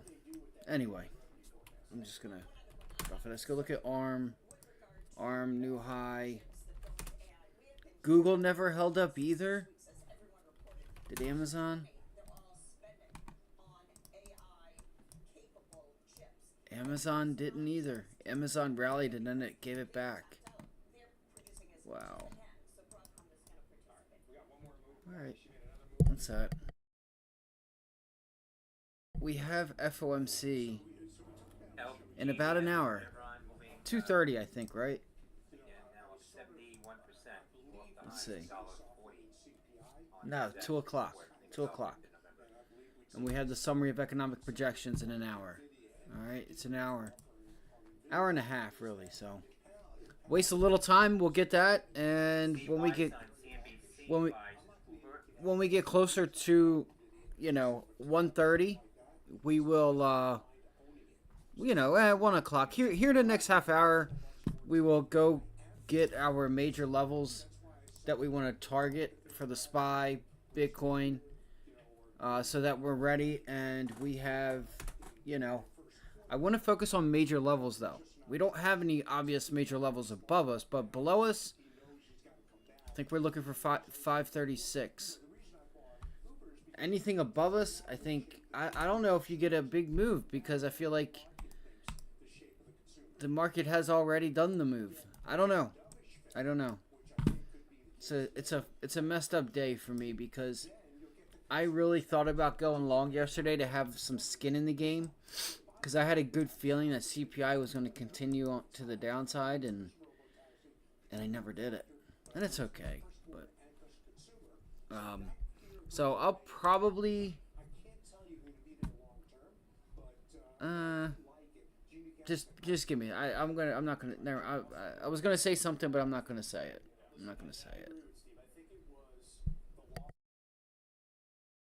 And also aesthetics.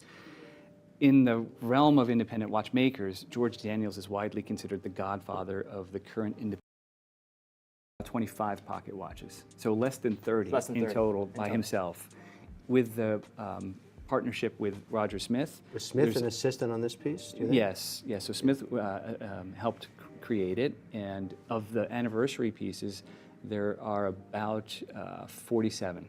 There's 35 in yellow gold, 12 in platinum, and the rest in white gold. Smith has also achieved that. Closed his order book. Yeah.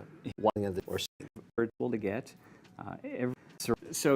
I thought it could have been a Frankenstein watch, or somebody that somehow painted it with a spray can. What is this AP doing in blue? Yes. So this is the latest version of Audemars Piguet's ceramic watches, announced, I believe, in September 2022. This is the first one to appear publicly. They're impossible to get. Everyone we've shown it to has said to us, I've never seen one before, and we too. I've never seen one before, and I thought I've seen everything.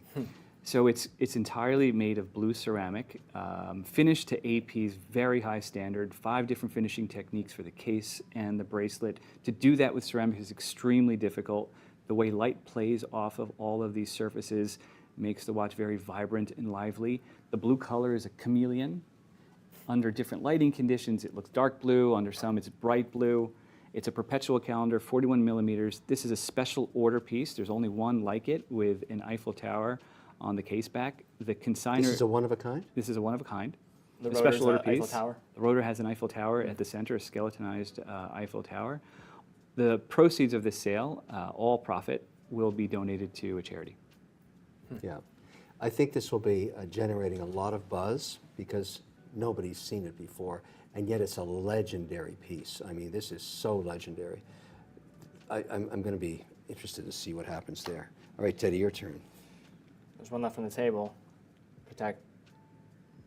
That's Perpetual right. chronograph. Now, you cannot go wrong with this piece. give us the history of this. I mean, collectability, value long term. Yeah. Is and this specifically signed to a retailer here in the U.S.? This is El Supremo stuff. So yes, so we saved one of the most important ones for last. So this is another cover lot featured on the front cover alongside the Cartier Crash. This is a Patek Philippe reference 2499 perpetual calendar chronograph. In the field of collectible Pateks, like Rolex has the Daytona, which is the most sought after model. The most sought after collectible Patek is widely believed, it is the perpetual calendar chronograph, and it is the 2499. Produced since 1951 until about 1985 in only 349 examples across 4 different series. This is a 3rd series example from 1973. It has dramatic, long, downturned, curved lugs, a very modern case size of about 38 millimeter diameter, perfect for today's tastes, really bold, beautiful Dauphine hands. All of the dial printing is raised hard enamel. What you see is not ink, it's actually engraved into the surface of the dial, filled with hard enamel, baked into a high temperature oven to be absolutely indelible, just like a tattoo. So it could survive hundreds of years. Even if you clean the dial, that print won't go away. This watch is well preserved, the dial's never been cleaned, the case is extremely sharp, and it's absolutely housed as an American retailer of Patek Philippe. There The estimate on it? It depends on the type of watch.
Oh my goodness me, sorry. I just saw something. Never seen one of these before. Is that what I think it is? So after 3 years, we are back in New York City, 62nd Street in Manhattan at Wrist Aficionado, and we're going to go and see our dear friends Eddie and Vadim. Oh, this is different. Wow. Look at this, what's this? This is one of those security chambers. You trust us, huh? Hello, hello, hello. How are you, my friend? Good to see you. Good to see you too. How you been? I'm doing great. How about yourself? Good to see you, my friend. Vadim. How are you, my friend? Good to see you. It's been a while. You remember Adam, of course? Yes, of course. Adam, how are you? Good to see you. Good to see you too. Wow, this is amazing. Completely different. Welcome back. Welcome back. So you renovated? We did. Yeah, last year we did a full renovation. Amazing. Yeah. It looks beautiful. Thank Absolutely you, sir. beautiful. Thank you, sir. Thank you, sir. It's been a while. And you got your own magazine now? We do. We do. We started this year something new for us. How often does this come out? We're probably going to do it twice a year. Okay, first question is, why don't I get it? You did? You did? No, I didn't. You get too much mail at home. I want to subscribe. Yeah. So you've got lots of beautiful things, but we've got to start with this. What is this? What is it? MB&F. Does it fire? No, it doesn't. I wish it would. That's huge. Oh, that is so cool. Amazing, no? May I hold it? Absolutely. Fully functional clock. Wow. So, what does that do? Load it? Load it. And shoot? Just in case someone comes in here. It's 12 o'clock. Boom. Oh, how cool is this? Beautiful, no? It's gorgeous. Yeah, they make nice pieces. How do you wind it? Look at this. Oh, I love it. I can see this traveling home with me. I could go on the plane with you, right? How much is it? This one's around 50. Oh, put it back. Not bad. The reason that I can't buy it is I don't think I can put that on the plane with me. I might get into trouble, right? I think so, yeah. It's art. You can take art with you anywhere you want. Can you imagine going through TSA? Well, I just bought this clock. Talking of art, that's beautiful. I think I found the perfect table for you. Oh, that is so cool. Do you sell these? We do. We do. Okay, how much is it? This one is 50. $50? 50,000. I know. 50,000. It's pretty cool, isn't Beautiful. it? No, fully functioning too. Fully functioning? So the clock Can I works. twist this? It's got to be wound though. Yeah, this one needs to be wound. This comes out, plugs in. No way. A lot of winding. God, that's a lot of threads. Plugs in over here. So it's quartz? Yes. That's so cool. I've seen two things, I want two things. This is an RM though. I know, but it's the table, I don't care. Do they make other brands? I think it's an RM. Any brand you want, actually, yeah. Do you have any other brands? We do. We have a little AP in the back. I'll take the AP. But feel the heaviness. Can't move it. You can't move it? Yeah. You can't It's move solid. it. It's like one of those tricks where you pick up a bar of gold, if you can pick it up, you can keep it. If you can get it with one hand. This is amazing. Thank you, sir. Purses, Hermes Birkin. Do you sell these too? We do. We started selling them a lot out of New York, and then we opened up another just second-hand Hermes boutique in Miami called Maison. Oh, for real? Yeah, in the City, right next to our watch store. Very popular, right? More popular than watches, probably. Just as popular as watches. Just as popular as watches. But, you know, it's a new demographic. This so. is probably what, $80,000, $90,000? Yeah. Beautiful piece. I say piece, bag. Yeah, so we, instead of having pieces scattered throughout the store, we decided to dedicate a full store just to the secondary handbag market. Whoa, I've seen these in pictures. I've never seen one in person. Oh, the Lange. The Lange, that's with the baguettes, isn't it? Beautiful piece. Very rare. Quite limited. I think only a couple were made. That would explain why I've never seen one in person. Look at that. Yeah, it's quite limited. How gorgeous is that? Beautiful piece, no? Beautiful. I mean, class. And the big question is, how much is it? This one is $190. Gorgeous. Not far off of retail. Very close to retail, considering how limited it is. So this is more or less than retail? Just slightly over. Slightly over. Beautiful piece, right? Yeah, I love that. Can't see you wearing it. No, but it is it's beautiful. Very, I can see me wearing it. Yeah, it's very subtle, isn't it? It's very classy, even with the diamonds. Beautiful. But these brands are Lange's, the Ambien-Fs, Jaegers, Look at the Vacherons. speed of that second hand. I guess it's a second hand. Do you see that? Oh yeah. Okay, it's got like to pull, split second, got to right? pull that Yeah, out. good. What's it doing? Why is it going so fast? It's like Adam after a couple of beers. Wow. So this is a split second, one button chrono, right? With a very fast, whatever that is. Tell us in the comments what that is. Do you guys know what that is? I would have to do some research. Back to that. Second. That's the one I knew we were gonna. That's the one I knew we were gonna skip over. Second. That's the one I knew. I knew it was coming. Sorry, I couldn't resist, but I mean, this I- is. I mean, who cares what it does? It's cool. 2. That's a nice piece. 3. Beautiful 4. piece. I'm sure it's a ton of value. And not for expensive, seconds. right? There you go. Remember how much this is? I'm going to guess $38,000. Yeah, you're right. So it's 34,000. I wasn't far out. You were very good. Yeah. Wasn't far out. Okay, never seen one of these in person either. You don't have one yet? No. So this is the leopard dial Yeah, yellow gold eye of the tiger. Eye of the Tiger. And these are not inexpensive. What? No, this one is $350. $350. That's not that terrible for this watch. It's a lot of watch. It's a lot of diamonds, a lot of watch for it. That is absolutely Dial is stunning, no? beautiful. Beautiful watch. Can you see me wearing that? I can, 100%. What are you wearing now, Michael? I'm wearing Jacob. That's a nice one. That's yours. Yeah, this is mine. That's your Producer Michael collaboration version. I haven't That's seen beautiful. the bracelet. Wow, the bracelet's stunning, huh? Beautiful, amazing. Love Very it. heavy. Love it. Thank you. Love it. We trading? No. No? I can't. You can't? No, I can't. That's my personal baby. This is gorgeous. Absolutely. This is gorgeous. actually probably my favorite of all the recent Daytonas that came out. Really? Yeah, I love this one. I have the rainbow with the same bracelet, which is also Factory- really, the really factory factory pavé. one with the Yeah. factory pavé. Yeah. Theirs went crazy for a moment, and then They probably, at their peak, they probably touched 900. more. Yeah, maybe a They went million. over 1 million, didn't they? Yeah, they were asking over. They were $1 asking, million. yeah, they were asking what they I think sold I for. paid $180 for it. Did you? Yeah. Wow. Yeah, but million. when I bought it, you couldn't give them away. Nobody No. wanted it. But now they just. No, they went through the roof. They went through the Yeah. roof. Yeah. Oh my goodness me. Sorry. I just saw something that I don't believe I saw. Is that what I think it is? Which one are you looking at, Mike? The Tiffany Patek? Yeah. The $6 million one that sold at auction? Yeah, the first one sold for $6. Oh, that's crazy. I've never seen one of these in I'm person. sure you have an allocation already, Michael. No, I wish I did. I wish I did. How many of these did they make? 170. Okay, so this watch was what, like $45,000, $50,000 list? The list is about 48. 48? Yeah. And now this is, what are you asking, 3 million? Under. 4 million? Under A little 3. under. Under It's 3? under 3, yeah. At its peak, it touched 6. How much is this one? Like 2.7. For a $50,000 watch.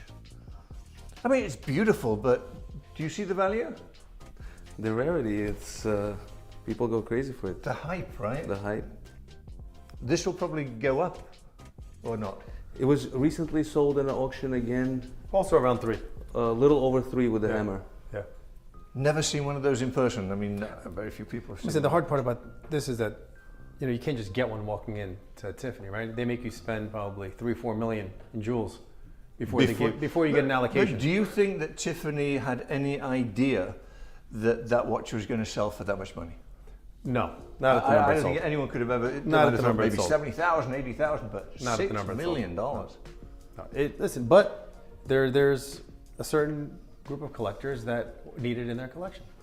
And they could afford it. And they can afford it. If you can afford it, why not? It doesn't matter, does it? It's like anything else that's excess in life. Listen, okay, you're paying, 2.7 million, 3 million, 4 million for a $50,000 watch, but if you can afford it and you want it, it's immediate gratification. Rather than going through the hustle of getting through Tiffany and spending 4 million, getting on a list and maybe not getting it and having to buy, X amount of millions in jewels. Let me see it again. I gotta hold this thing. Only because this is like the unicorn, isn't it? You just can't get this watch, you can't see it. And as you know, we see a lot of watches. Never seen one of these before. That's the elusive, what do you call this? The rainbow diamond. I'm assuming that's the all multi sapphire 37 millimeter. Amazing. So you're storing in Miami. Do you have the same type of inventory, or what do you carry there? Similar. I mean, there's few pieces that we have of double, so we'll have one here. Not that Tiffany, right? You don't have two of those. Unfortunately. Right. But we have different types of inventory there, and we ship. If there's a client here that wants something that we have in Miami, we ship it here, or vice versa.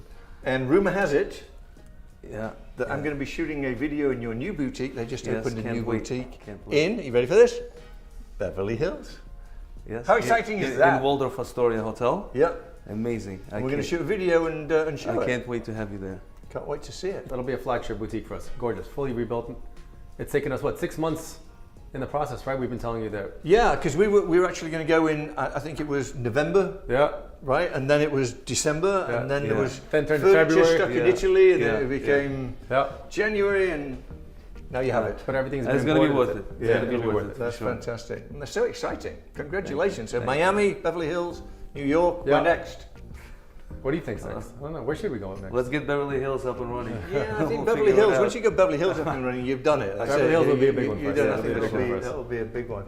God, you've got so many beautiful pieces. So this watch here, the Tourbillon, the Royal Oak Tourbillon, I had that watch, it was probably 10, 12 years ago, and nobody was wearing watches of that size. It was enormous, because that's 44 millimeter. Yeah, for back in the day. Yeah, and everybody said, why are you wearing like Big Ben on your wrist?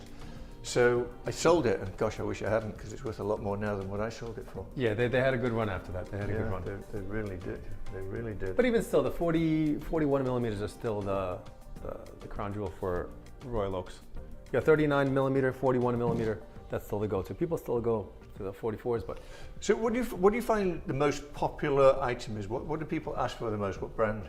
Well, obviously Rolex, Still, right? Listen, they pump out 1 million watches a year, so people still want Rolex. And you still can't get one. They pump out 1 million watches, and you go to the boutique and they say sorry. Correct.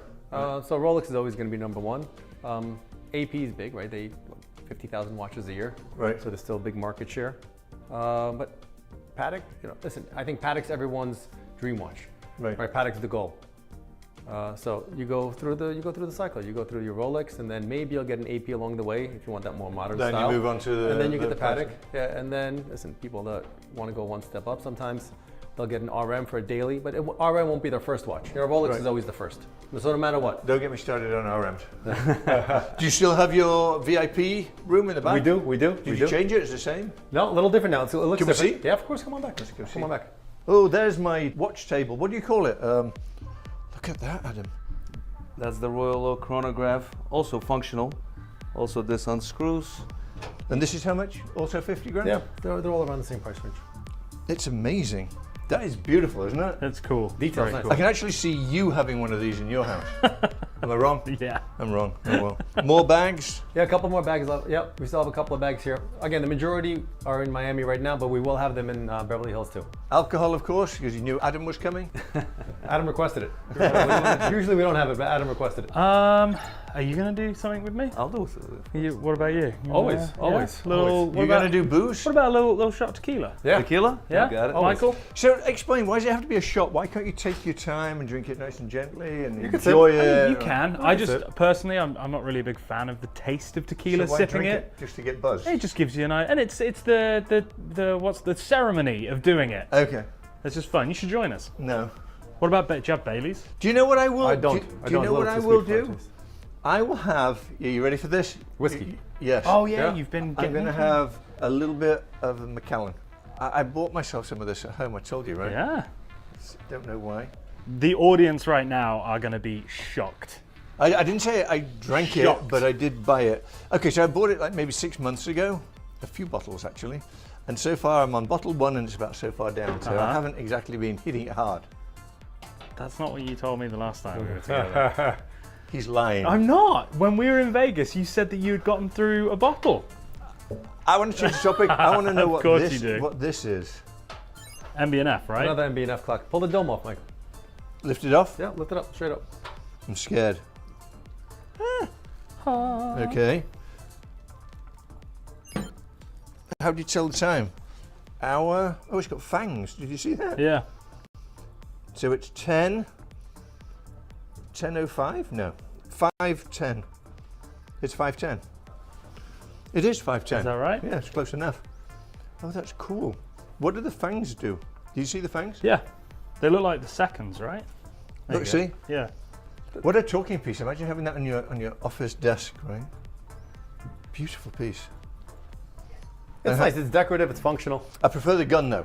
That is just, Yeah. what That's my is favorite. that? Talking of guns. That's actually the box for the gun. Can you see it? It's a bullet. It's a bullet. Oh look, it's even got a thing on the bottom. Oh the, yeah. The The striker, cap, right? Yeah. Oh, that's wild. And it's metal. Oh yeah. That's amazing. That is amazing. How much was the gun? 50. 50. This one's a piece unique. I would love to have that. He's got that look in his eye. No, 50 grand. You Yeah. deserve And now I it. have to ask what that is. What is that? Is that a G-string?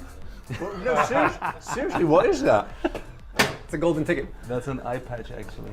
An eye patch? Diamond eye patch. I dare you, put it on. You volunteer, please. Have to see what this looks like on. Why? I mean, why? I genuinely thought that was like a diamond-crusted G-string. Well, you would. But Say R. That is the most fabulous pirate I've ever seen. So wait a minute. This is mine, That's, by the way. that's the thumbnail. Yeah. You don't get paid enough. No, when VIP clients come in, I put this on. Oh my word. All right, so somebody please explain, what's the purpose? Why? No, it's a client that left it here. We have to do some work. He's a big rapper, Slick Rick. Oh, okay. Has he only got one eye?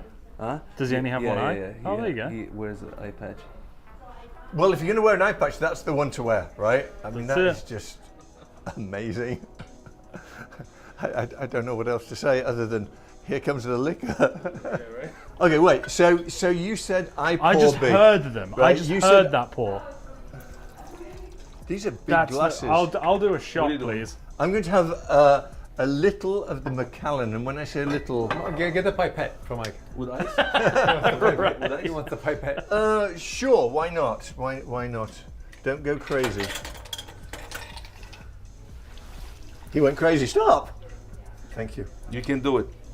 That's There's our thumbnail right there. cheers.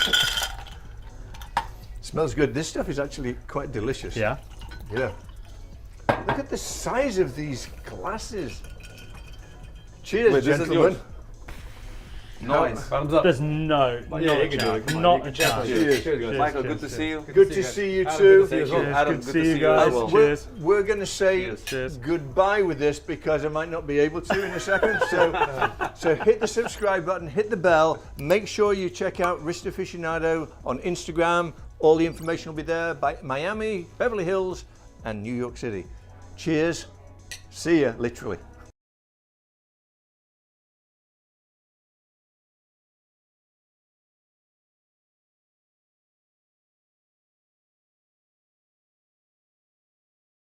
A week on schwabnetwork.com on all your streaming devices. Schwab Network is available anytime, anywhere, on any device for free. No place better than the Schwab Network.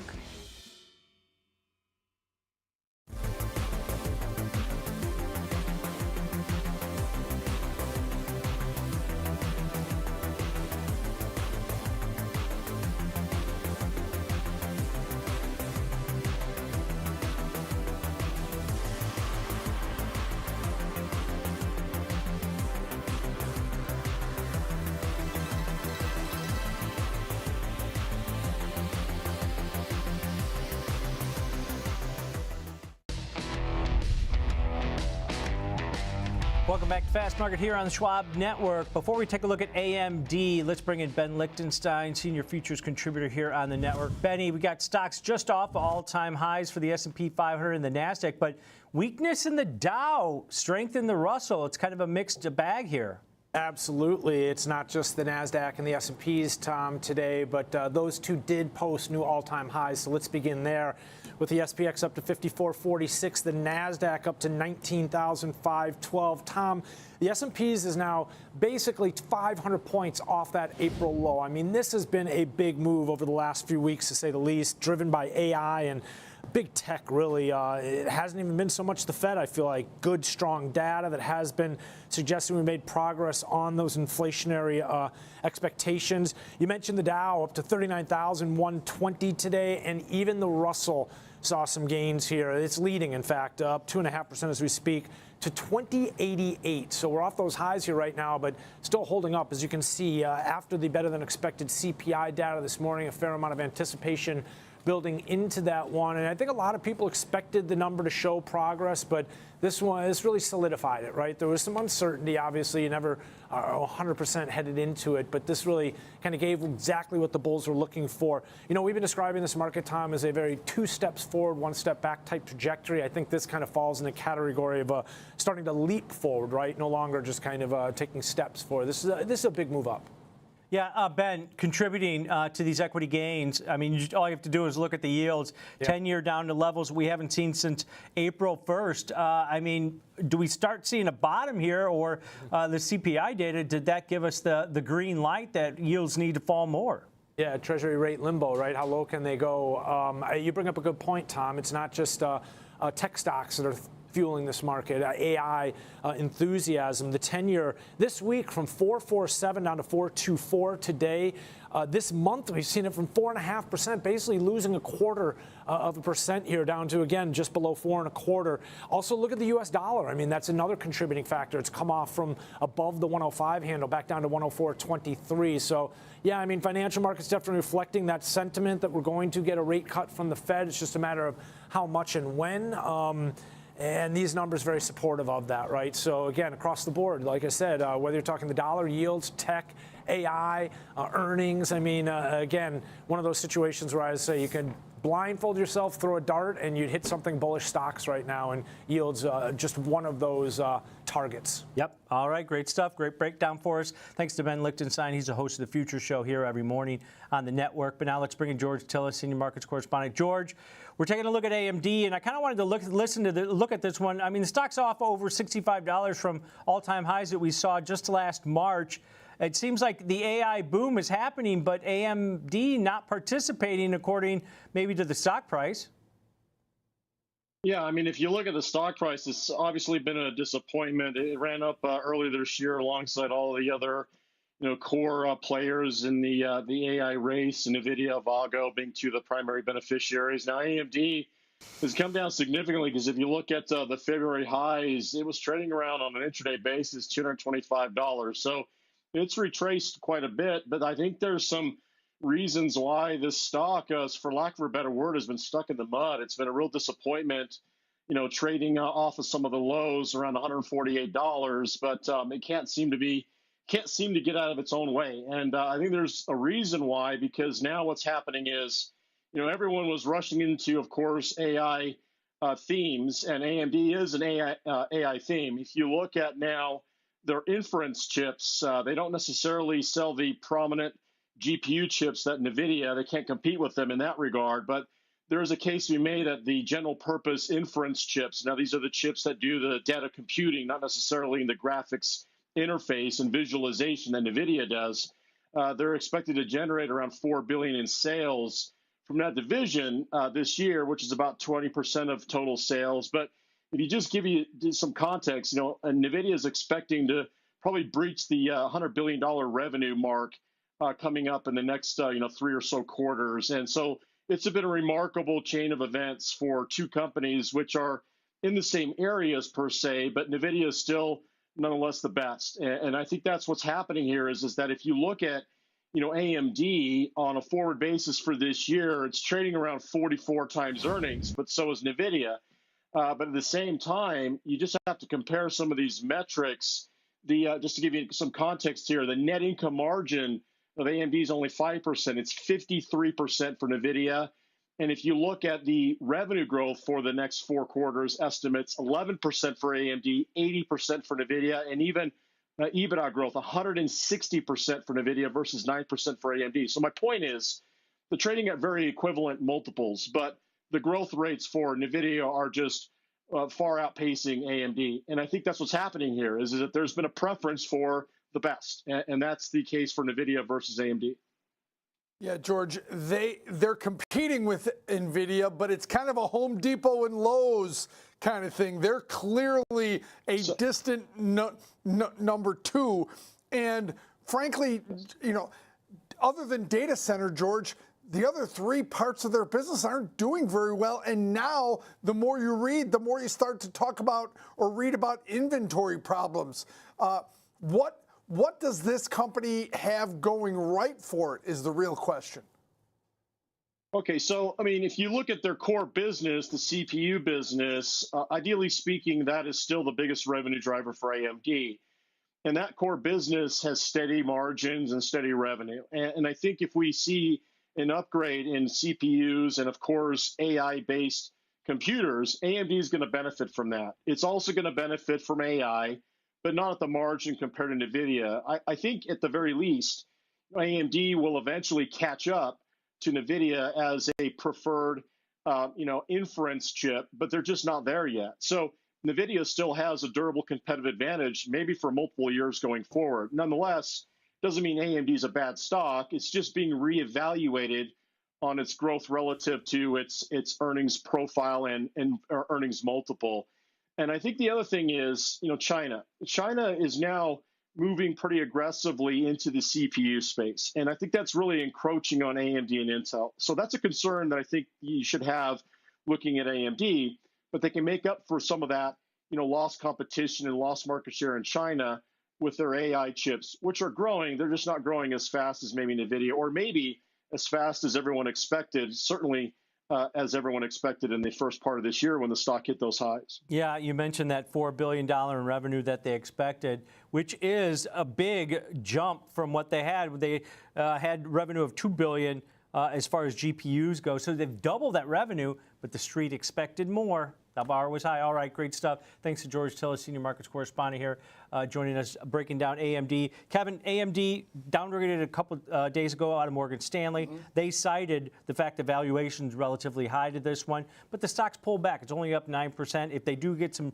good numbers coming out, Lisa Su, good CEO for this company. So I looked at a strategy that gives us a little bit of duration for this stock to rebound, where you don't need a massive move to the upside and you can be profitable. So on this example, I went out to the July monthly cycle, Kev, in 37 days till expiration, so about 5 weeks, where I'm going to buy an unbalanced call butterfly to the upside. If you think this stock's going to grind higher, buy one of the July 160 calls, sell 2 of the 175 strike calls, and buy one of the 180 strike calls. You're paying roughly about a $4.40 debit for this unbalanced call butterfly to the upside. Takes your break even, Kev, 164.40 to the upside. You don't need a big move. You need a move of just over $3 on this one. The risk is $450 or $440 per spread on this one, Kev.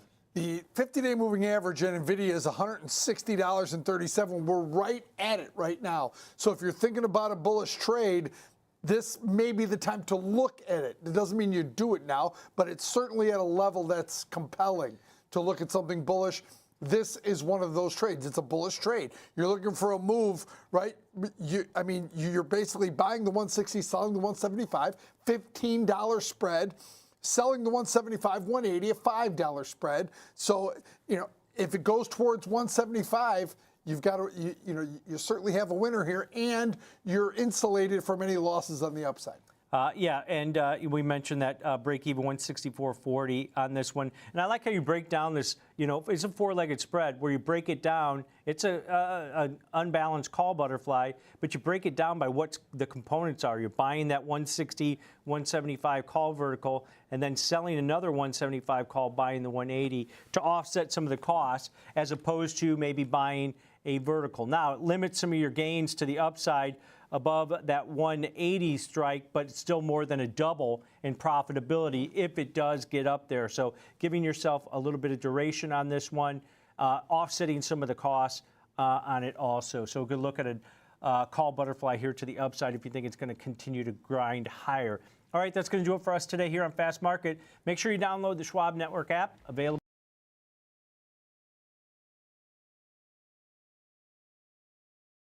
Vaj.com.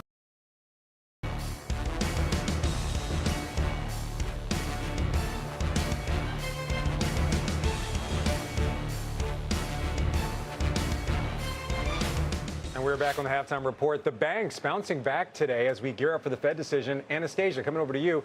You see some opportunities, but specifically in the big banks. In the big banks, when you ask people what they're bearish about when it comes to the economy or the banks, they'll tell you it's the potential for mark-to-market losses because of higher interest rates. But what's happening today is the exact opposite of that. You have the 2-year down, the 10-year Treasury yield down 15 basis points, and as a result, the regional banks actually rallying very strongly. So if we can have a continuation of that move and rates continue to move lower, that we can put that risk aside for banks. And at the same time, strong economic activity should mean lower defaults, lower losses, and also better lending and better capital market activity. So Joe, you have a lot of financial exposures, including some of those regional banks. They've got some warnings about Huntington. Also, I'm seeing a couple other names in here. What's your take on Regions, specifically M&T Bank? We added those at the end of April, so we own 3 regional banks now. We weren't in the regional banks for the better part of the last 15 months, made a small return to it. They really haven't worked very well. Yesterday, they're recovering. Anything related to interest rate sensitivity is recovering today. The real estate REIT is rallying as well. I think when you look at the banks right now, you want to focus on where the strength has been. That's been in insurance. That's been in private equity. That takes you to KKR and Apollo. Got to run KRE up just about 3.5%. Final trades are up next on halftime. Stay with us.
All right, guys, it's 1 o'clock. I just made some coffee, so I'm going to start bringing up the previous. Hold on.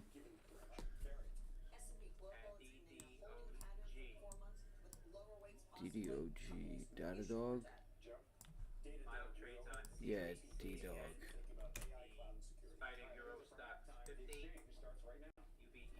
All right. All right, welcome back to Halftime. We have a big interview coming your way post-Fed. Scott Wapner will be live from Double Lines HQ. He is sitting down exclusively. Like I said, yeah, there's nobody here anyway. Fuck it. But yeah, I'll be right back. I'm gonna go pour some coffee, and we'll go over the summary of economic projections. I like and all Europe. That fun stuff. Rebounding nicely there. Earnings recovery is underway, and feels like everyone's going to Europe this summer. Steve Weiss. Uber. I'm going to double down on that in this show. I still think it could recover, and it's a safe stock in a volatile market, given the correction. Carrie. S&P Global, it's been in a holding pattern for 4 months with lower weights possibly. Companies will issue more debt. Joe? Datadog, we own it in the Joe T ETF. You're thinking about AI, cloud, and security. All right, that is it for halftime. The exchange starts right now.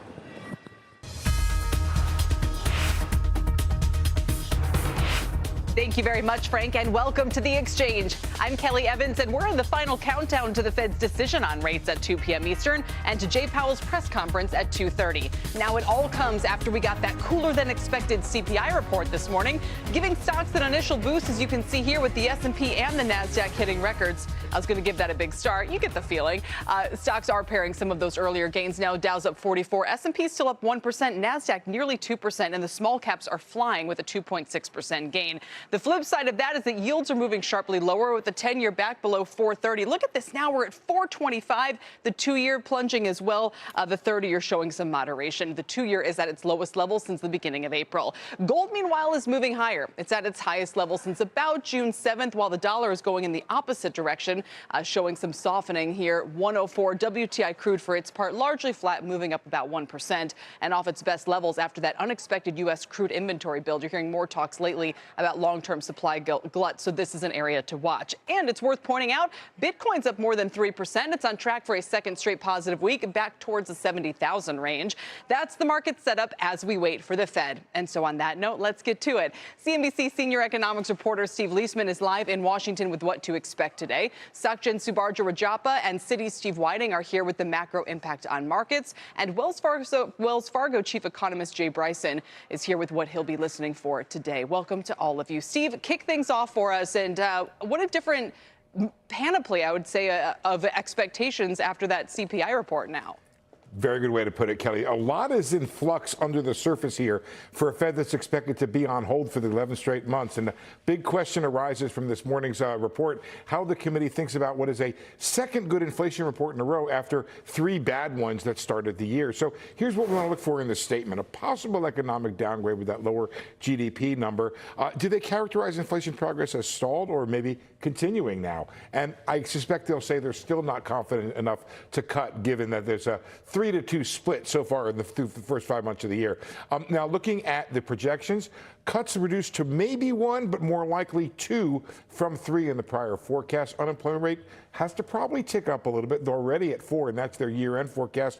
And of course, there'll be some debate as to the long-run rate. It's 2.6. Some talk about maybe going higher again, meaning the Fed would see itself as less restrictive. Look at the probabilities. A big surge in the probabilities for rate cuts this morning. July, still low, but up 6 points this morning to 15. September, more confidence there, 73, up 18 points this morning. And November, 85. The market is actually bracing in a 30% chance of 3 rate cuts by the time December rolls around. And I'll be watching closely the Fed's own forecast for core PCE inflation this year. The average Fed official in March looked for 2.6 for the full year, and it was 2.75 in April. Goldman, based on this morning's CPI report, says that PCE is going to come in right at 2.6, so it should go down more when it's released at the end of the month. Well, what does that mean? Even while everyone has been up in arms about the lack of inflation progress, the Fed's going to be very close to its forecast in mid-year for the entire year. And that was in context of 3 cuts. So a question becomes, Kelly, how much should they really be dialing back rate cuts if they're where they thought they wanted to be on inflation? It's a great point. Steve, let me ask, do you think this is an overreaction to the CPI report this morning that the Fed claims it doesn't even really follow? Or does it make sense to you that we might now see 2 or 3 or at least 1 cuts in the next couple of months? No, I think it's an appropriate reaction. I'm not saying the magnitude of the reaction, but to react to it makes sense for the following reason. We were very concerned at the beginning of this year, Kelly, and there was quite a robust debate.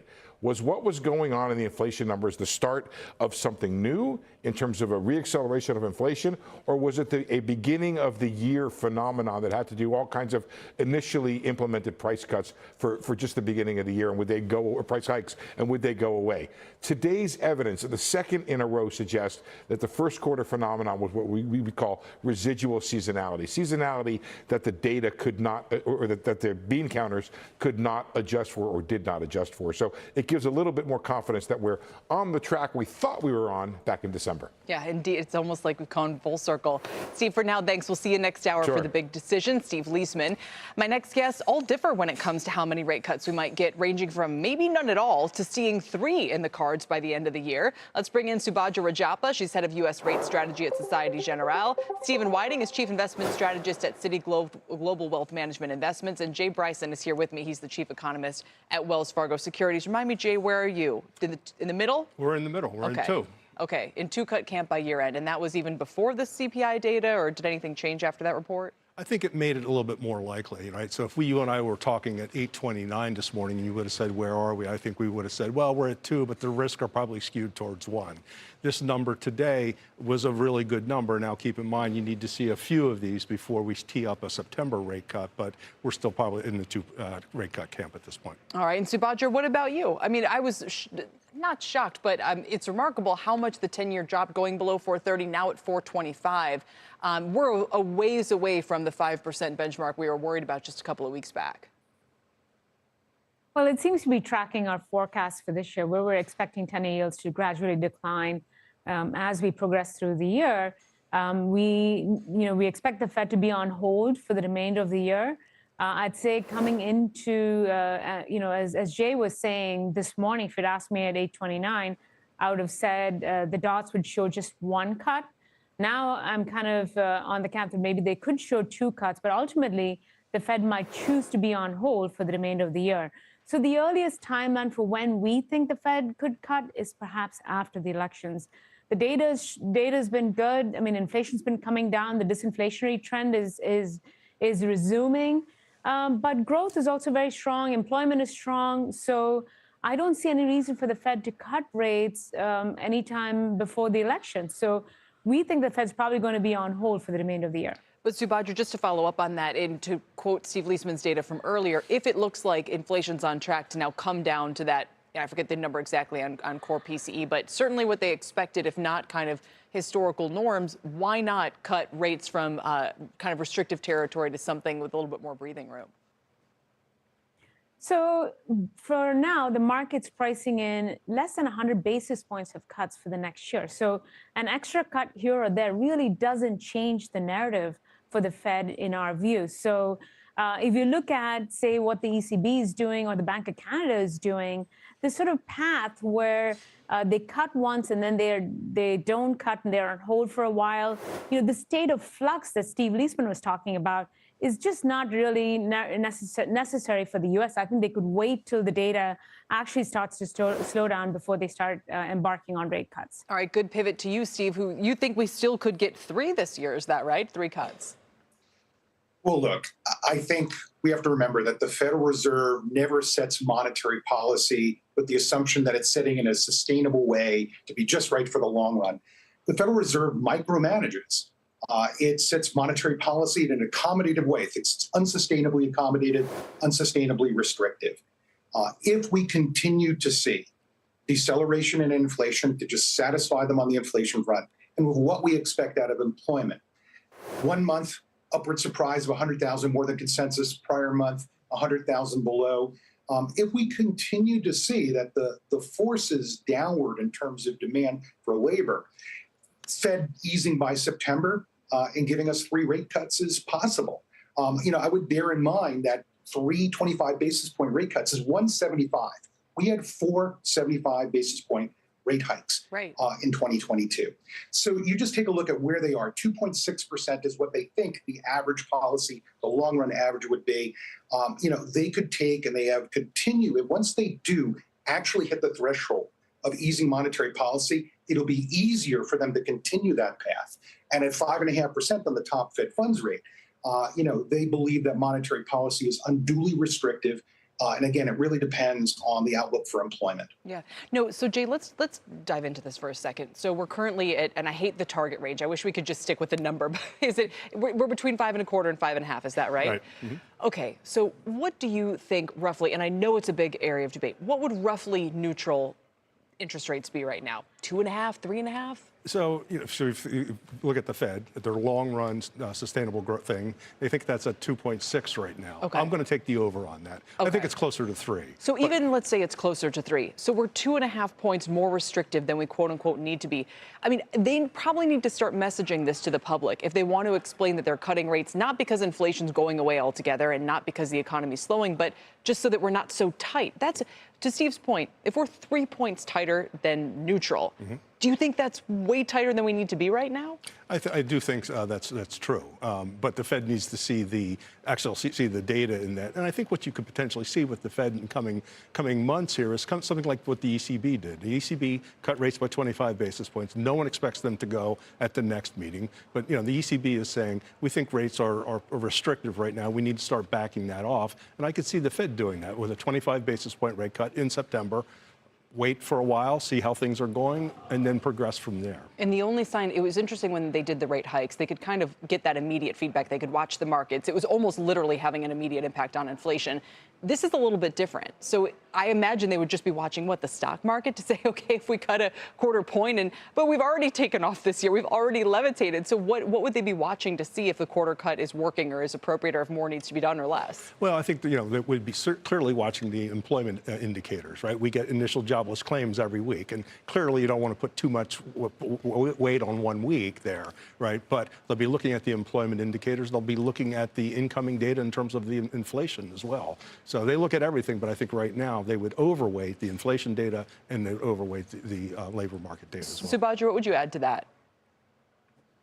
So I think that they should wait for as long as they possibly can before they start embarking on cuts, and then perhaps use a very steady path of rate cuts afterwards, either once a quarter or some sort of a regular pattern so that the market knows to anticipate well ahead of time what their policy prescription is. But as I mentioned earlier, I think in aggregate, you're looking at less than 100 basis points of cuts over the next year. So, the impact on the economy, for the most part, is still one where the Fed is cutting rates to orchestrate a soft landing, not necessarily providing accommodation in a meaningful way. Right, but to go back to that, why do they need to wait? Why do they need to keep policies so restrictive right now? Couldn't they have already started cutting rates and just saying, look, we're trying to do whatever you want to call it, once a quarter or something to get us on that glide path back towards neutral, and we've got quite a ways to go if we're going to have to cut by 2 or 3 points altogether? So the risk to cutting too soon and too aggressively is that you see a resumption in services side inflation. I mean, that was a risk. We saw that in the first quarter of this year. The first 3 prints came in a lot hotter than expected. Part of that had to do with the fact that the Fed pivoted towards easing perhaps too prematurely at the November meeting. You saw the sort of services side inflation start to perk up again. So that's one of the reasons why I think that the Fed should wait to make sure that services side inflation is actually durably on a trajectory towards its 2% target. You see super core, it's been coming down, but not as fast as the Fed would like. Stephen, can you weigh in on that? So look, I think PCE inflation, the Fed's preferred measure, maybe it's inflation for what you could still afford. We can joke a little bit about it. A lot of these measures are much more subjective than anyone would argue. It's been doing nothing but making new cycle lows. And yes, the reading is 2 3/4, 275 to be precise. That is continuing to come down. The inflation scare of the first quarter was because of the exaggerations to the downside in the fourth quarter. In the CPI data, we're seeing corrections to some of these trends. But if they look at PCE inflation data, they're saying we're on our way to where we need to be. Is it fast enough for them to act very soon, by July? Probably not with committee dynamics. But when they see that they're satisfied on this front, they could take policy down 25 basis points per meeting at a clip and do that for a while. And even without collapsing rates towards zero or signaling some collapse in the economy, which is unlikely. Jay, what do you think they were looking for in order to embark on something like that? So I think what they really want to look at is the core PCE, the 3-month annualized change. If you get that down to roughly a 2.5 range at that point, they feel a little bit more confident that inflation is really going to converge to 2%. Then I think that's what brings them about. And we're close to there now, are we not? No, we're up above 3% right now. Are we still on a 3-month moving average on the core? Right, yeah. Interesting. So we'll get, we have a core PCE print at the end of this month. We'll have 3 more of those before the next FOMC meeting as well. So you think if that goes from 3 to 2.5%, a 3-month moving average on the core, that gives them the go-ahead to cut? What about those who'd say, well, that's not 2%, that's still pretty high? So I guess what I would say to that is there's a lag. Inflation is a lagging indicator, right? And you want to be looking ahead at that. And if you are confident that you're getting 0.2s every month on the core and maybe a 0.1 in there every once in a while, that's good enough reason to go. Yeah, even the super core, the lags there with housing and education or healthcare and some of these insurance still feel like they're lagging even from the pandemic and affecting that upwards. Thank you all for a great conversation. Really appreciate it. We'll see what happens in an hour and in the months to come. Subhadra Rajappa, Stephen Whiting, and Jay Bryson. After the decision, we'll speak with real estate mogul Don Peebles. He was the only member of our Power Lunch mock Fed who said he'd vote to cut rates today if he were on the official FOMC. Look forward to his reaction there. Meantime, mortgage rates are on the move following the cooler than expected CPI report. Diana Olick finally with some good news. That's right, Kelly. Mortgage rates dropped sharply this morning after the release of the CPI. The average rate on the 30-year fixed down 18 basis points to 6. Yes, that's a 6 handle, 6.98%, and that is the lowest since the end of March. Rates had dropped for much of last week, causing weekly mortgage demand to surge nearly 16%, according to the Mortgage Bankers Association. But a stronger than expected jobs report on Friday caused rates to jump back up again, so it's been a little volatile. Now, applications to refinance a home loan last week, which are most sensitive to quick rate moves, jumped 28% compared with the previous week. We're also 28% higher year over year. Applications for a mortgage to buy a home rose 9% for the week, but we're still 12% lower than the same week 1 year ago. Home buyers are not only contending with high interest rates, but also high home prices. And in fact, a monthly survey from Fannie Mae found 86% of consumers said now is a bad time to buy a home. But we are not out of the woods yet. We still have the Fed meeting coming up shortly, of course. Matthew Graham of Mortgage News Daily told me CPI is the meat the Fed will either season to perfection or oversalt. Kelly? Okay, so what are people in the housing market saying about the significance of rates below 7? Keeping in mind, as you've pointed out many a time, it's really, we've got to get them to settle at some kind of level here where people feel clarity and not just go, well, it's down a week, let me go buy a house. Well, no, I think it really shows how sensitive consumers are to mortgage rates. And when we used to see these tiny rate moves, we didn't get a lot of move on the purchase side. But when you get back into that 6% range, we saw it in March that buyers came back in early this year. We were in the high 6s, and January, February, March, we saw good home buying activity. We said spring was starting early, that boom, it stopped in April when rates went back over 7%. So I do think there's this line between 6 and 7% for buyers to get back in. Of course, again, they're still contending with high prices. And even though there is more supply coming onto the market, it's still very pricey. And so a lot of it is just sitting. So we need to see home prices come back a little. But again, I do think that 6% handle does help buyers. It must. Diana, thank you very much. We appreciate it today. Diana Olick. Coming up, do you remember when Bulova aired the first ever television commercial in 1941? I do. Ryan Reynolds does. And that's why Mountain Performance TV is teaming up with the trailblazing brand to announce the biggest revolution in TV advertising since that day. That revolution, as he's calling it, is Mountain's new AI-powered platform that matches products with customers to make the ad more effective. And up next, we'll ask the CEO how it works and what it means for the media landscape. Plus, Paramount shares are coming off their worst day since April after National Amusements owner and controlling shareholder Sherry Redstone called off the merger talks with Skydance. Is she opening herself up to a shareholder lawsuit? And what's left in Paramount's playbook? We'll ask Needham senior analyst Laura Martin ahead. Less than 45 minutes until the Fed's decision on rates. Stay with us. The Exchange is back after this. This is The Exchange on CNBC.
All right, guys. So I'm gonna go pour some coffee.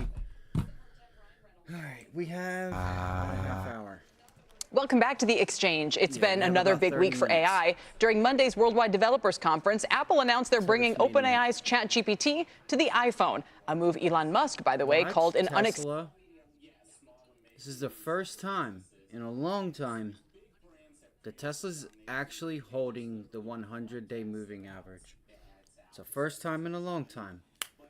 So I know they said that we should get the votes, or like kind of know what the votes were by the end of the day today. So let's see what happens. It can still go either way here. Still go either way. I'll be right back. Welcome. Thank you. Doesn't hurt to have Ryan Reynolds shilling the product. You know, not at all. Not the worst way to launch it. What exactly is the main level on the S&Ps you want to look for is pretty much the problem we're trying to solve is that Mountain, we have essentially brought the SMB market into television. Small, medium. Yeah, small and medium-sized businesses. And so these big brands that previously dominated TV, they just literally broadcast their ads out. They're spending tons of money.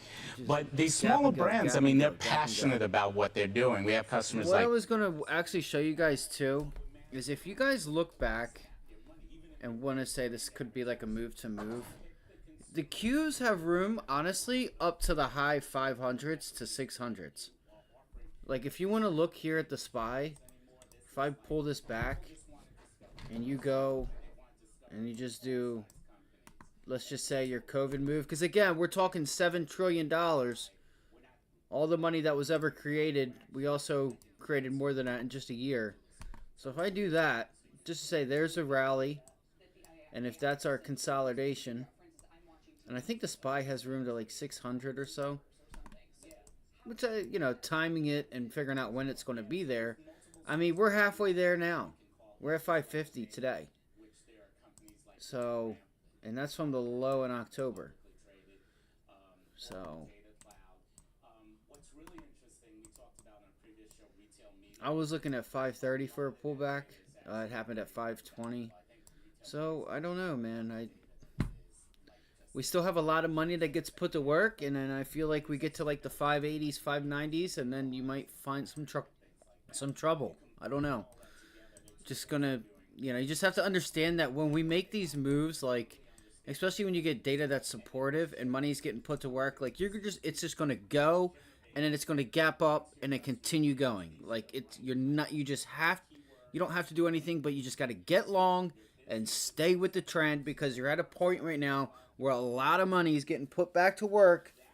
Treasuries aren't paying enough for, or at least I'm not going to say treasuries because they are paying enough, but at the end of the day, to make any real money, like we talked about yesterday, B, C, D, E debt is not paying much more than a treasury bill. So that in and of itself. So yeah, and that's why I was saying, like, so if you do the same thing with the Qs, maybe I was mistaken on the 600, but we'll just say here to here, we'll say, and then you do the move from the October low, and that takes you right up into 500, and we're about there. So I'm kind of curious. I said 600, I know, my bad. That's because I was talking about the SPY, I guess. Or I got the SPY and Qs mixed up. I mean, what's weird is the Dow is still down. And I don't know why. I mean, I know because probably energy and stuff, but it's still weird to me that the Dow is still not catching a bid. So I think I'm going to concentrate on some banks to the downside. All right. Top right screen, JP Morgan. Look, still, again, boom, boom. You got news yesterday that I didn't know, but you had news about possible downgrades and credits being given by Fitch. So, and some of the corporate debt being, you know, downgraded, just pretty much reevaluated. So.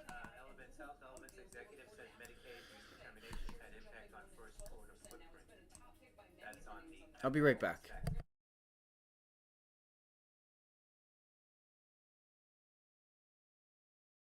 refine them so that you're not needing these huge ad budgets in order to connect with them. Or if you do have huge ad budgets, they're being spent really, really efficiently. And so that's why we call Mountain Match. We're literally matching the consumer with the company and the product. Mark, we appreciate your time today. You going straight back to Miami? Now I'm hanging out in New York for a few days. Okay, I was going to say fly safe.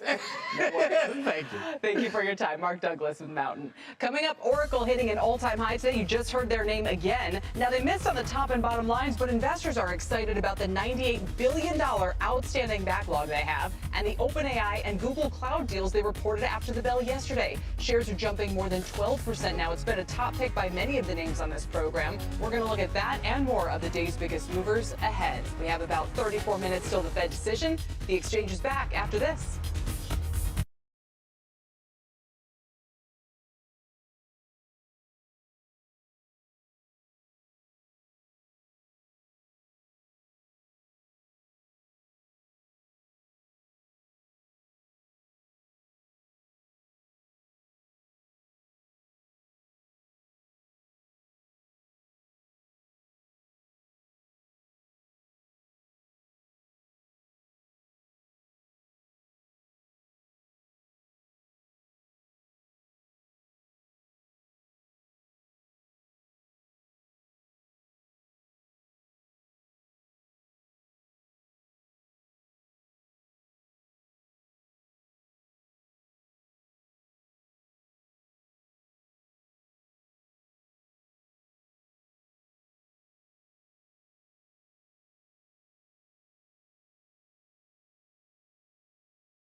Get started today. Good day and welcome back to The Exchange, everybody. I'm Tyler Matheson with your CNBC News update at this hour. Commuting Hunter Biden's sentence could be in the car. Jean-Pierre refused to rule out the possibility earlier today, but according to the White House, it's still too early for such discussions. President Biden said shortly after his son's verdict that he would respect the judicial process and not pardon his son. A massive settlement just announced today against Singapore-based Terraform Labs and its founder, Do Kwon.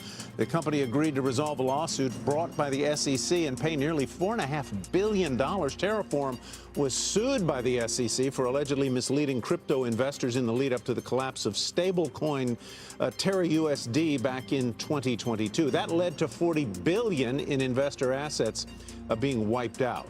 The settlement without a dollar amount was first announced back in May. And the tennis star Carlos Alcaraz will team up with his childhood hero Rafael Nadal to play doubles for Spain at the upcoming Paris Olympics. Alcaraz is widely seen as the heir to Nadal's throne in Spanish tennis. He's one of the best in the world. Oh, Kelly, that's back to so you. fun. That's cool. Love that. We'll Me very too. much look forward to it. Tyler, thanks. Coming up, Sherry Redstone shocking the business world by calling off Paramount's merger talks with Skydance. We'll ask Laura Martin what could be the next step for the media giant and who's left for Redstone to sell to. And as we head to break, CNBC is celebrating Pride Month throughout June. Here is Lime CEO Wayne Ting.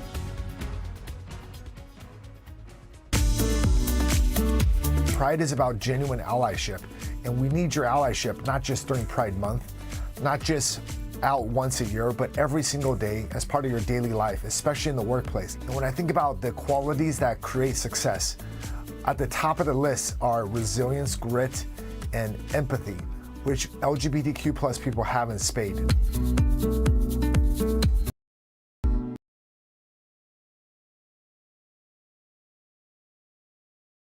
One of the things on Market Call, it gives us the opportunity to use some of the different products just, away from equities. We use, futures. We express views in single names, and index ETFs and indexes, with options and a whole host of other things here. But this was interesting. So, one of the things that, there's all this regulatory action that's going on right now, right, as it's largely focused on Apple, Amazon, Google, Meta, Microsoft. And again, there might be some opportunity for some smaller names to kind of do some M&A here. This is what this article is focused on, and they highlight two names. GitLab was more interesting to me because when I think about a company like this that has a platform to help coders, right? This is something that, Microsoft made an acquisition in a similar space a couple of years ago. I look at the performance of this company. I say to myself, this might be underappreciated. Now, on a GAAP basis, they're still losing money. Adjusted, they're making money. It's kind of expensive on adjusted EPS and also on a price to sales, trading like 8-9 times or something like that. But I think expectations are really low from the investor class. Analysts are pretty bullish on this per FactSet. I think there's 21 who rated a buy, 5 or 6 that rated a hold, no sells. Interesting as far as an enterprise value, about $7 billion market cap, $1 billion in cash and no debt. But here's the most important thing. I think investors got concerned back at those highs that revenue growth is decelerating from over 60% to 37% this year, but expected revenue growth for the next 3 years about 25%. Margins, gross margins at 90%. So if you just have some tweaks to this business model a little bit, you're going to hit GAAP profitability. And then this is what they're talking about as far as M&A. You could see a company like Oracle, which is a reseller in the cloud of some of their products and services. You could see Oracle acquisition. This could easily be 10, 11, 12 million dollar acquisition if you're looking for levers to pull as far as revenue growth, right? And you think within a larger company, they can get this thing sort of profitable, take out a bunch of costs here. So this kind of struck my eye. If you're thinking about 11, 12 billion dollar, takeout value, you might want to think about how to reflect some sort of long exposure. I like calendar spreads. That's selling a shorter dated out of the money call and using that premium to finance an out of the money call. Okay, similar strike here. So again, today when the stock was trading around 46 bucks, I want to look at the July, September call calendar. I want to look at the 50 strike. I want to sell one of those. I was watching a Russian that got captured. I guess I don't know. Just give me a second. I'm getting everything ready, guys. 50 strike calls in July at about $1. I want to use that to kind of offset some of the premium outlay for a September call, which would cost you about $3.70. So that calendar call spread cost me $2.70. What I'd like this stock to do over the next month or so is kind of move its way up about 10% to that 50 strike. So again, we're like 46, so it's less than 10%. And if the stock is below 50 on July expiration, that 50 short call expires worthless, and then I own the 270 in September. I have a few months or a couple months here to see this play out. The company's also going to report in September by September expiration. So I like the risk reward here. I'm risking 270. That is my max loss in this sort of trade idea. So you're basically, what you're saying is you're bullish on this stock. However, you really think it's going to go sideways for the period of time into earnings. So in taking advantage of that, sideways for the next month or you're so, selling. higher. So you're basically taking some of the cost of buying those September calls. You're selling these July calls for $1. So you've taken that 370 down to 270. Yep. So best case scenario is sideways action. The Julys expire worthless, and then this thing starts to move higher into the fall. Yeah. You know, and if that's into earnings, you know, that actually makes a lot of sense. Yeah, and again, so the regulatory front, and Liz, I'm curious, like not on any like specific names or so, like we get it, okay? The DOJ, the FTC, they're up all these major companies, you know what, Whoa. here, but you might have an opportunity for some of these tuck-in sort of acquisitions here. So I'm just curious, as we get closer, you know, into November 5th, right? You know, you might have the opportunity to kind of throw some bids out there if you're a large strategic, and then see what happens over the next year or so from the regulatory front. I mean, I think that's one of the election market stories that doesn't usually get a lot of headlines, where you might try to sneak in acquisitions, you might try to sneak in mergers before any change that's coming down the pike in regulations. I think that's a really solid take.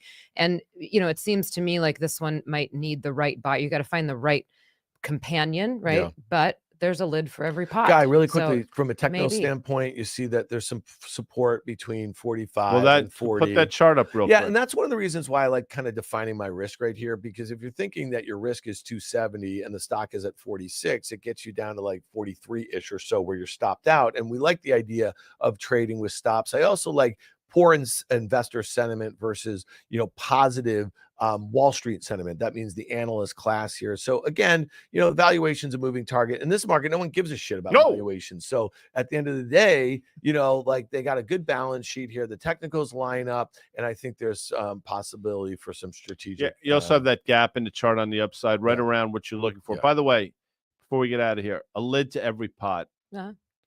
You know, it's funny. You get in the kitchen and it's like out of nowhere, these effing lids show up. I know. And you're like, where does this? There's a lot of orphan lids too. I don't know where Orphan those lids. come from. Yeah. It's a crazy. What's an orphan lid? It's like it doesn't have a So pot. It doesn't have a bottom. But there's do you, no. but there's do you, no what do you container. do with those?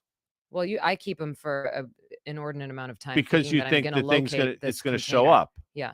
So- In fact, I have one right now. It's a blue circular screw-on lid. And you're just waiting. Yeah. You never I don't know. know where it came from. It's like those I don't know who it socks. belongs to. It's like when you find a sock. Yeah.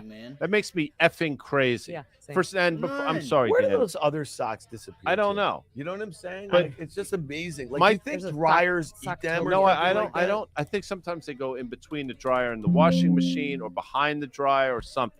I'll say this, and I know I'm fucking a little wacky. I get that, and I apologize. A little wacky? No, I know this. A lot of things make me crazy.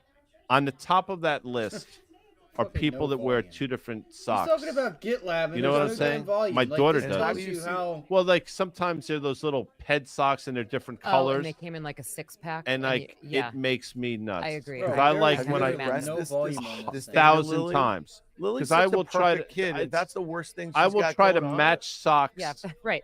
That's fair. If that's the worst thing she does, I No, think we're fair. okay. However, if Lily should watch a program called Punky Brewster, Uh-huh. she's probably far too I young for remember that. that show. But Punky Brewster purposely wore two different socks, and Just I to did piss the same off thing for his a while. or her- No, she No, was she just was like funky. punky. She was She wore punky. like And yeah, you she did wore it to ripped jeans aggravate.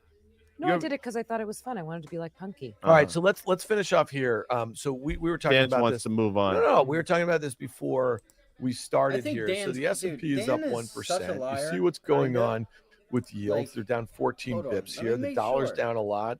This Bro, is there obviously is all no on the volume least on favored, GitLab. He's like talking so inflation much reading, shit. because we know that the Fed is From really an geeked up about the institutional trading, you're gonna be PCE. selling sure. What do you, buying, what do if you not a think few hundred causes or so at a another time. leg? So if the At Fed least- dot plot suggests that least maybe a few September's hundred or in so at a play, time. and then that would mean maybe November and December are in play. So we get more than that 3 25 cuts this year. Yeah, so let's say we get 3 cuts. So is there another leg You higher in have the a S&P? And 358 then how much volume on this higher one, like, can it go before this people are week. like, listen, this is getting a little crazy here. We're up 35. You know what I'm saying, guys? Like that's crazy to me. Look, 61, 68, 39. Bro, you are the options chain. If you play GitLab. That's crazy. So I think he's fibbing. I think he telling a little lie there.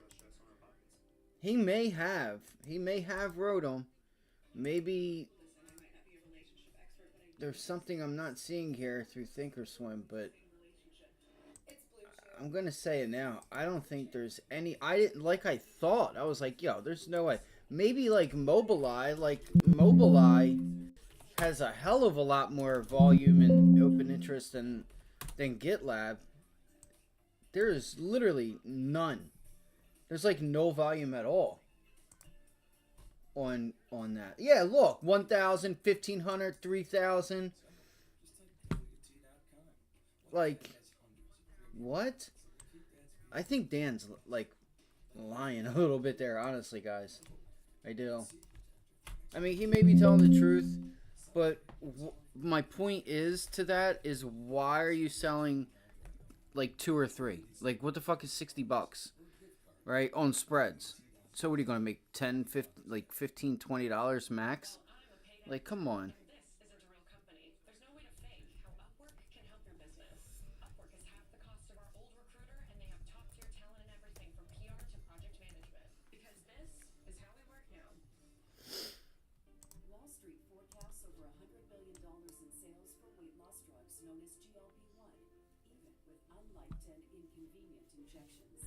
All right, here we go. It's almost time, guys. We got 20 minutes. I'm gonna go ahead and get the I'm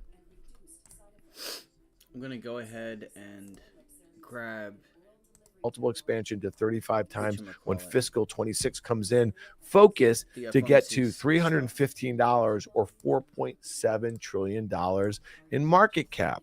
So think about that. Like, you know, just a couple years ago, the idea of $1 trillion market cap seemed outrageous. Then we got to 2 and a couple of them. Then we got to 3 and 3 of them. Now we're talking near $5 trillion in market cap. And the moves from the move to 1 took forever.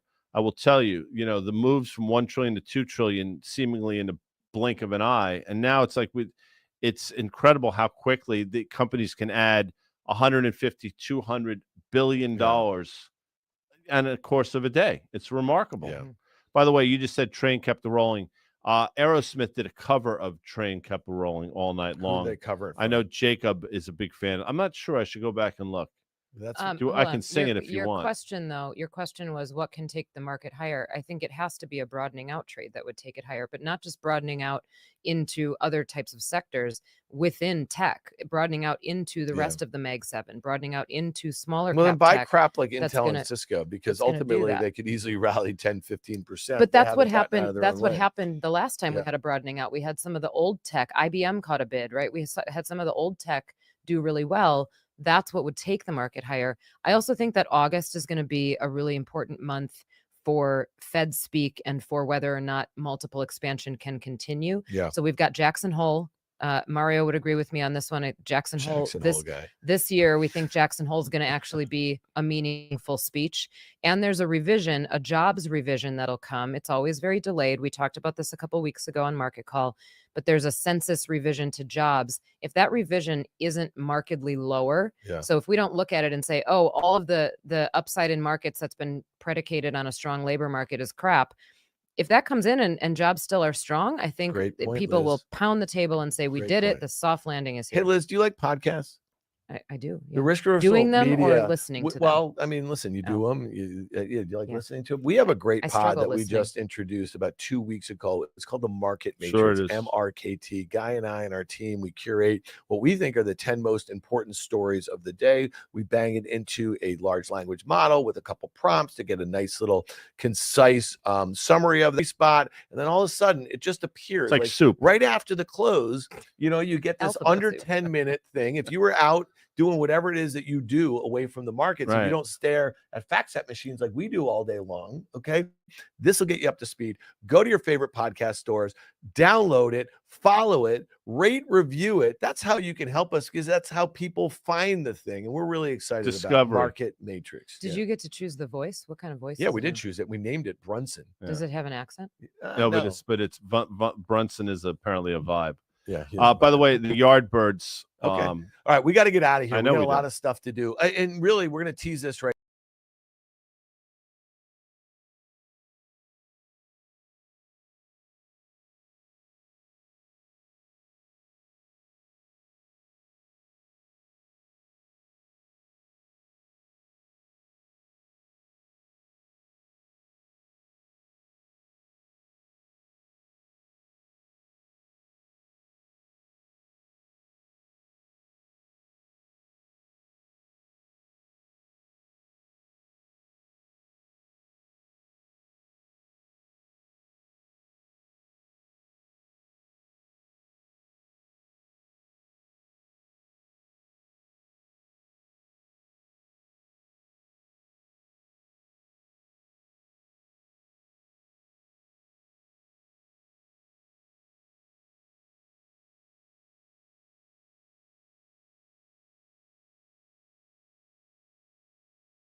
Rivian, Rivian.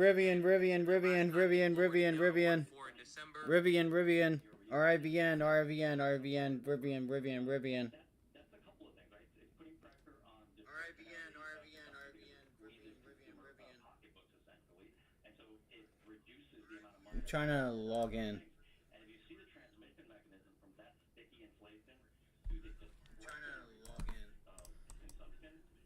Fuck. Got that early, gang.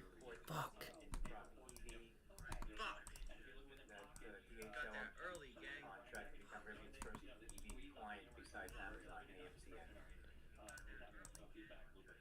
I don't know why. Why is this? It's in just a like the consumer basket doing this. I don't understand. that are why about it's doing 25% of consumption that, again, you can't diversify away from. And if you look at that basket, it's running at about 6% year over year, even after today's kind of lighter number. Wow. That's a couple of things, right? It's putting pressure on discretionary consumption because it squeezes consumer pocketbooks, essentially. And so it reduces the amount of money that's available to spend on other things. And if you see the transmission mechanism from that sticky inflation to the discretionary part of consumption, discretionary inflation is all the way down to zero. 10 minutes. 0.1% year over year. It was zero. In the May report. Yep. Okay. 0.1. And if you look within pockets, some of them are running negative, right? So I think, this squeeze on consumers from very elevated non-discretionary is having a feedback loop effect to discretionary pricing power in a negative way. Yeah, I mean, there's deflation already. If you look, as you've highlighted in others, the digital numbers that Adobe puts together, those have 5% deflation in the latest report. Apparel, furniture, electronics, all the usual suspects. It's been going on for 2 years now. What should the Fed do?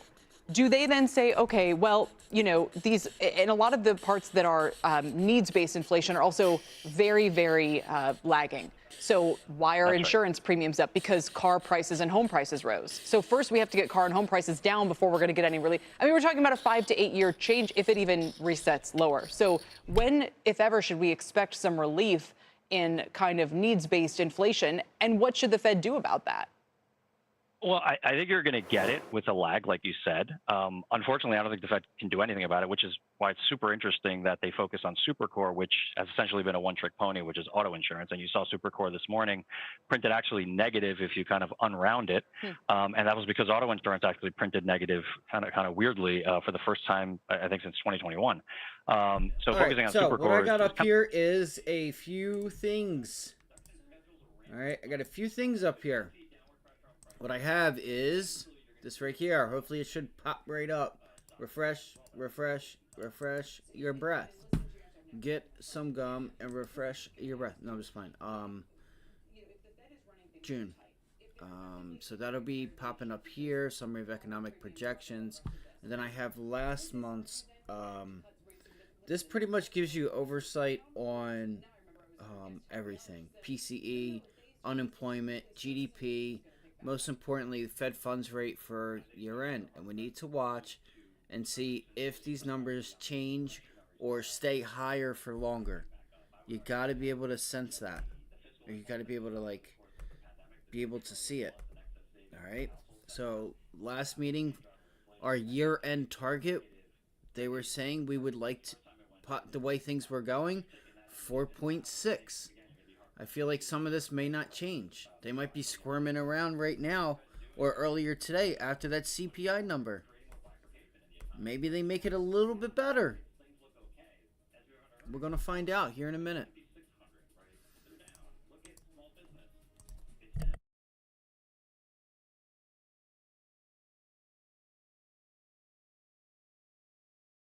Inflation is going to pick back. I think they're hard pressed to point to service inflation that's actually on the discretionary side that has any risk of ramping back up. I would argue that, the fiscal impulse that you saw over the course of the pandemic, the $2 trillion plus in excess savings to the household sector, that was the main driver of inflation. Totally. Excess savings hit negative in April, right? This is the first time it went negative. And so you've taken that ammunition out. I think, again, you're going to be hard pressed to see discretionary prices move higher from here. And in fact, I think what the Fed's doing is creating more bifurcation in the economy, right? Exactly. So on the aggregate, things look okay. S&P 500 earnings look fine. Yeah. Look at the S&P 600, right? They're down. Look at small business. It's down. Look at kind of mid to lower income tiers. they're suffering from higher interest rates. Jake, I appreciate it. So, Thank you for joining me today. Like I said, read the newsletter for more. Jacobina from Piper Sandler. Perfect way to tease the Fed decision. It'll be right after this break on Power Lunch. Don't go anywhere.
Good afternoon, everyone, and welcome to Power Lunch alongside Kelly Evans. I'm Tyler Matheson. Glad you could be with us, and we are just minutes away from the Fed's decision on interest rates. Let's get a check, meantime, on where the markets stand.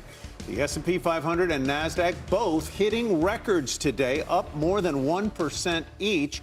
Apple shares continuing to rally following its AI announcements on Monday. I guess the information's starting to sink in there. The stock gaining nearly 10% so far this week, which is about $300 billion worth of market cap. Just extraordinary. I'm Really? excited about the Fed, but I'm really excited about that Apple story. Okay, here's the 10-year as we head into the decision. 264, the lowest since the beginning of April, after this morning's CPI data came in lower than expected, raising hopes that the Fed might turn to PCE data later this month and see a similar downward trajectory. The market now pricing in only 2 rate cuts this year, or as many as 2 rate cuts this year, I should say, after that release.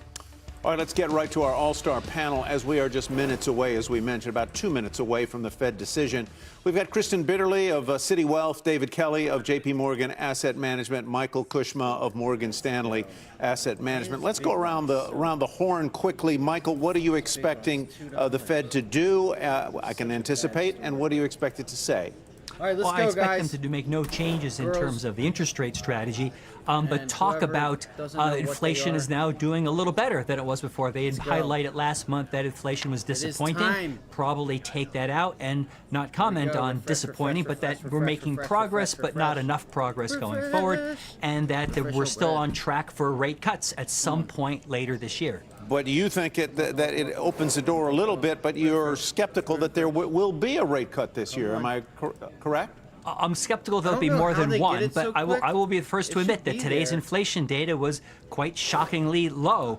Maybe it's just a just a correction from the excessive numbers maybe we saw earlier this year. Where we average them out, inflation is still reasonably perky, although still coming down on a year-on-year basis. There's a stalling out of inflation, which would suggest a go slow attitude with regard to rate cuts. Kristen, what do you think? And I'm tickled by that reasonably it's not popping perky up for me every time I do this. So I would agree in terms of inflation. It gave a little bit of relief this morning. Look how late that and was. I'm looking for, particularly within the statement as well as the conference, more information about the employment backdrop, because we did get conflicting signals, whether you were looking at non-farm payrolls or whether changed like I thought. Okay, this is the only 3.6, 2.9 by 2026. 3.1 by 2026. So they raised the farther term. They said that they may not have to go down as far. Wow. Okay. So that was 2.9, 2026. Now 3.1.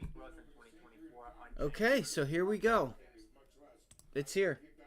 It's official. I said 20. On the nose. Perfect. Thank you very much, David. We'll get back to you in just a little bit. And meantime, let's go to Steve Leisman now for the Fed's eagerly awaited decision on interest rates. I don't think it's that big The Federal Reserve in its June meeting leaving interest rates unchanged and continues to say that it won't be appropriate to cut interest rates until it's gained confidence that it's headed towards its 2% target. The Fed on average now projecting one rate cut this year, down from 3 in the March forecast. No, that's not true. 4 officials, in fact, are projecting no cuts this year, I mean, up it might from be only true, 2 but in March. One official actually says no cuts projection. this year or next year, no cuts for you. They are projecting 5 cuts for 2025, which is down only 1. So they kind of get it done over the same period of time. Just the near-term cutting is much less. And I'll get back to that in a second. On average, they projected higher Fed funds rates this year and next. And, of course, interestingly, in the long run, the neutral or long run rate now up another 0.2 now to 2.8 from 2.6%. They only accounted for the recent progress of this morning's low. All right, look at this. So you have more Fed members saying 5 to 5.5 than you do 4 3/4 to 5. So that's what they're talking about right now, is that we'll probably get 1 cut this year.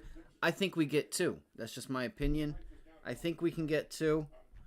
And they've already stopped the balance sheet. We'll go over this. Unemployment rate, medium term. These calculations are good. PCE inflation, GDP, Fed funds rate. And they say there's no way that they last all next year. Like, they don't. I don't believe this. It's just my opinion. We'll go over it in just here shortly. All right. We'll go over it here shortly. I don't think the market believes it either. That's These projections are, I will tell you this, and you can write this down at home if you're playing. There were 10 officials in the March projections at 4.625 or below in March.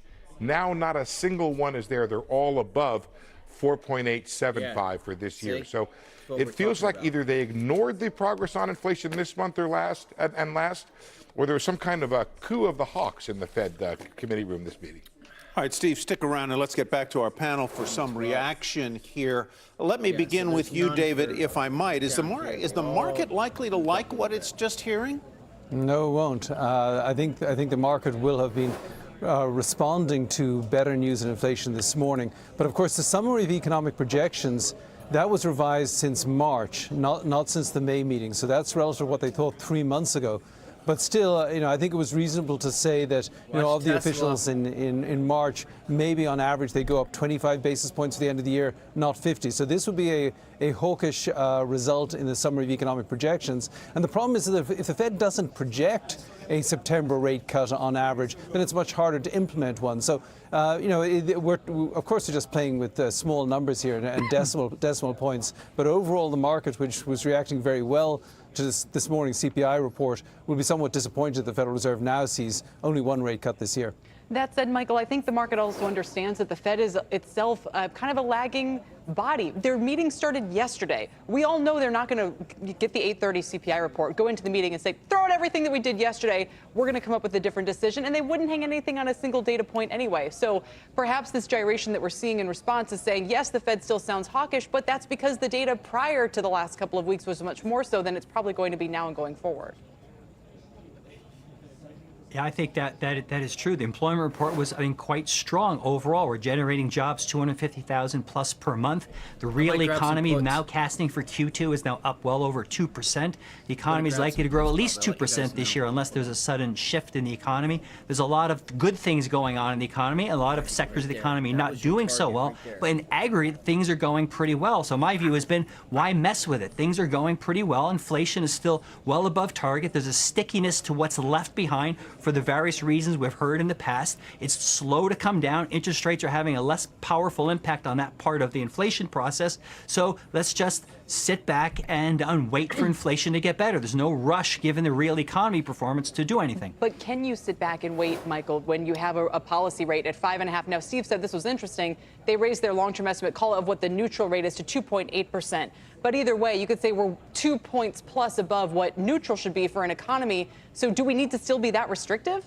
Well, exactly. The big question they're grappling with, is everyone's grappling with, is how tight is monetary policy? Where is the neutral rate? How fast can this economy grow medium term? We're certainly doing a lot better than we were in the pre-COVID, post-GFC world, and that would suggest that if growth can grow faster, policy rates may have to be higher for longer. We've thought all along that we're not going to see a major rate cutting cycle. We're going to see a mid-cycle adjustment of 50 to 100 basis points, and that's probably it.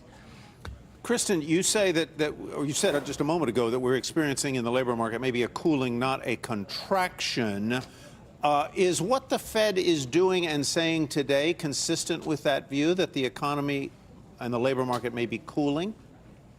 I mean, looking at the statement, I don't think very minimal things change within the statement. But I think in the press conference, this is going to be important. What data points does Chair Powell actually talk most about? Because yes, you had non-farm payrolls come in very hot, but when you look at JOLTS, when you look at the ISM surveys, right, that we've seen a slowing within the labor backdrop there. There's even some estimates that we could see revisions to non-farm payrolls. And so I think the language and the tone that Chair Powell uses in terms of speaking about the employment backdrop, yes, it's strong, but if there's signs of cooling, this can give a little bit more insight. And I think the biggest surprise in this is really the 3 cuts down to 1. I think that is something that the market was not anticipating. Seeing 3 to 2, anticipated 3 to 1, not so much. And no, I think that's year-end, like 2025, 2026 target has been raised that they're not going to have to cut rates. They're not going to have to cut rates down as far as they may possibly thought. Again, listen, remember that these things are always going to change. This is not some finite thing here. Because if you go back to 2020, 2019, look at those FOMC projections versus what they did. Based on one data point. Overall, we still got plenty of CPI reports to come. And to me, the most interesting part of the CPI report this morning was auto insurance finally cracking from this 22% year-over-year gain that we saw in April to a negative 0.1% in May. So if auto insurance continues to back off here, then the measures of inflation will be coming down. I think September may come back onto the table. But for right now, I think it'll stay off the table in the futures market until the Fed shows some signs of getting a little more dovish after this sort of tilt towards a somewhat more hawkish outlook. Steve, you have some thoughts? Well, I think what looks to be happening now, is the market looks to be ignoring this statement and these projections, and I'm not sure the market's wrong here about that. I think the market is processing the data in a way that's different from the Federal Reserve. The market, I think, showing a steadier hand in its take on the data. The Fed I think it feels to me like this is a statement that you would write in reaction to the inflation numbers we got in January, February, and March. And it seems to ignore what happened in April and May, which seemed to me to put us back on the tack and the track we were on. at the end of last year, which was further progress on inflation. If you have further progress on inflation, why would you so drastically change? And not just the hawks on the committee, but almost everybody lifts it up, gets rid of rate cuts. I think what David is saying is rather smart, the idea that, hey, the Fed may not see it now, but they might yet be cutting in September if the data continue the way it's been going. All right, Steve, thank you very much, and thanks to our panelists. For now, we're going to end the conversation here and move forward. Kelly. Yeah, let's see how more of how the market's reacting. In fact, Bob Bassani is over at the New York Stock Exchange. Bob. That's a possible Kelly, buy this is a negative for stocks, but a mild negative. So the base case was relatively few changes in the economic policy, and that's what we saw. The prior statement did cite a lack of progress on inflation. That has been changed to now there's been modest further progress on inflation, so a mild upgrade on the battle. But the real problem here is the dot plot. We were expecting 2 rates cuts. Now we only have 1, and 4 people said no cuts. That's a little bit of a surprise. So that's a bit of a negative. So let me address Steve's issue here about why isn't the market down more. Look at the conditions right now. We have disinflation, clear trend right now. We have rising earnings. We have a shiny new tech paradigm in artificial intelligence. And we're a couple years out of a recession. I think that's enough to support the economy. A lot of people talk about 1995 and the parallels. The Fed started cutting. He wants you to hear. Remember that. Because if we could really go into it, you have layoffs ramping up. You also have the savings rate that's pretty much gone. You have delinquencies ripping to the highs. They're clearly winning the war on inflation, and we don't quite have that. So that's what the problem is. And if there is a downside to this, I would say that right now, I think it's probably going to prevent more money from coming into the market. Maybe that's a good thing. We're at new highs right now, but I think that's the clear downside. But as you can see from the very modest decline here, when you have disinflation, rising earnings, a big shiny new tech paradigm in the form of artificial intelligence, and a couple years out of a recession still growing, that's enough to support the market. Guys? And it is for now. Bob, thanks. We appreciate it, Bob Bassani. All right, let's go to Chicago for a reaction from the bond market and Rick Santelli. Hi, Rick. Hi, Tyler. Indeed, modest progress is what everybody seems to be hanging their hat on. And as you look at a 2-year, that was right around 268. Yes, we've moved up a couple of basis points. Then open the chart up to Jobs Friday. You could see it's holding right and coming into that zone. Look at a 10-year. 10-year was right around 4.25, so it's up about 3 basis points. Look at where it's at based on Friday's jobs report. And finally, the dollar index, subtle improvement. And once again, you can see where it's based on the big moves from Friday's jobs report. You know, if you look at what's going on with the Fed, let's be frank here. Okay, we get a cut or two. How much does that really change? We have a 2-speed economy. We have those who have a need for credit and those who don't. And those who don't most likely have savings. Maybe they're baby boomers. Their income isn't going to suffer much with a cut or two. Is it going to help the housing market dramatically, a cut or two? Especially considering how elastic the relationship is with 10-year yields? I don't think it will. And in terms of financial conditions, when I talk to people and you say financial conditions, what's the first thing they talk about? The stock market. And where are stock market prices? We all know where they're at. I think you'd have a hard time saying financial conditions are too tight. I think a rate cut or two isn't going to make a huge difference. And the issue is inflation. The year-over-year number today is still higher than it was in January. It was 3.1. So ultimately, inflation's coming down. But it isn't going to change the middle class's problem, which is the compounding of inflation over the last handful of years. And those prices aren't going down. And even if they stop here like auto insurance, do you really think it's going to go dramatically lower in the future? I don't. You need to be up here, Kelly, bro. back to you. I know. You need to be up here. I don't think many of us are expecting a break. Rick, thank you very much, Rick Santelli. We're moments away from Chair Powell's press conference. We'll take you there live as soon as it happens, about 17 minutes from now. But first, we'll take a quick break with the Dow down slightly and the NASDAQ still up more than 1.5% and near record levels. Don't go anywhere. I think if you actually get a hold of that, you'll see inflation really come down. But it's all good. They have their tools. They have their tools. I want to hear about the balance sheet. They really talked last week or last month about, pretty much stopping that. So if you notice, all of these things are coming to a previous high. Like if I were to show you a chart, right? Let's just take an example. The one that I do have up. I have it up every day because this is one of the most important ones that I feel like outside of financial conditions.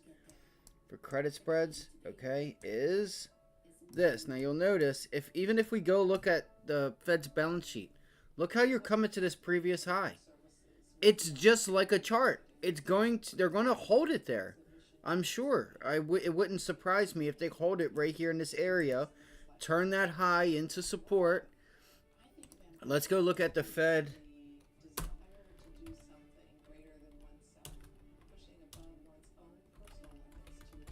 And let's see what's going on here. No, I don't want fucking trends. Don't nobody want that shit, bro. Excuse me. Sorry, guys. Sorry for the cursing. Just have caffeine in me and I'm a little hyper. So, 7.1. Do you see what I'm talking about? You see what I'm talking about? Now look before. Look prior. Alright. This is what they do. You can see double top. Bang. Where does it pull back to? Right? Where did that pull back to? Right there, and find support right there at that previous high. Okay. Go back, go back, go back. Go back to where you were. Alright. So, recognize. Alright. That's just what I think, though. I think they said that they were going to be okay with like 6 to 7 trillion. So I would expect them to like start. They have been letting it fall off their balance sheet. We got to give them that. Got to give them that. Welcome back to Power Lunch. The Fed decision is in. They're holding rates steady, and for less than 15 minutes away from. We already know they're holding rates steady. Even more market moving. For more reaction, let's get to what investors should do now and to listen for. All right, I'll be right back, guys. Of Seymour Asset Management, the CNBC. We'll get a trade-off when we get Powell up here.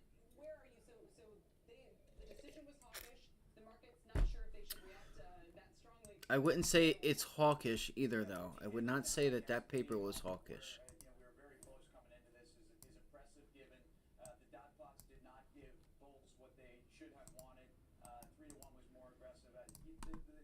It was hawkish, but it's not end all be all because 50% off. Technically have to say, oh, we did this, so we have to get it because we put it out in some. Welcome back to Power Lunch. The Fed decision is in. They're holding rates steady, and we're less than 15 minutes away from hearing from Fed Chair Powell, which can often be even more market moving. For more reaction, let's get to what investors should do now and to listen for in that. Tim Seymour joins us of Seymour Asset Management. He's a CNBC contributor.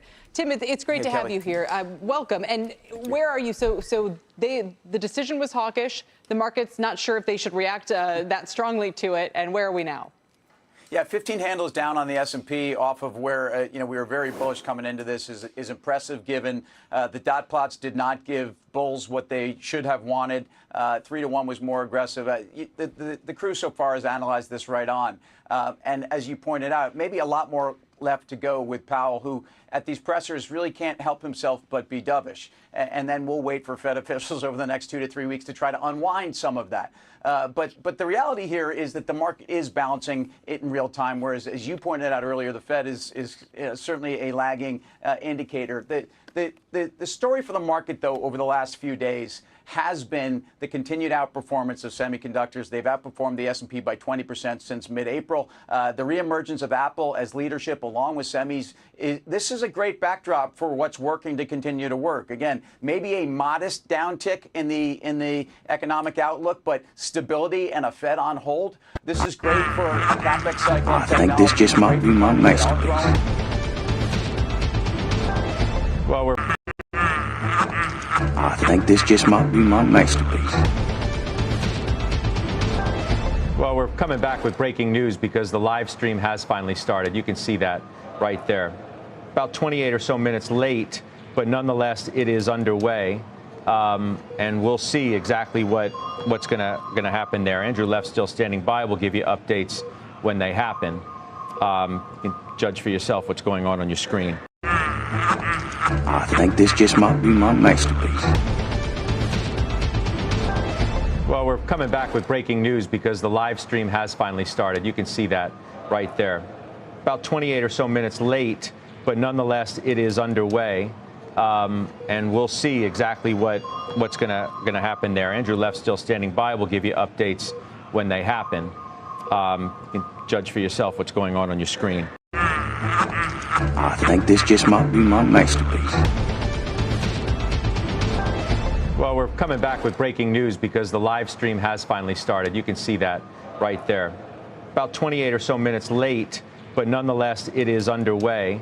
And we'll see exactly what's gonna happen there. Andrew Left's still standing by. We'll give you updates when they happen. You can judge for yourself what's going on your screen. I think this just might be my masterpiece. Well, we're coming back with breaking news because the live stream has finally started. You can see that right there. About 28 or so minutes late, but nonetheless, it is underway. And we'll see exactly what's gonna happen there. Andrew Left's still standing by. We'll give you updates when they happen. You can judge for yourself what's going on your screen. I think this just might be my masterpiece. Well, we're coming back with breaking news because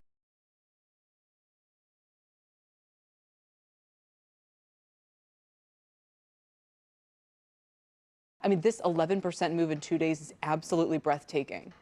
I think it's shocking on some level when you consider that this is a company that wasn't growing earnings for multiple quarters. But if you think about it, it's also a company that, in terms of its leadership, it hadn't done anything since January of 22. It was underperformed the S&P by almost 3% over 615 days. And so this breakout over the last 3 seems extraordinary, except for the fact that you're talking about now the largest market cap company in the world that's going to continue to grow software earnings by 8 to 11, 12% at a 75% margin in a world where they're buying back more stock. They're going to be cash neutral. In other words, they're going to be giving back as much as they can to get to neutrality. And look, what we also saw from mega cap tech over the last few days around Apple's WWDC is that Apple still owns the consumer, and that you have to go through this distribution channel of 2.2 billion devices out there. And I'm not telling you that Apple should run another 20%, but I'm telling you this breakout in Apple was a long time in coming. Even if the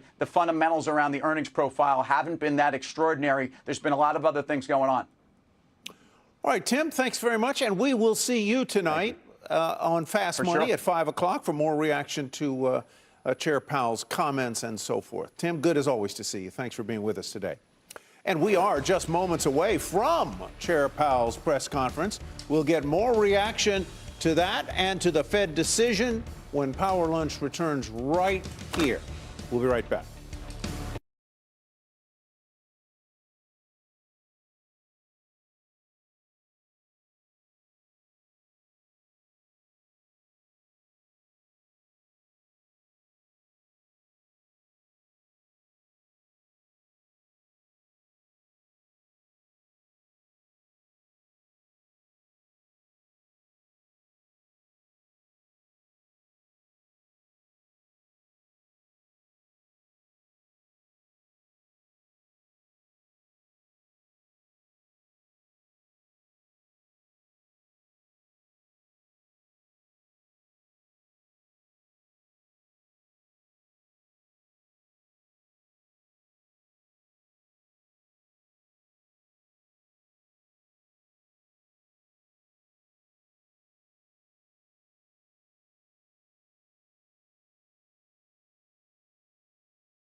Today, 219.33. That's AAPL.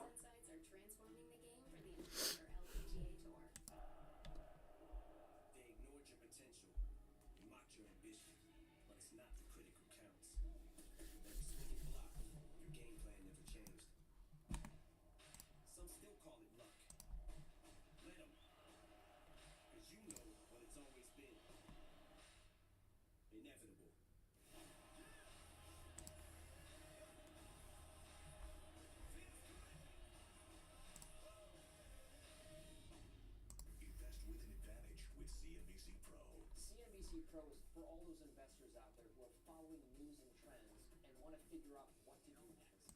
Become a CNBC Pro. PARA, Paramount. Global's proposed transaction with Skydance Media is not moving forward. Memo seen by Reuters. Paramount Global says will always remain open to exploring strategic alternatives. That from a memo mentioned by Reuters now. That's Papa Alpha Romeo Alpha. what investors hear or don't hear from Chair Powell during the Q&A. Meantime, let's bring in our friend Don Peebles. He's the chairman and CEO of Peebles Corporation.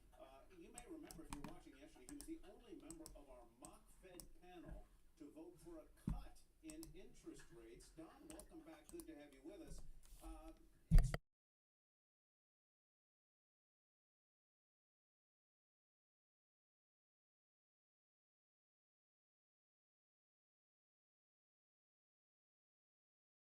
Now.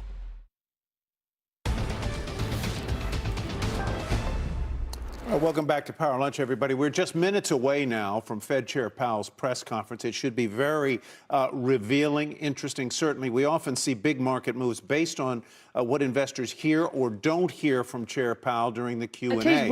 Meantime, let's bring in our friend Don Peebles. He's the chairman and CEO of Peebles Corporation.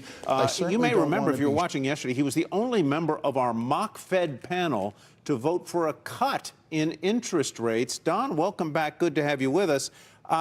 Explain your reasoning once again for those who weren't here with us yesterday, why you thought a cut was appropriate. I thought it was very interesting point of view, and just basically your reaction to what you sense the Fed has done and said here. Well, first of all, the reaction is no surprise, but growing disappointment. The reason I think they should have reduced rates is what's happening to the banking system right now. If you look at local and regional banks, they have over 80% of the exposure to commercial real estate loans. Office buildings are in a free fall in major cities around the country, Washington, D.C., New York City, and Chicago, and so on. And so those two things are threatening the banking industry, and you add the interest rates to commercial real estate borrowers has more than doubled in the last 2.5 years. It puts such a strong level of stress on these banks, and it also freezes capital where the banks are not able to make loans that they should make to small businesses and individuals. And of course, they're calling in and pulling back credit on both of those sectors as well. So I'm hearing you say, if I'm understanding correctly, that there is a big day of reckoning coming for small and mid-sized banks because of their exposure to commercial real estate, presumably to some commercial real estate companies. I don't know whether you would include your own in there. I hope not. But that there is a day of reckoning coming and that the Fed is missing it, swinging and missing it. Yes, what I'm saying is that their treatment or their cure is going to kill the patient in some regards because, again, there's a big break because the panel couldn't stop laughing. All right, here it goes. She broke. She broke.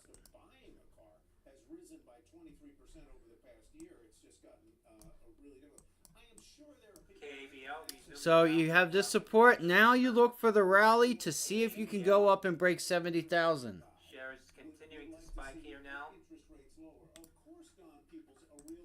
$2.80. And get some Dom Perignon when it does, because you're going to be paid. I don't even drink that shit. I don't drink at all, but I don't know.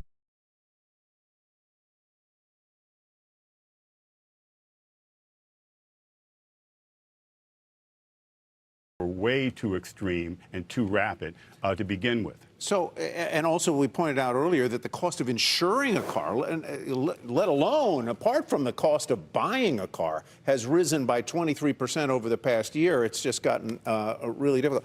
I am sure there are people, and I ask this with affection and respect, who would say, well, of course Don Peebles, a real estate guy, would like to see interest rates lower. Of course, Don Peebles, a real estate guy, would point to a looming crisis that originates in commercial real estate and is going to infect the banks with which he may, in fact, do business. How would you answer those folks? Well, the real estate industry and construction industry is one of the largest employers in most states in the United States, and most urban centers rely heavily on real estate to produce tax revenue, to produce jobs and economic growth and activity, and to provide housing to attract more people to come there. And so the real estate industry has a major impact on the economy, and of course they have a major impact on local and regional banks because they're one of the largest borrowers. And so we have to look at the industry and its impact on the economy. And by the way, again, automobile industry, housing industry, insurance industries, small businesses, everyone's affected by these rapid increases in interest. And yesterday, there was one of the panelists spoke about how high interest rates benefit public employee pension systems. Well, most of them have major exposure to commercial real estate and have seen their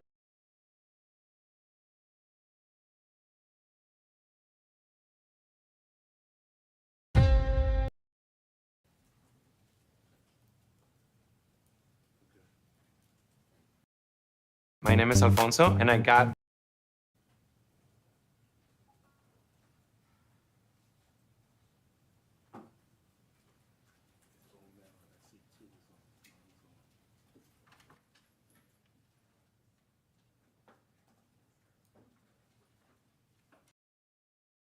There he is!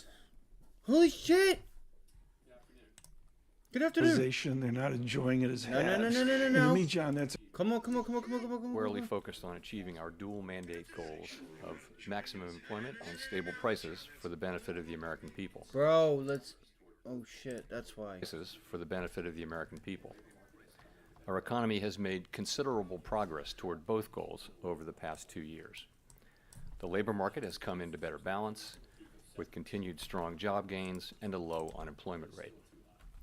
Inflation has eased substantially from a peak of 7% to 2.7%, but is still too high. We are strongly committed to returning inflation to our 2% goal in support of a strong economy that benefits everyone.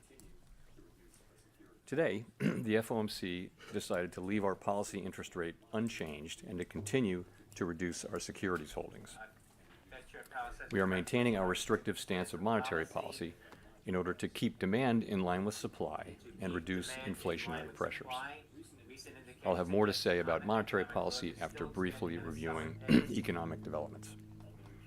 Recent indicators suggest that economic activity has continued to expand at a solid pace. Although GDP growth moderated from 3.4% in the fourth quarter of last year to 1.3% in the first quarter, private domestic final purchases, which excludes inventory investment, government spending, and net exports, and usually sends a clearer signal on underlying demand, grew at 2.8% in the first quarter, nearly as strong as the second half of 2023. Growth of consumer spending has slowed from last year's robust pace, but remains solid. And investment in equipment and intangibles has picked up from its anemic pace last year. Improving supply conditions have supported resilient demand and the strong performance of the U.S. economy over the past year. In our summary of economic projections, committee participants generally expect GDP growth to slow from last year's pace, with a median projection of 2.1% this year and 2.0% over the next 2 years. Averaged 218,000 jobs per month in April and May, a pace that is still strong, but a bit below that seen in the first quarter. The unemployment rate ticked up, but remains low at 4%. Strong job creation over the past couple of years has been accompanied by an increase in the supply of workers, reflecting increases in participation among individuals What that shit aged live, bro. 25 to 54 years, and a continued strong pace of immigration. Nominal wage growth has eased over the past year, and the jobs-to-workers gap has narrowed.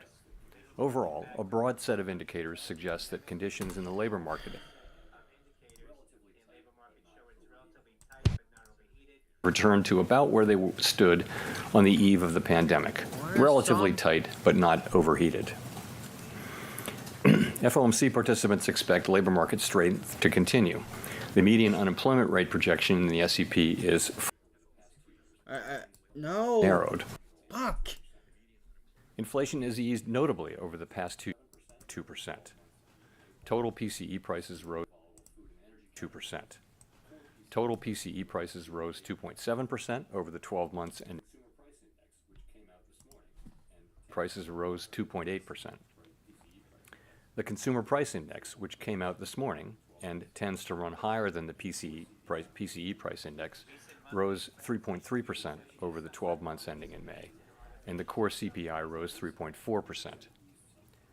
The inflation data received earlier this year were higher than expected, though more recent monthly readings have eased somewhat. Longer-term inflation expectations appear to remain well anchored, as reflected in a broad range of surveys of households.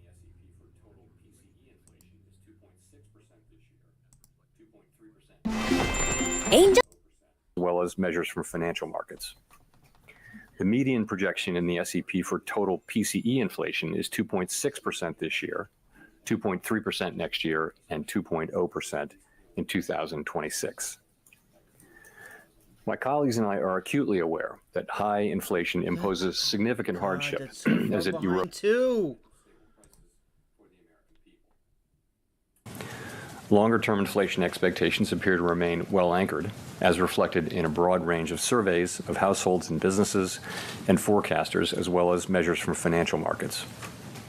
The median projection in the SEP for total PCE inflation is 2.6% this year, 2.3% next year, and 2.0% in 2026. My colleagues and I are acutely aware that high inflation imposes significant hardship as it erodes purchasing power, especially for those least able to meet the higher costs. All right, that's it. That's it. That's it. No. Is moving sustainably toward 2%. So far this year, the data have not given us that greater confidence. Everything is late, guys. Like, horribly. Than earlier in the year, however.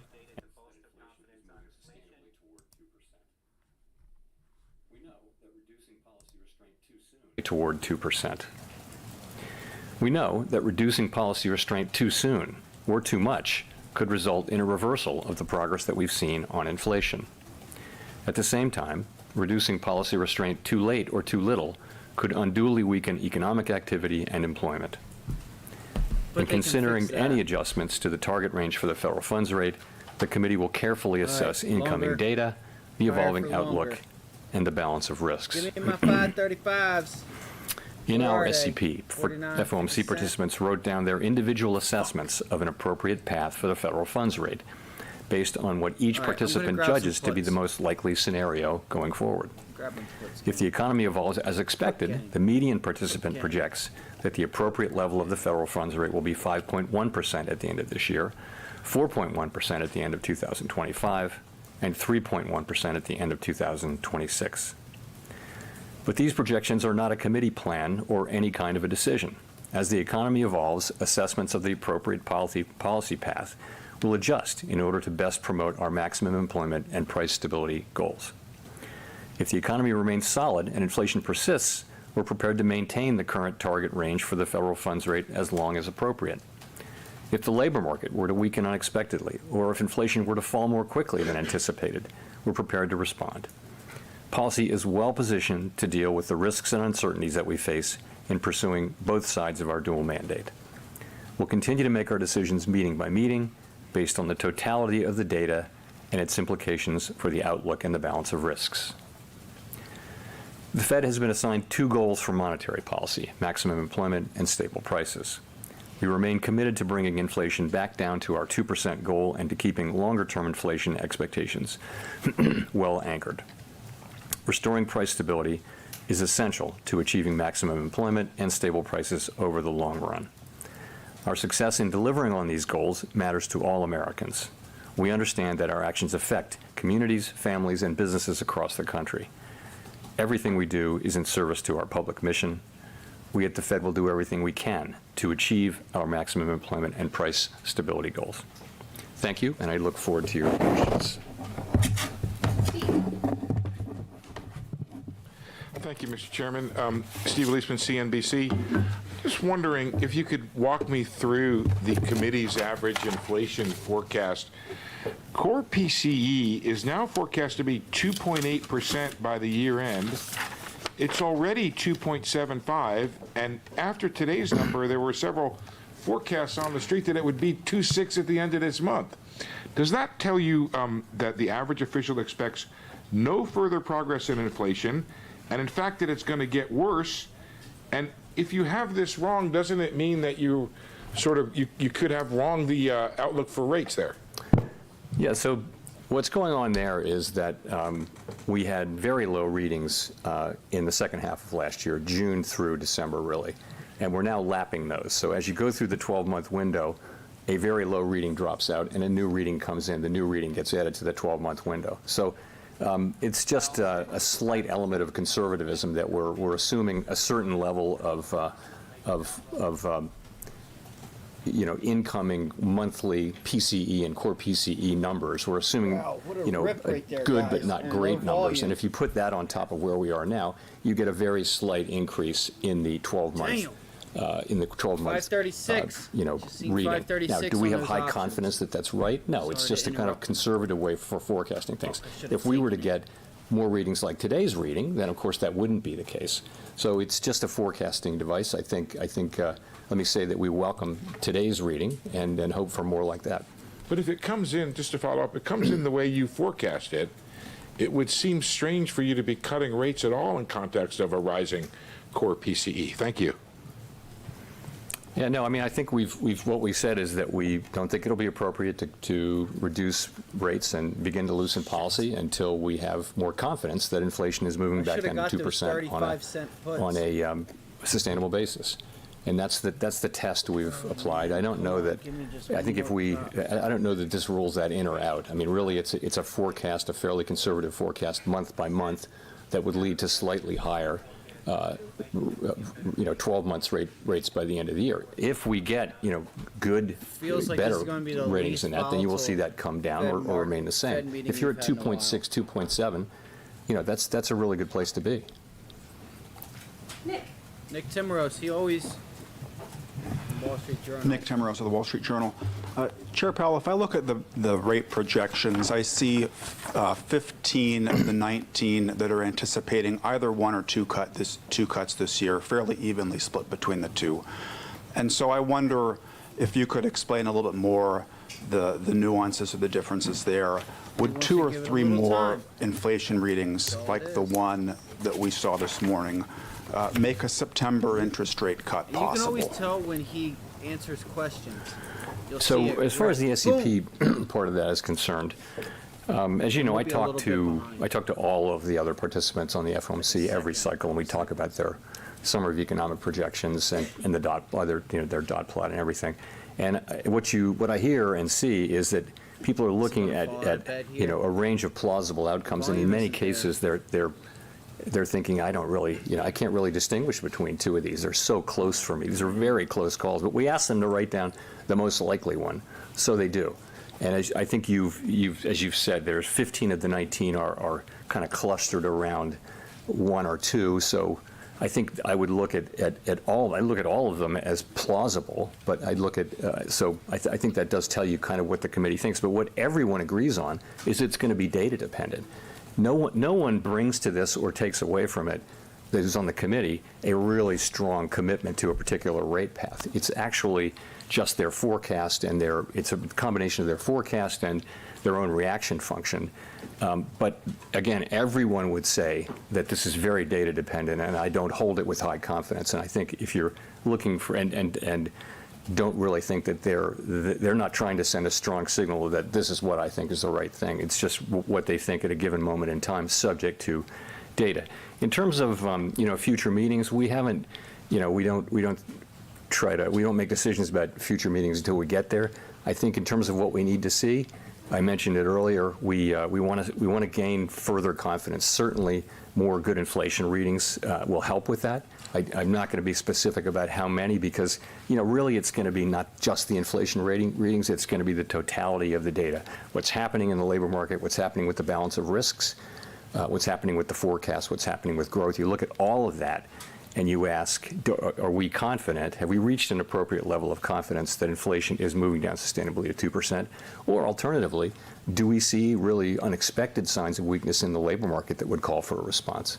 Which is another thing that could happen. But again, we don't see that, and we see today's report as as progress and as, building confidence, but we don't see ourselves so as not worried about having the inflation. confidence They're that just would worried warrant about slowing shit up. That's what I'm hearing. that would warrant beginning to loosen policy at this time.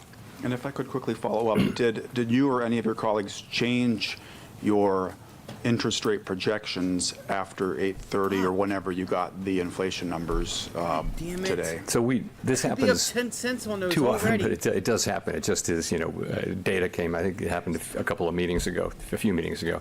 So when that happens, when there's an important data print during the meeting, first day or second day, what we do is we make sure people remember that they have the ability to update. We tell them how to do that. And some people do, some people don't. Most people don't. Volume has not increased. And I'm not going to get into the specifics, but you have the ability to do that. So that what's in the SEP actually does reflect the data that we got today, to the extent you can, reflect it in one day. I think we'll see PPI tomorrow. We'll know more about the PCE reading as the month goes on, but the initial CPI reading and its kind of first level translation to PCE we did have this morning. We were briefed about it, and people were able to consider whether they should make changes. And as I said, some people generally do, but most people generally don't. John Allen. Hi, Chair Powell. Janelle Marte from Bloomberg. As you noted, the labor market is now in many ways back to where it was before the pandemic. I wondered if you could comment on how officials are viewing that. So do you think that there still needs to be more cooling in the labor market to bring inflation all the way down to 2%? Or is there any sense that maybe the labor market is more vulnerable now to higher rates now that many of those imbalances have eased? Sure. So by so many measures, the labor market was kind of overheated 2 years ago, and we've seen it gradually move back into much better balance between supply and demand. So what have we seen? We've seen labor force supply come up quite a bit through immigration and through recovering participation. That's ongoing mostly now through the immigration channel, but still we've had some increases in prime age labor force. In terms of on the demand side, we've seen quits moving down. We've seen job openings moving down. We've seen wage increases moving from very, very high levels a couple of years ago back down to more sustainable levels. We have seen unemployment creep up now 0.6 over the course of a year or so, very, very gradually. So you put all that together, what you have is still low unemployment, still 4% unemployment, historically low. But it's moved up a little bit. It's softened a bit, and that's an important statistic. But more than that, you've got strong job creation. You have payroll jobs still coming in strong, even though there's an argument that they may be a bit overstated, but still they're strong. So that's what we see. We watch the labor market, of course, and the economy as a whole, but the labor market very carefully, and that's what we see. We see gradual cooling, gradual moving toward better balance. We're monitoring it carefully for signs of something more than that, but we really don't see that.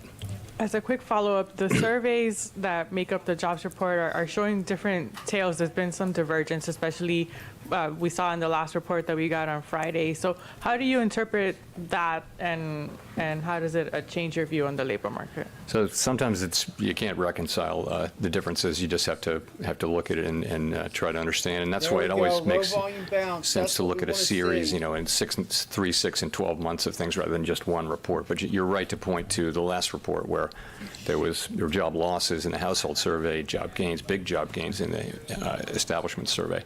So, we're left with ambiguous results, and we have to deal with that uncertainty around data.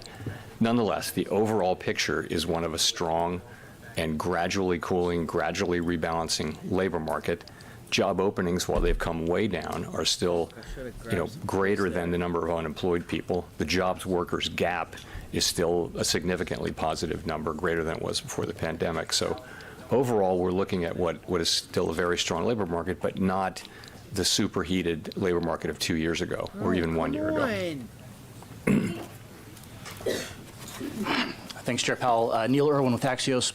Back on the rates path, the SEP showed quite a large shift of rate cut expectations relative to March. That's a period in which the economic data flow hasn't been that dramatic a shift. Can you provide some color on what changed in attitudes on the committee over the last 3 months to see a much shallower path of rate cuts this year? Yeah, the big thing that changed was the inflation forecast.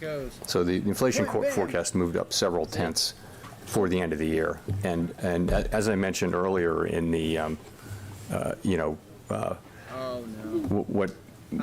what did we take away from this? We had really good inflation data in the second half of last year, then kind of a pause in progress in the first quarter, and what we took away from that was that it's probably going to take longer to get the confidence that we need to begin to loosen policy. So the sense of that is that rate cuts that might have taken place this year take place next year.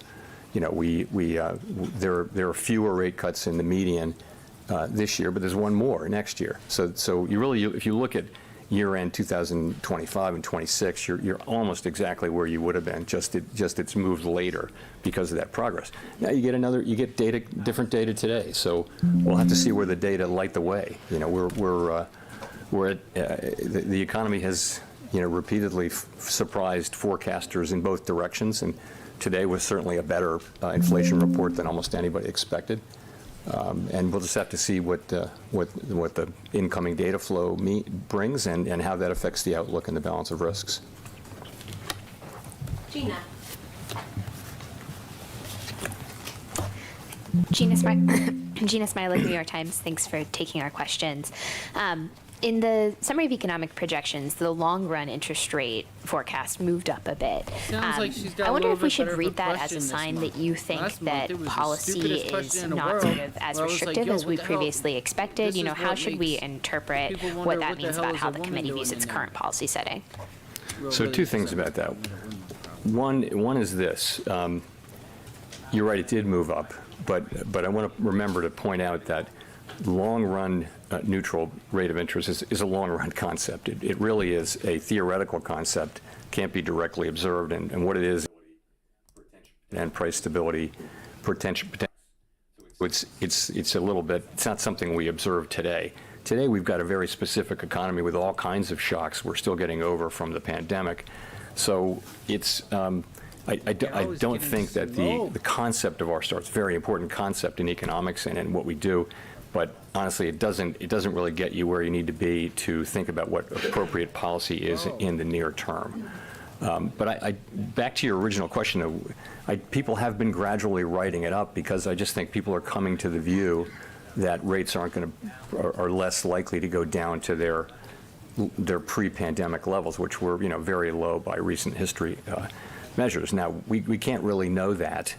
That's an interesting dispute and discussion to have now. But ultimately, we think that things like the neutral rate are driven by longer-run, slow-moving forces, and there's a really good question about whether those really have changed or whether instead rates and the economy are experiencing a series of persistent but ultimately temporary shocks. That's been the debate. And we can't know. But in the meantime, we're making policy with the economy that we have, with the distortions that we have. And I also, to your other point, I think it is the case that as time has gone by, the question of how restrictive is policy has become one that everyone's asking, and we're asking it too. And my answer has been that policy is restrictive. The question of whether it's sufficiently restrictive is going to be one we know over time. But I think for the reasons I talked about at the last press conference and other places, I think the evidence is pretty clear that policy is restrictive and is having the effects that we would hope for.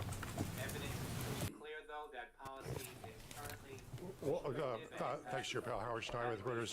Just to carry that a little further, should we read this as a conclusion, the combination of tipping to one cut this year and acknowledging further progress on inflation as kind of a mark to market on the level of restrictiveness that you need, that you in fact have concluded that you weren't quite there yet?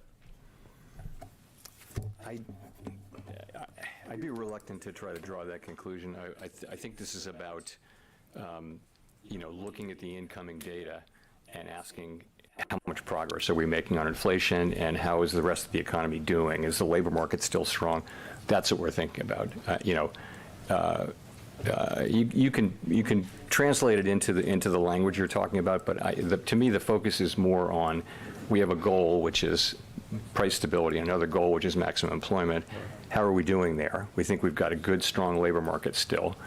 We think we've been making progress toward the price stability goal, and then for a while there was a pause, and we look at today's thing and we think, well, that's a good reading, and we hope we get more like that. And in the meantime, we're asking, is our policy stance about right? And we think yes, it's about right. We're prepared to adjust it as appropriate, but we think we're getting the things that we would want to get, broadly speaking. And that's why we've been at this policy right now for almost a year. So just to follow up on that, I think one curious thing here is you've got now this restrictive policy in place and virtually no change in any of the major things for all of this year. You've got growth that stays above long-run potential throughout the forecast period, unemployment that never goes above the long-run estimate, right, of 4.2. So this isn't a story of slack improving inflation. So where's the improvement in inflation coming from that it's going to pick up pace so much in 2025? Well, it's been coming. Where's it been coming from? We'll start with that. Clearly, a lot of some of what we've been getting is just the reversal of the unwinding of the pandemic-related distortions to both supply and demand, and that is complemented by and amplified, supported by restrictive monetary policy. So those two things have been working together. We've also had a very positive supply shock on the labor side, and also you get a positive supply shock when the supply conditions unwind and return to normal. So you've had above trend potential growth and high growth, and yet you've had the benefit of inflation coming down really fast actually last year, and we'll see what the rest of this year brings. So these dynamics can continue as long as they continue. Ultimately, the question is are you down to demand? And we don't know that, though. We're down with OPP, yeah, me. If we see more like that, we can't know what the future holds. But in the meantime, we've made pretty good progress on inflation with our current stance.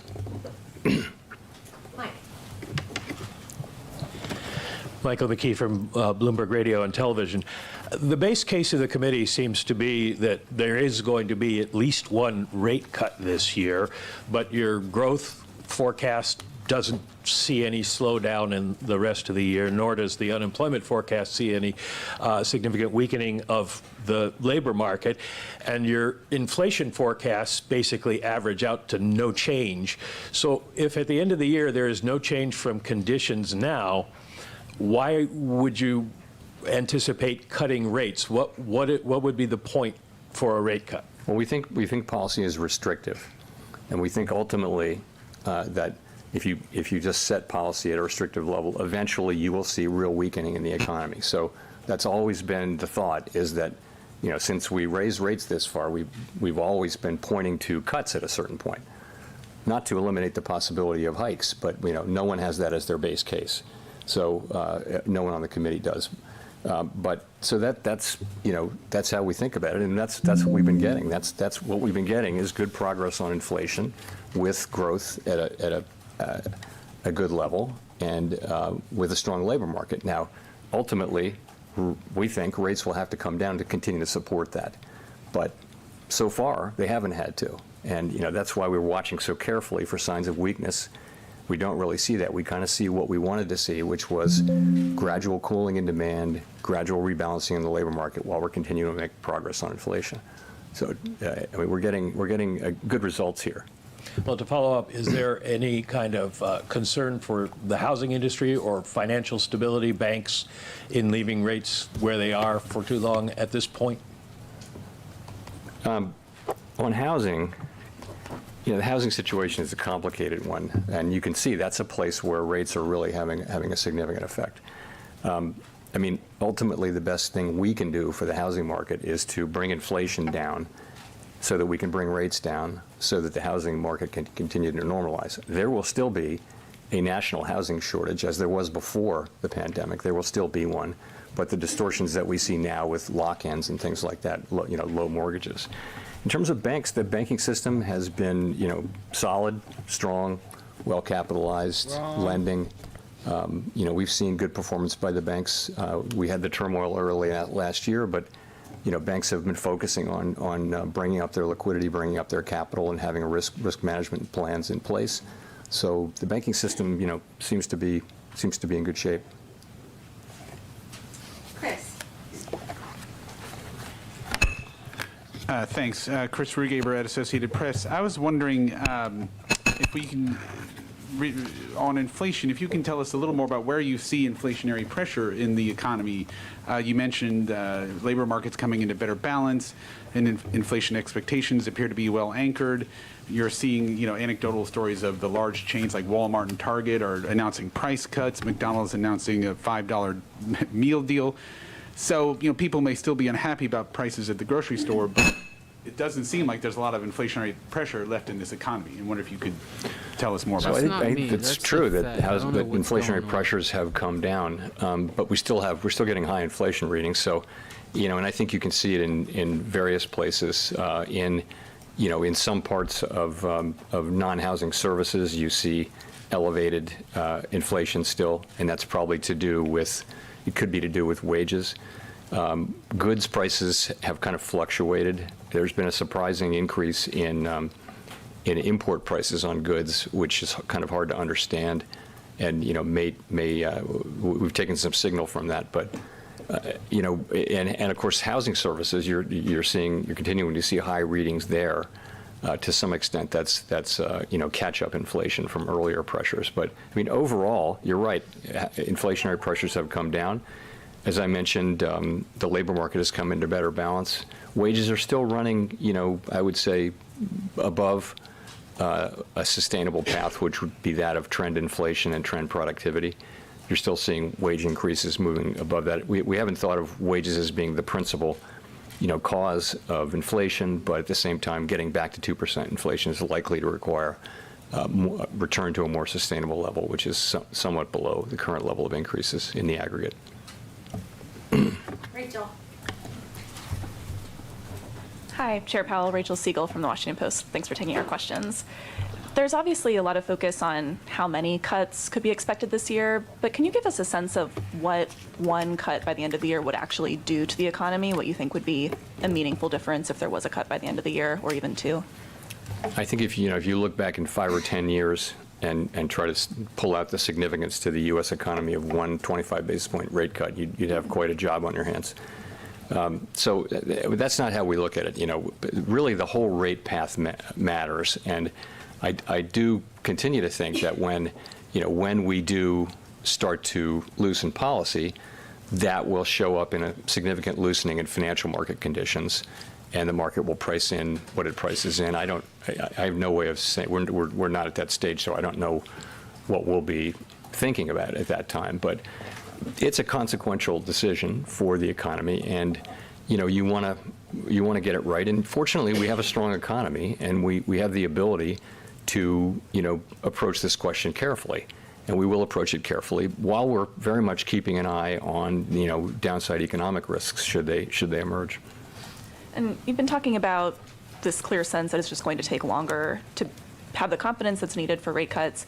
Is there something about what happened in the first couple of months of the year that you're seeing differently now with more time or hindsight? Do you still characterize it as expected bumpiness or something more lasting that is affecting your policy for the rest of the year?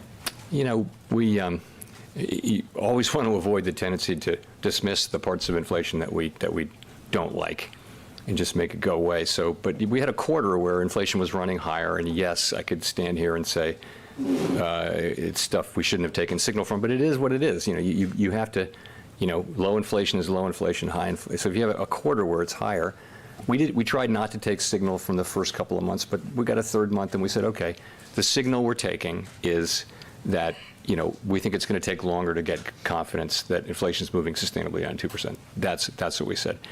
I think that was the right thing to do. I still think that's the right thing to do. Now we have today's inflation reading, which is very different, very much more positive. We're going to have to see what the trend is, what's going to be the data going forward.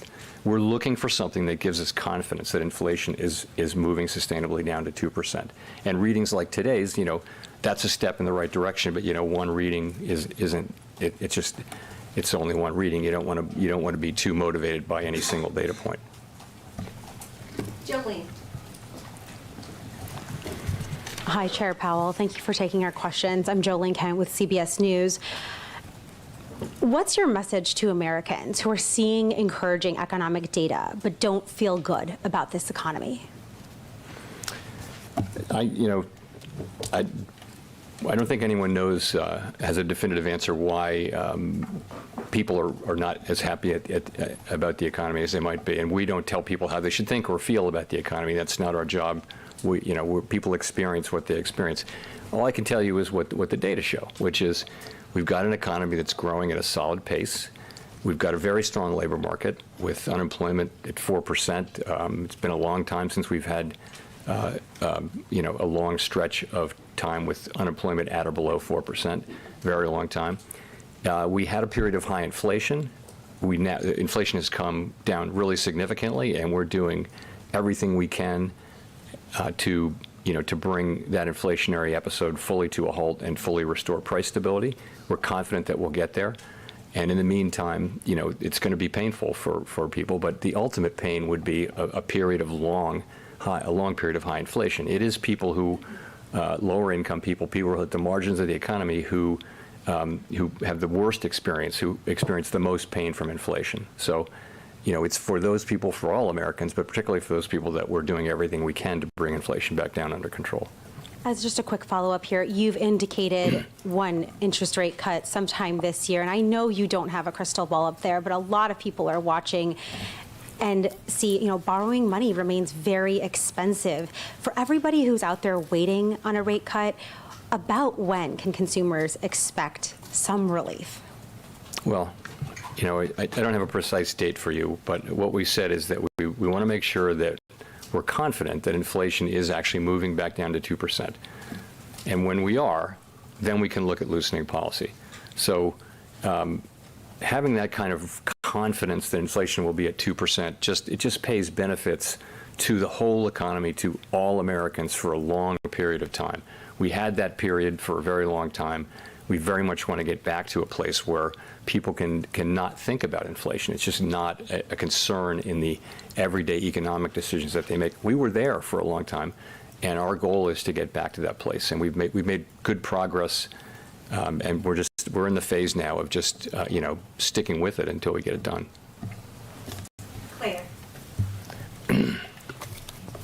Claire Jones, Financial Times. Just drawing on the change in the statement on there being modest further progress on inflation. Halfway, through the year and after today's CPI release, what have you and other committee members found that has been particularly encouraging to you? And just in terms of the conservatism, how much of that is about stickiness in shelter inflation in particular? Thank you. So encouraging has been that growth, the growth clearly that we had last year, and particularly the second half of last year, and we continue to see still strong growth or solid growth this year. That's been very encouraging. If you go back a year, there was a real concern about, very much slowing growth and a recession. Many forecasters had that. And that's not what happened. Instead, the U.S. is, anyway, and it's in sharp distinction with many other advanced economies around the world. So that's been encouraging. I would say that today's inflation report is encouraging, but it comes after, several your reports that were not so encouraging. You ask about, your second question was really about shelter inflation. So I think if you go back a couple of years, we know that there are renters, and then there are people who own their houses, and we have OER, which is owner's equivalent rent. And so when market-based rents go up sharply, as they did at the beginning of when the economy reopened, they really went up sharply. Those play into rollover rents much more slowly for existing tenants than they do for new tenants. And so we found now that there are big lags. So there's sort of a bulge of high past increases in market rents that has to get worked off, and that may take several years. nonetheless, as long as market rents are going up at relatively low levels, and they still are, this is just going to happen. It just is going to happen more slowly than we thought. We also do sort of this thing where we impute a rental value to owned homes, and that's many countries around the world do that. Some do it differently than us. It's something that the price experts have regularly looked at. It is not something that we're the only country that does, and it's not something we're looking at changing or would look at changing, anytime soon. But it's true. It's one of the very hardest things in inflation and in prices is how to think about, the services that someone is getting by living in a home that they could rent, but they're actually living in it. And some countries choose to just ignore that, but that's not how we do inflation here. We do it the way we do it, and we've been very transparent about it. And it's true that we're seeing delays in realizing what's happening economically, but we understand that. We understand that very well. Edward. Edward Lawrence with Fox Business. Thank you for taking the question, Chair Powell. So I want to go back to jobs and the consumer. The last jobs report showed that over the past year, 634,000 more people took multiple jobs. That's up 8.2%. And since January of 2021, we've seen prices rise 19%. So people are using their credit cards to pay for their lifestyle.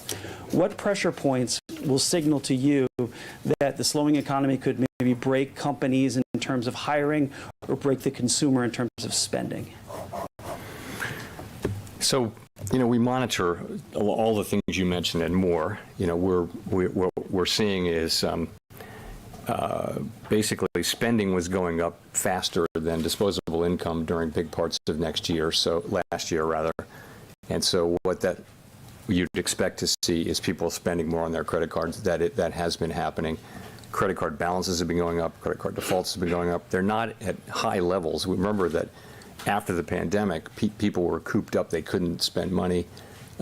They couldn't go out to spend money. They could spend money from home. But households were in very, very strong, historically strong financial shape. They've now worked off a lot of that. So we're watching that carefully. And, what do we see? That's what we see. We see the same data that everybody else sees, but you've still got household sector that's in pretty good shape. But nonetheless, it's not in the kind of shape it was in a year or two ago. And we're carefully watching that. So how close then are we to that point where the consumer can't continue to spend as it's spending, or companies can't hire like they're hiring? Consumer spending is still growing. It's not growing at the pace it was growing at a year or so ago, but it's still growing solidly. And by the way, other parts of the economy are picking up. Spending on equipment and intangibles has picked up quite a bit in the wake of all the construction that we saw of new tech plants.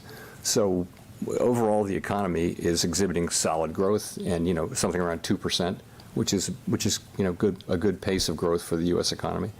But you're right though. We do see the same thing other people see, which is increasing financial pressures on more lower income people, and the best thing we can do is to foster a very strong jobs economy, which we think we have done. Ultimately, to get inflation under control, because those people experience inflation, very directly, very painfully, and once we get inflation under control, rates can come down, which will also improve things. Victoria. Hi, Victoria Guida with Politico. You've mentioned that an unexpected weakening in the labor market would bring rate cuts sooner, and I was just wondering, can you talk a little bit about what that would look like? Is it more of like a quicker pace of people losing jobs? Is it more the level of the unemployment rate if it were to start to go above 4.2 or something like that? How are you thinking about what you're looking for to see the job market unexpectedly weaken? When I say unexpectedly, the first thing is more than kind of is in our forecast or in common forecasts. So something more than that. But we'll be looking at everything. The labor market, has the ability, has the tendency sometimes to move to weaken quickly.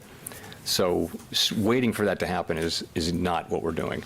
We're watching very carefully. We're looking at the balance of risks. I always point out the balance of risks. So And also the fact that we look at all of the whole situation. So, you know, a decision to begin to, loosen policy could have several reasons associated with it at a given time.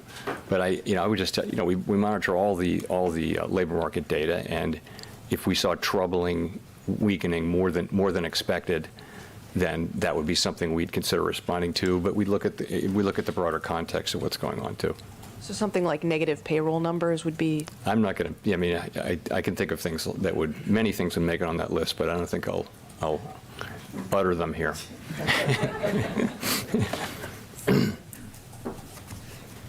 Thank you, Chair Powell. Simon Urbanovich with The Economist. May I ask, you mentioned with the slightly higher PC readings earlier this year that it wasn't 1 or 2 months, but 3 months that tipped you to be a bit more cautious in the rate outlook. Should we take from that it looks like May will be quite good for PC as it was for CPI? Does that imply that kind of 2 more good months would reinstill the confidence that rate cuts could be coming sooner than you currently project? I don't actually have that kind of mechanical thing in my thinking. I get that, as many good ones as we had bad ones, but no, it's not like that. It's going to be the totality of the data. The labor market data, the growth data, in terms of inflation, you'd want to see real progress that builds your confidence that we are on a path down to 2%. And I don't want to try to give you specific numbers of things, because that points to dates, and I just don't think we're not at a point of being able to do that. Kosuke. Thank you for doing this. I'm Kosuke Takami with Nikkei. I would like to know about the impact of stronger dollar on U.S. economic growth and prices. And I have no doubt that the market should determine the exchange rate, but Japan and some emerging markets are suffering from the strong dollar. So I want to know if it is having a positive impact on U.S. economy in total. Thank you. So we don't, actually it's our finance ministry, the Treasury Department, that has a responsibility for thinking about and if it sees fit, doing things about the level of the dollar.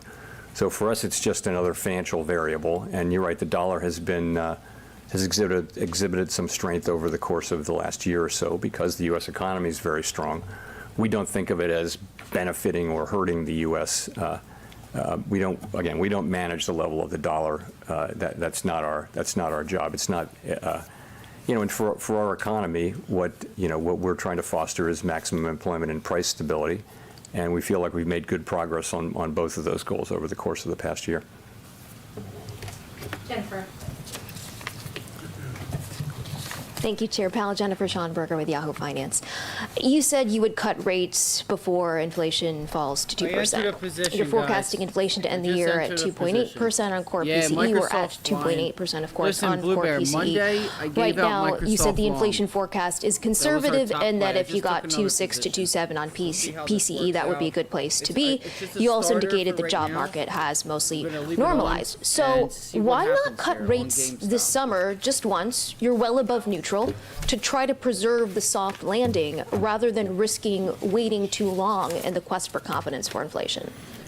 So we're well aware of the two-sided risks here. Let me just say we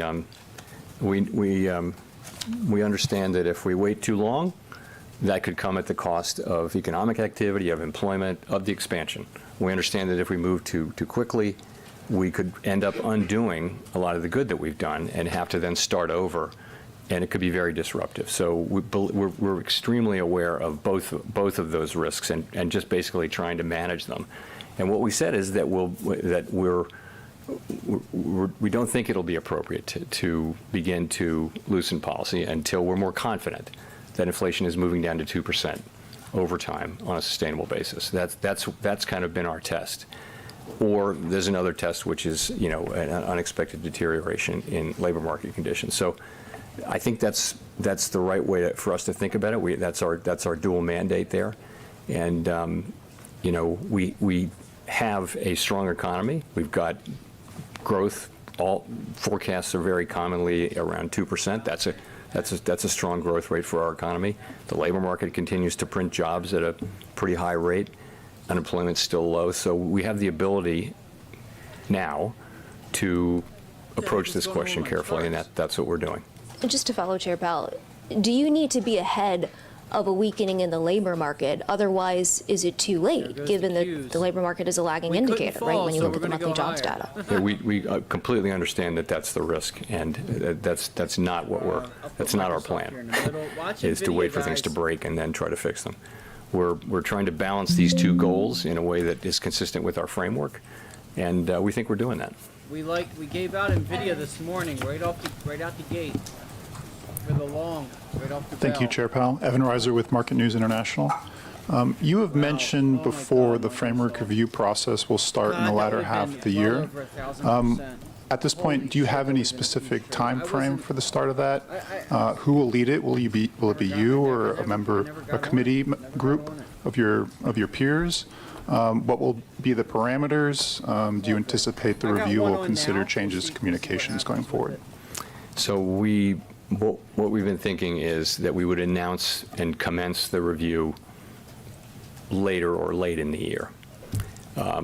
In the meantime, as that time approaches, we will be devoting a lot of careful thought and planning to the contours of it. Within scope would certainly be communications generally. I'm not going to say that we'll look at this or that particular thing, and all the other details. We don't want to get prematurely into a conversation until it's really time to have it. And so, I'm going to leave pretty much everything else to later in the year. Go to Nancy for the last question. Hi, Chair Powell. Nancy Marshall-Genzer with Marketplace. Just one more question on housing. Can you still cut rates with shelter prices high, or will you wait until they start to moderate a bit? I wouldn't. There isn't any one variable like housing prices moderating that would really decide against what we're doing. We've got an overall test, which is greater confidence that inflation is moving down to 2% on a sustainable basis. That's our overall test. Or alternatively, we see unexpected weakening in the labor market. So those are two different tests. I would say, we're not looking at any one price in any one sector and saying that's the one. We don't target housing prices, for example, and we don't target wages. We target aggregate prices and overall employment. So, but if housing prices remain sticky, could that slow down the pace of rate cuts? I think you look at we'd be looking at the aggregate numbers and asking ourselves what's going on here with inflation at the aggregate level. And of course, if any price that contributed to ongoing inflation would matter. Any price that contributed to ongoing disinflation would matter too. But I wouldn't single out housing as having a special role there. Thank you very much. All right, let's listen to CNBC. I wonder if they're going to have whatchamacallit on. Let's see here. We'll talk about this in a little bit. And what's going on here with inflation at the aggregate level, and of course, if they do have Jeffrey Gunlock any price that contributed to ongoing inflation would matter. Any price that contributed to ongoing disinflation would matter too. But I wouldn't single out housing as having a special role there. Thank you very much. Hold on, Abby. Please, Bubo, you have food. That was Fed Chair Powell following the decision on interest rates.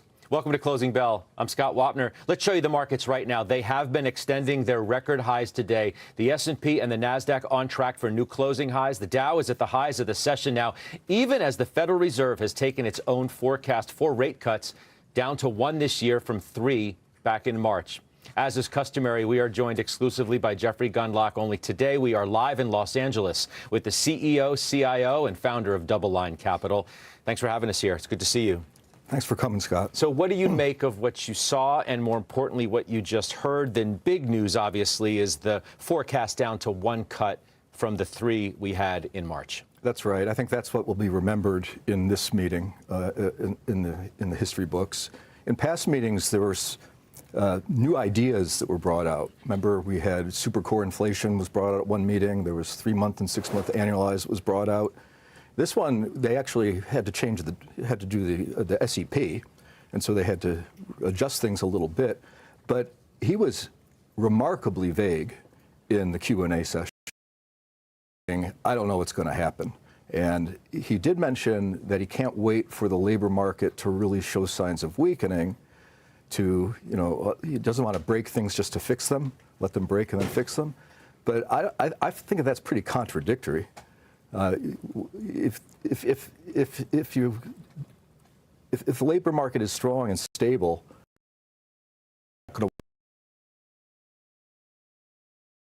I don't see that consistent. 3 cuts to 1 cut. The market seems to be completely focusing toward balance between the which is weaker but not weak enough numbers, which about different inflation. The idea of getting to 2%. He actually brought this up. CPI 2%, very long, in a perfectly linear, and it was, of course, the pandemic spike, and so now the inflation rate is more like for the past 20 years, and the core PCE for the last. So, and choose what inflation data you look at. Really serious about over the long term, and he did actually need years on the core 1% to get us to that 2% pandemic. I think implicit is a growing acceptance of a higher rate. It seems that he said 2.7 is not that bad. I think he was quoting the PCE. So I just feel like the market is very fond of the fact that hikes still sound rhetorically like they're completely not being considered. You've said most recently you're still looking for one cut this year. Look at that. Does that hold today, that given what you saw in the data and what you just heard from the chair? I actually think I'm less confident there'll be one cut this year. I just feel like the Fed is going into a reactionary mode. I'm not sure. They're going to react much more volatilely and quickly, I think, if the data starts to get bumpier. I just feel like he wants to, he's almost a trigger finger, it seems to me, on deciding whether inflation is going to be acceptable. They can cut rates, but what if there's some other problem? I feel like he would possibly go to, in the future, go to Fed hike rhetoric. I think that's a potential. Even with what he said today about the report, the CPI today being better than almost anyone expected, those were his words. It was better than anybody expected. Said they made good progress. We're getting good results here, he said as well. It feels like he's building the case for cuts. Certainly, they've been tilted towards cuts ever since, I would say, November 1st, which started everything off in this rally. It was reinforced, I would say, at the last meeting, where it was quite a surprise to the market. There was a fear that there would be more talk about potential hikes, that it wasn't all skewed towards rate cuts. And I feel like that was walked back a little bit today, but you have to get out a magnifying glass and look at the rhetoric. But I don't know. I think that the labor market is weakening. It's not weakening in a way that's alarming, but the unemployment rate has been going up. The household survey looks pretty bad. So I mean, part-time jobs is negative. Look at the Qs. They're full-time jobs hard, rather is negative year to date on the household survey, and he tipped his hat to the fact that we have highly contradictory data. That's because we have a highly inconsistent economy, and I think that's a theme that's been developing in commentary across the board that some levels of the economy, those that are needs-based consumers, are getting crushed because the things that you need are still very high in price and they're not going down. It's the same thing with the money supply. We talked about this before, where the M2 was spiked dramatically in the pandemic response, and then it went negative year over year, and everyone says recession's imminent because it's negative. But the amount of money is still a lot. M2 is still way above the pre-pandemic trend. All right, guys, I'm still in that position. And although people focus on this excess savings theme, the fact is that the M2 money supply is growing again, and it is still way above the pre-pandemic trend. So there's still sloshing around. It's just not evenly spread in the economy. I've been using this analogy. It's from the not this CPI report, but from the one from last month. I didn't have time to do the slicing and dicing because we're doing the show today. But the inflation rate is very different depending upon what your lifestyle is. One thing, used cars was the big drag on the CPI a month ago, but used cars don't affect anybody. They probably affect Hertz and Avis, but they don't affect even 20% of the population. Whereas auto insurance, that thing's been getting all the play, and it's up 22% year over year, well, that affects every single person that drives, because you are forced by law to have it. And it's not a one-time buy like used cars. It's every day, in essence, you're buying car insurance. Same thing with health insurance. What's happening societally is we're getting greater dispersion of outcomes. For example, if you just put 4 kids through college over the last 10 years, you've had a massive inflation rate if you were paying for your kids' college. If you're in my situation, I'm doing assisted living for my parents over the past 11 years. The price has gone massively higher. Guys, so we could have got these the inflation rate that people are experiencing for 20 to 18 is cents. Very I don't know what it was at the than highs, probably 15 the to 18 indices, cents. the on average stuff. And I think that's true across the economy. And I commend Jay Powell for talking about that. The fact that the lower 50% of our economy is very, very stressed out. And the higher end of the economy is obviously doing better with financial assets doing better. Do you not believe that the economy is as good then as Chair Powell would suggest today? He used the word solid on numerous occasions. He talked about parts of spending are picking up. The consumer is still strong. And the labor market is, by all metrics, still healthy. Yes, I don't know by all metrics. One thing that's happened is we're talking about economic data reports, and they're always backward looking, and then we get monthly data that ends up filtering into the quarterly GDP reports. And the monthly data is observably weaker over the past 6 to 8 weeks. Like the economic surprise index has gone way down. I wouldn't say plummeting. Economic momentum is down. The unemployment rate is up to 4%. Almost, it's 3.96. But this has been a very long time period of the unemployment rate being stable. It's 28 months now that the unemployment rate has been at or below 4%. This hasn't happened since 1967 or 1968. Well, there are many people who thought we'd be in a recession by now. Yeah, the fact is we're not. And look at they this, thought the 369. unemployment rate In would 9 have minutes, spiked you a took lot out the further entire than it range of the has day, right? to date. That's well, a decent the solo. labor force is shrinking. Let's go see if we can find out where the it's legal coming from. labor force is shrinking, and so the labor participation rate is going down.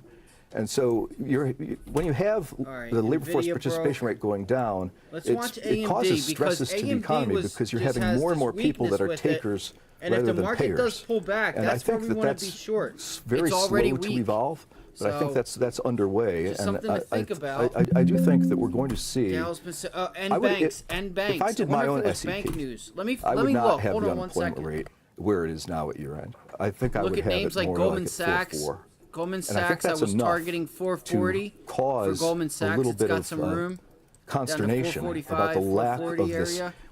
It's almost like we've had this sort of Goldilocks-ish stability in GDP and in the inflation rate after the big scare. But inflation will come down, I think, further as long as the quit rate continues to fall, which has been falling rapidly. It's not at an alarm level yet.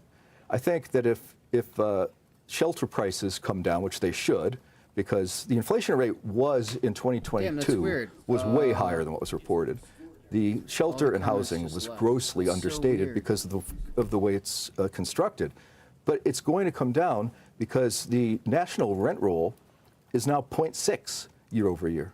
It's nowhere close to what they show as the shelter, the OER. If you actually want to be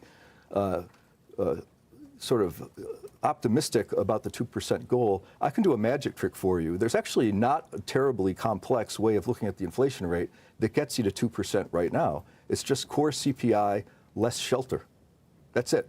It's at 2% right now. And shelter's coming down. The other thing is if oil prices go down, we would see further relaxation on inflation. Right now, the correlation that's the strongest for, say, the 10-year Treasury yield is WTI.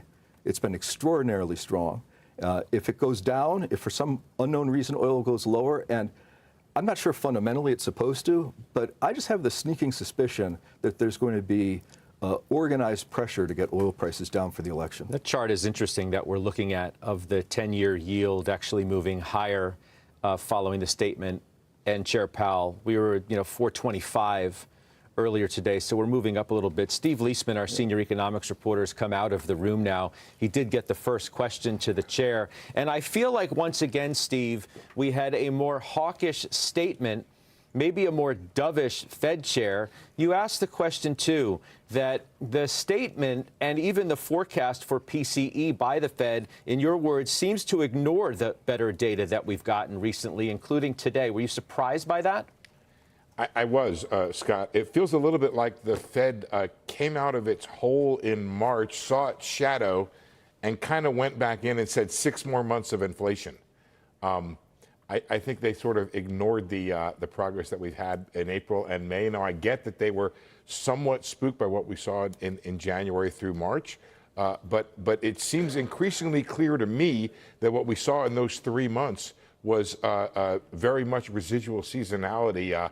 Jeff was talking earlier about the change in motor vehicle insurance that now has come off. It did seem like a beginning of the year adjustment to price or catch up from the increase in auto prices in the past.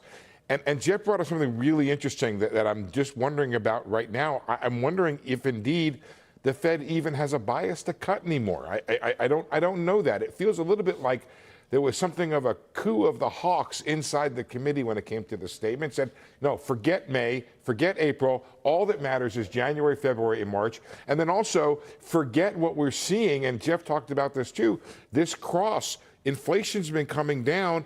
Unemployment's been ticking up to 0.6. I get that the payroll number was high, but we look at the unemployment rate to see the ratio of those who want jobs to those who can get them. It has been ticking up. Jeff's forecast of 4.4 for the unemployment rate, by the way, is exactly the forecast from the Fed survey we had. So, yeah, there is this tendency. Now, I think you're right to pick up. If things did change, if the data showed this weakness, Powell would change. But right now, the forecast of the Fed and the statement seems to me to be really seriously, Scott, leaning on the hawkish side. Yeah, really good insight, Steve. All right, guys, take profits. Oh, wait, you guys don't know what it is, I think he's just spot on. And you guys just don't know everything what I he said. I'd also want to point out you might that, not. and I think he kind of alluded to it, but didn't fully articulate it. There's a seasonality to the inflation data. And it's strange because it's supposed to be seasonally adjusted. And yet, over the last 14 years, on average, and it happens most years, so it's not that it's just the average. It's also quite consistent over time. The first quarter is by far the highest inflation quarter, followed by the second quarter, followed by and weaker in the second half. And that fact was ignored November 1st when they did the rhetorical pivot by doing the 3-month annualized that we're taking second half types of numbers and analyzing them. But it's quite likely that seasonality will continue. And particularly, Steve's right on when he says the auto insurance thing is very important because some things are adjusted at year end. That happens with rents a lot. It happens with auto insurance and things. And I believe that we're going to see the inflation rate settle in on the headline CPI. We have a model that's quite simplistic, but it's been very helpful over the years. We think it's going to settle in at about 2.5 to 2.75% on the headline CPI throughout most of the rest of this year. So Chair Powell said, hey, 2.7 on the PCE. He didn't quote it as the PC, just called it inflation. He seemed content with that. And if this headline CPI settles in on that, you would think we have that more they would room to the downside. Maybe would have gone to we at least see 25, cuts instead of 1. So the one does have a little bit of a hawkish to get back down here. Tilt to it, but the contextualization with all of the rhetoric shows to me that I agree with Steve. I'm not really sure that they're biased to do anything Just a anymore. matter of a few I think that they're waiting and seeing, and it was abundantly clear by the repetition during the press conference of, you know, the dual mandate.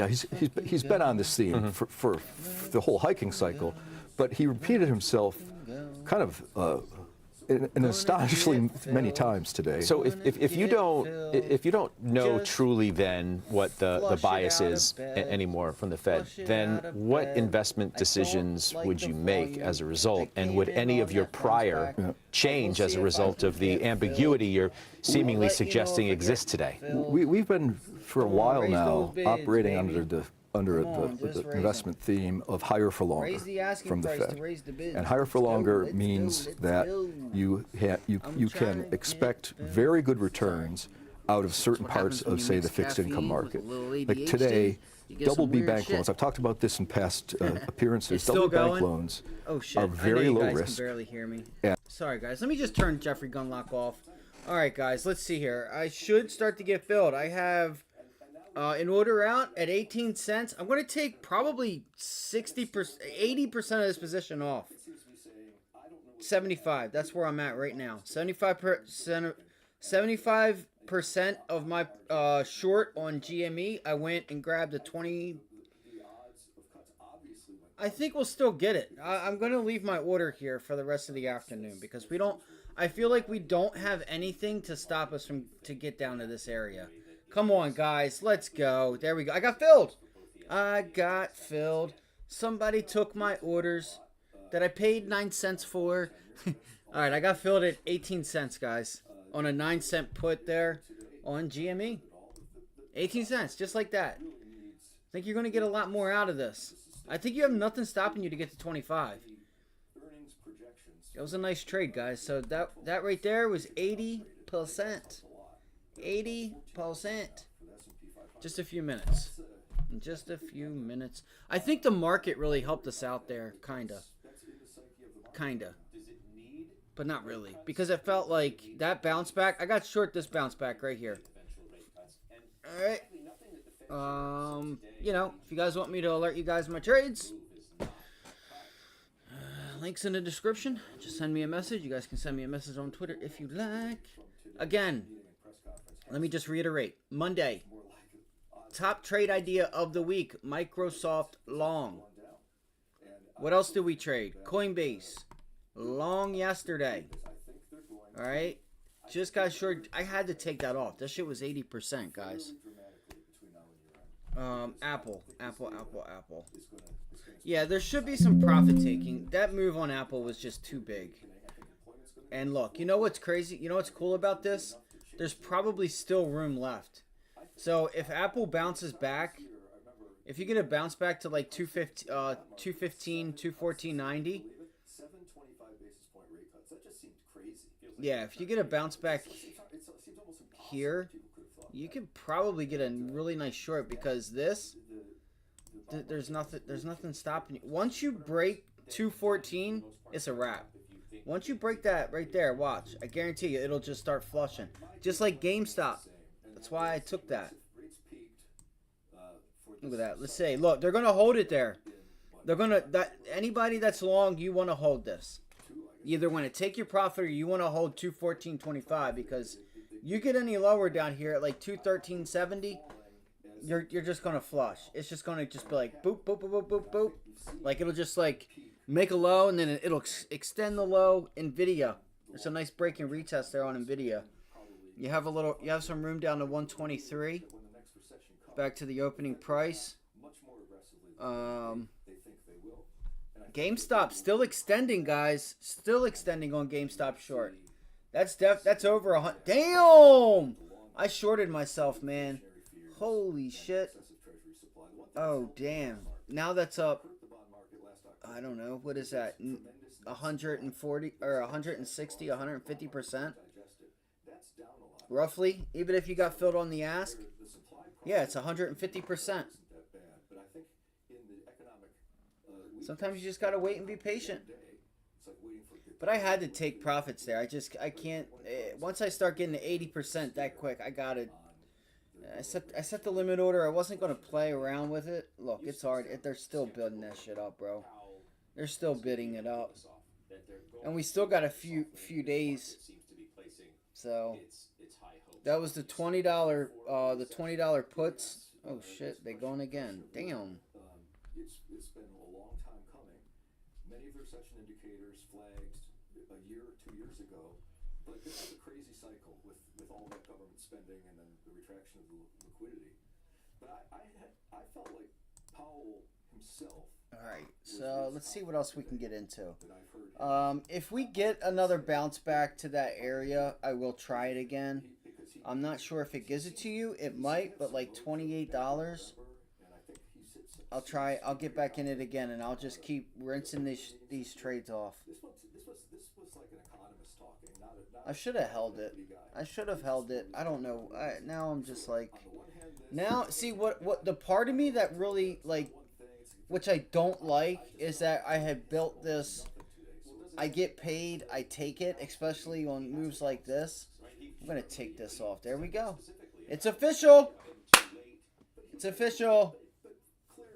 Wow, 34. You gotta be fucking. No, hold on. Damn, 39 cents. Damn, bro. There it is. I just took the whole thing off. I'm out. I'm out, guys. I took the rest of that 20% off there.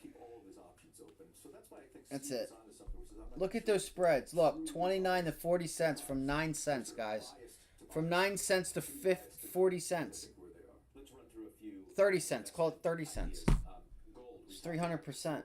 Well, really, 200. But that was a nice trade there. So I'm out. I'm out of GameStop. That was a beauty. That was a beaut. That was a beaut. Beautiful. That's how I love it. That's how I love it. Again, trading can be easy. You just gotta make it easy. Just gotta make it easy on yourself. Your likes are private now. Yeah. Who gives a shit? Weakness for sure, and even at the level today, I think it's worth dollar cost averaging. I own gold. I've been positive. That was my. They're gonna be mad. They're gonna be mad at me. First week of January. I had no idea it was going to go up so much, but that's way markets work, you know. India seems to be a hot pick lately, though you've been talking about it for quite some time. Do you still like it? Love it for the long term. I wouldn't even look at it. I would buy it and don't open your statement, because when it goes down 20%, and it will from time to time, don't sell yourself out. I think India will be the strongest. The Biden administration, the president himself, repeatedly makes the comment that the U.S. is the strongest economy in the world. That's obviously not right. India is probably the strongest economy in the world, at least on a present basis and going forward. Their manufacturing economy has a lot of tailwinds, and their demographics have a lot of tailwinds. So that's my number one long-term buy and hold. INDA.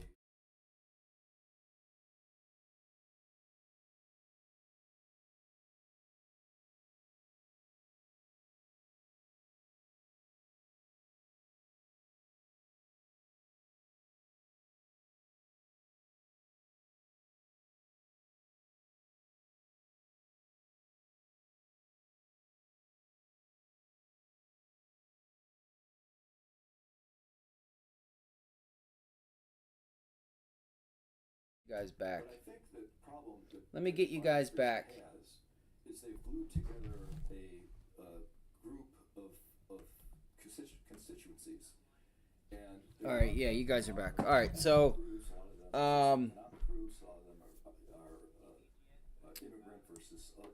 let's see here. City versus rural. But what's been revealed with the Israeli-Hamas situation. I don't know what I was gonna say. All right, let's. I think tonight I'm gonna go. I think I'm gonna do a live stream tonight and just go over charts. I think that's what I'm gonna do. Some of these constituencies are exactly on the opposite side of this. I think we'll have a live tonight and we'll go over charts and all that fun stuff. That was a banger, man. So that took care of that AMD mess up that I had. Shit, I might just stay on it. Guys. DJT also coming up here at $41. Let's see. I want to actually start deleting a lot of these levels. Churches anymore. People don't believe in the Justice Department to the extent that they used to. People used to think the FBI was absolutely, unquestionably excellent. And now, but the former president, in some ways, some would suggest, is the one who is attacking the institutions and criticizing. Oh, I don't think there's any one source of this. I think it's just the fact that we have so much wealth inequality and we have so much power that's concentrated in an ever smaller group. And people are starting to realize that they're being ignored by what they used to think was the establishment. This is a lot. 42. Let's watch $42. I kind of like what Jeff is saying. I do. How the lack of cooperation that led to a lot of difficulties around that time period are in evidence today. And I think people used to think the FBI was absolutely, unquestionably excellent. And now, but the former president, in some ways, some would suggest, is the one who is attacking the institutions and criticizing. Oh, I don't think I don't think there's any one source of this. I think it's just the fact that we have so much wealth inequality and we have so much power that's concentrated in an ever smaller group. And people are starting to realize that they're being ignored by what they used to think was the establishment. This is a lot like 1968. I did a webcast yesterday, and I entitled it 1968 because I was talking about how the lack of cooperation that led to a lot of difficulties around that time period are in evidence today. And I think it's sort of the volatility of our perceived reality. When you're a kid, at least when I was a kid, you think that everything's going to be the same forever. Nothing will ever change, but things always change. And then you get to my age now, I'm going to be 65 this year, you realize you're like, what the hell? Nothing's off the table. Everything can change. And I think everything will change in the next 4 to 6 years. Given your concerns about the deficit, I can't tell you what you should and shouldn't do. The former president wants to double down on the tax cuts. They're going to expire. He wants to renew them. Would that be a good or bad idea? What I would say is, I think it's a bad idea. You know what I would do? Expand the deficit. We bought Apple at even a higher rate than we're doing right now is suicidal. Perhaps $4.5 trillion, according to some estimates. Piecing it off, and then we said, if we get that one. Yeah, well, right now we're running at $2 trillion. Sorry. I said if we get that 154 or so, I would look for something where you have a deal. That doesn't mean going in a downtrend because you don't, like, if something's going down, wait for it to settle out. All right, Starbucks, all right, depending on the type of company, right? Apple, I mean, you can always buy it and your money for the most part is safe, but look at this topping tail that's being put in right here. That's a big topping tail, which tells me you may get the opportunity for like a lower 200s. I would be patient. You can buy it, but I wouldn't be in a hurry. Again, this could be a really nice uptrend that's about to start. Huge volume.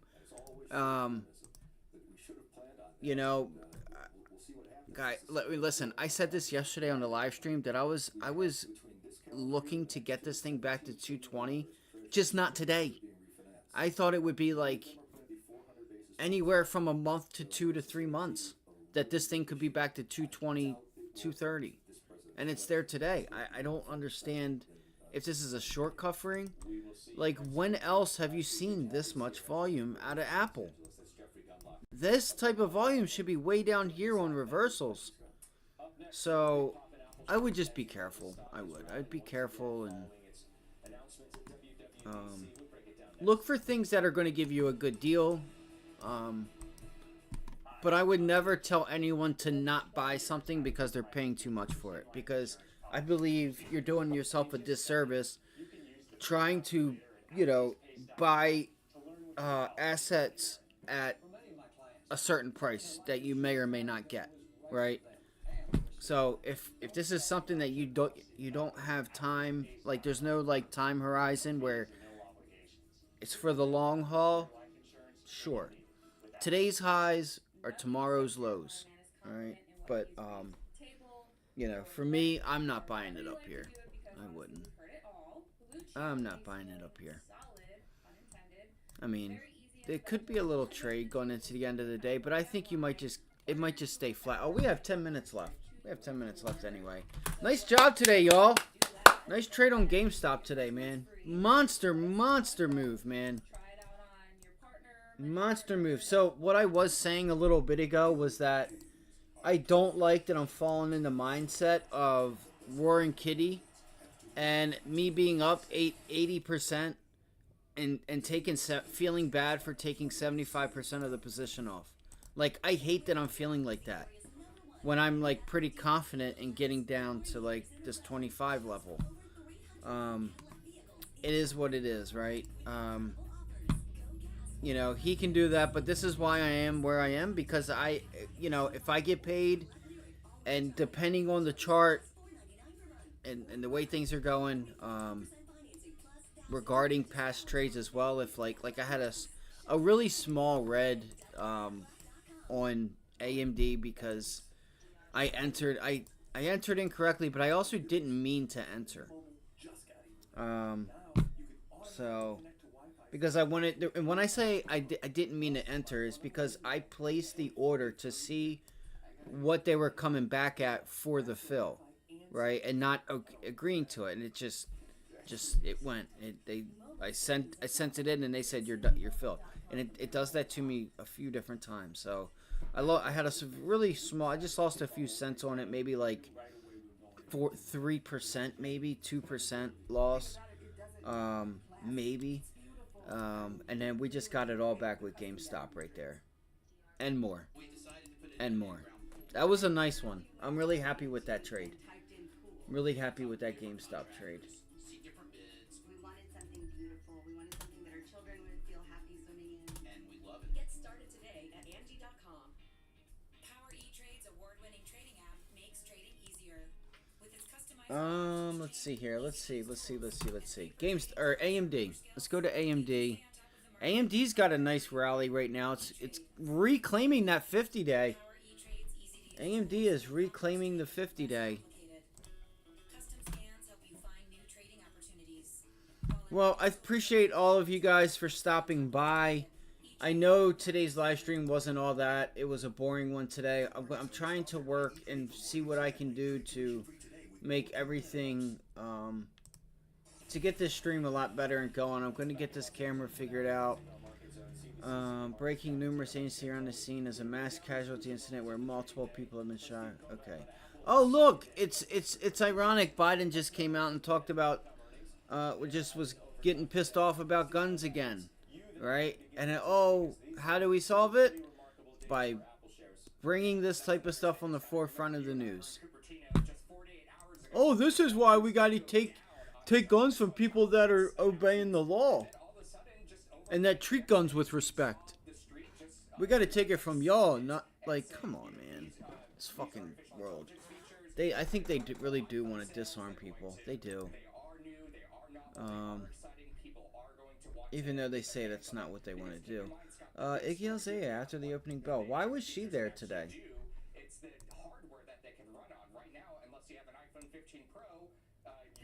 What the heck was she there for today? Dude, I love Australians. I don't know why. She's Australian, right? I may be wrong.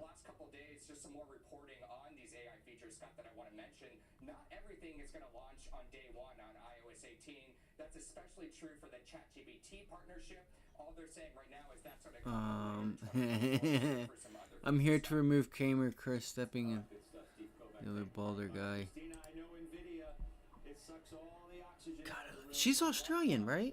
They are going to report earnings today in overtime. Tell us what you expect. Broadcom is also considered an AI darling, but that's because they're the go-to custom AI chip designer for tech giants. Let's see. And although I have to say many aren't expecting the full-year guide of $50 billion to change with this earnings report, There is hope that $10 billion number, it's an AI revenue number the company provided last quarter, will go up, driven by billions of dollars in spending promises from who else? Hyperscalers like Google and Meta.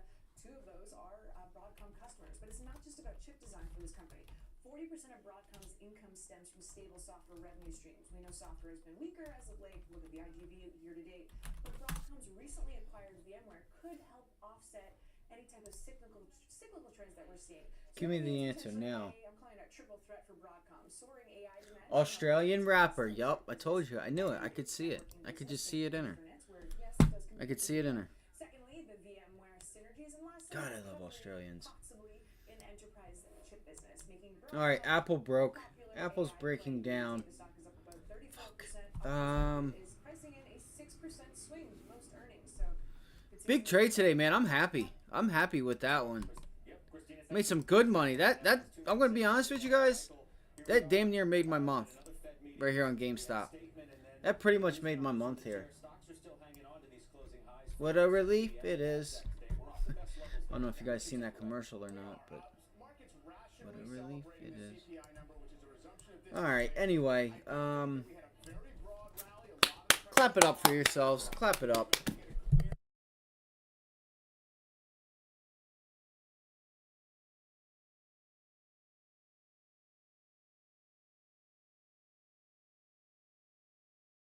Alright guys, I'm going to get up out of here. Here comes the bell. 7 seconds. Let's turn it down just a little bit.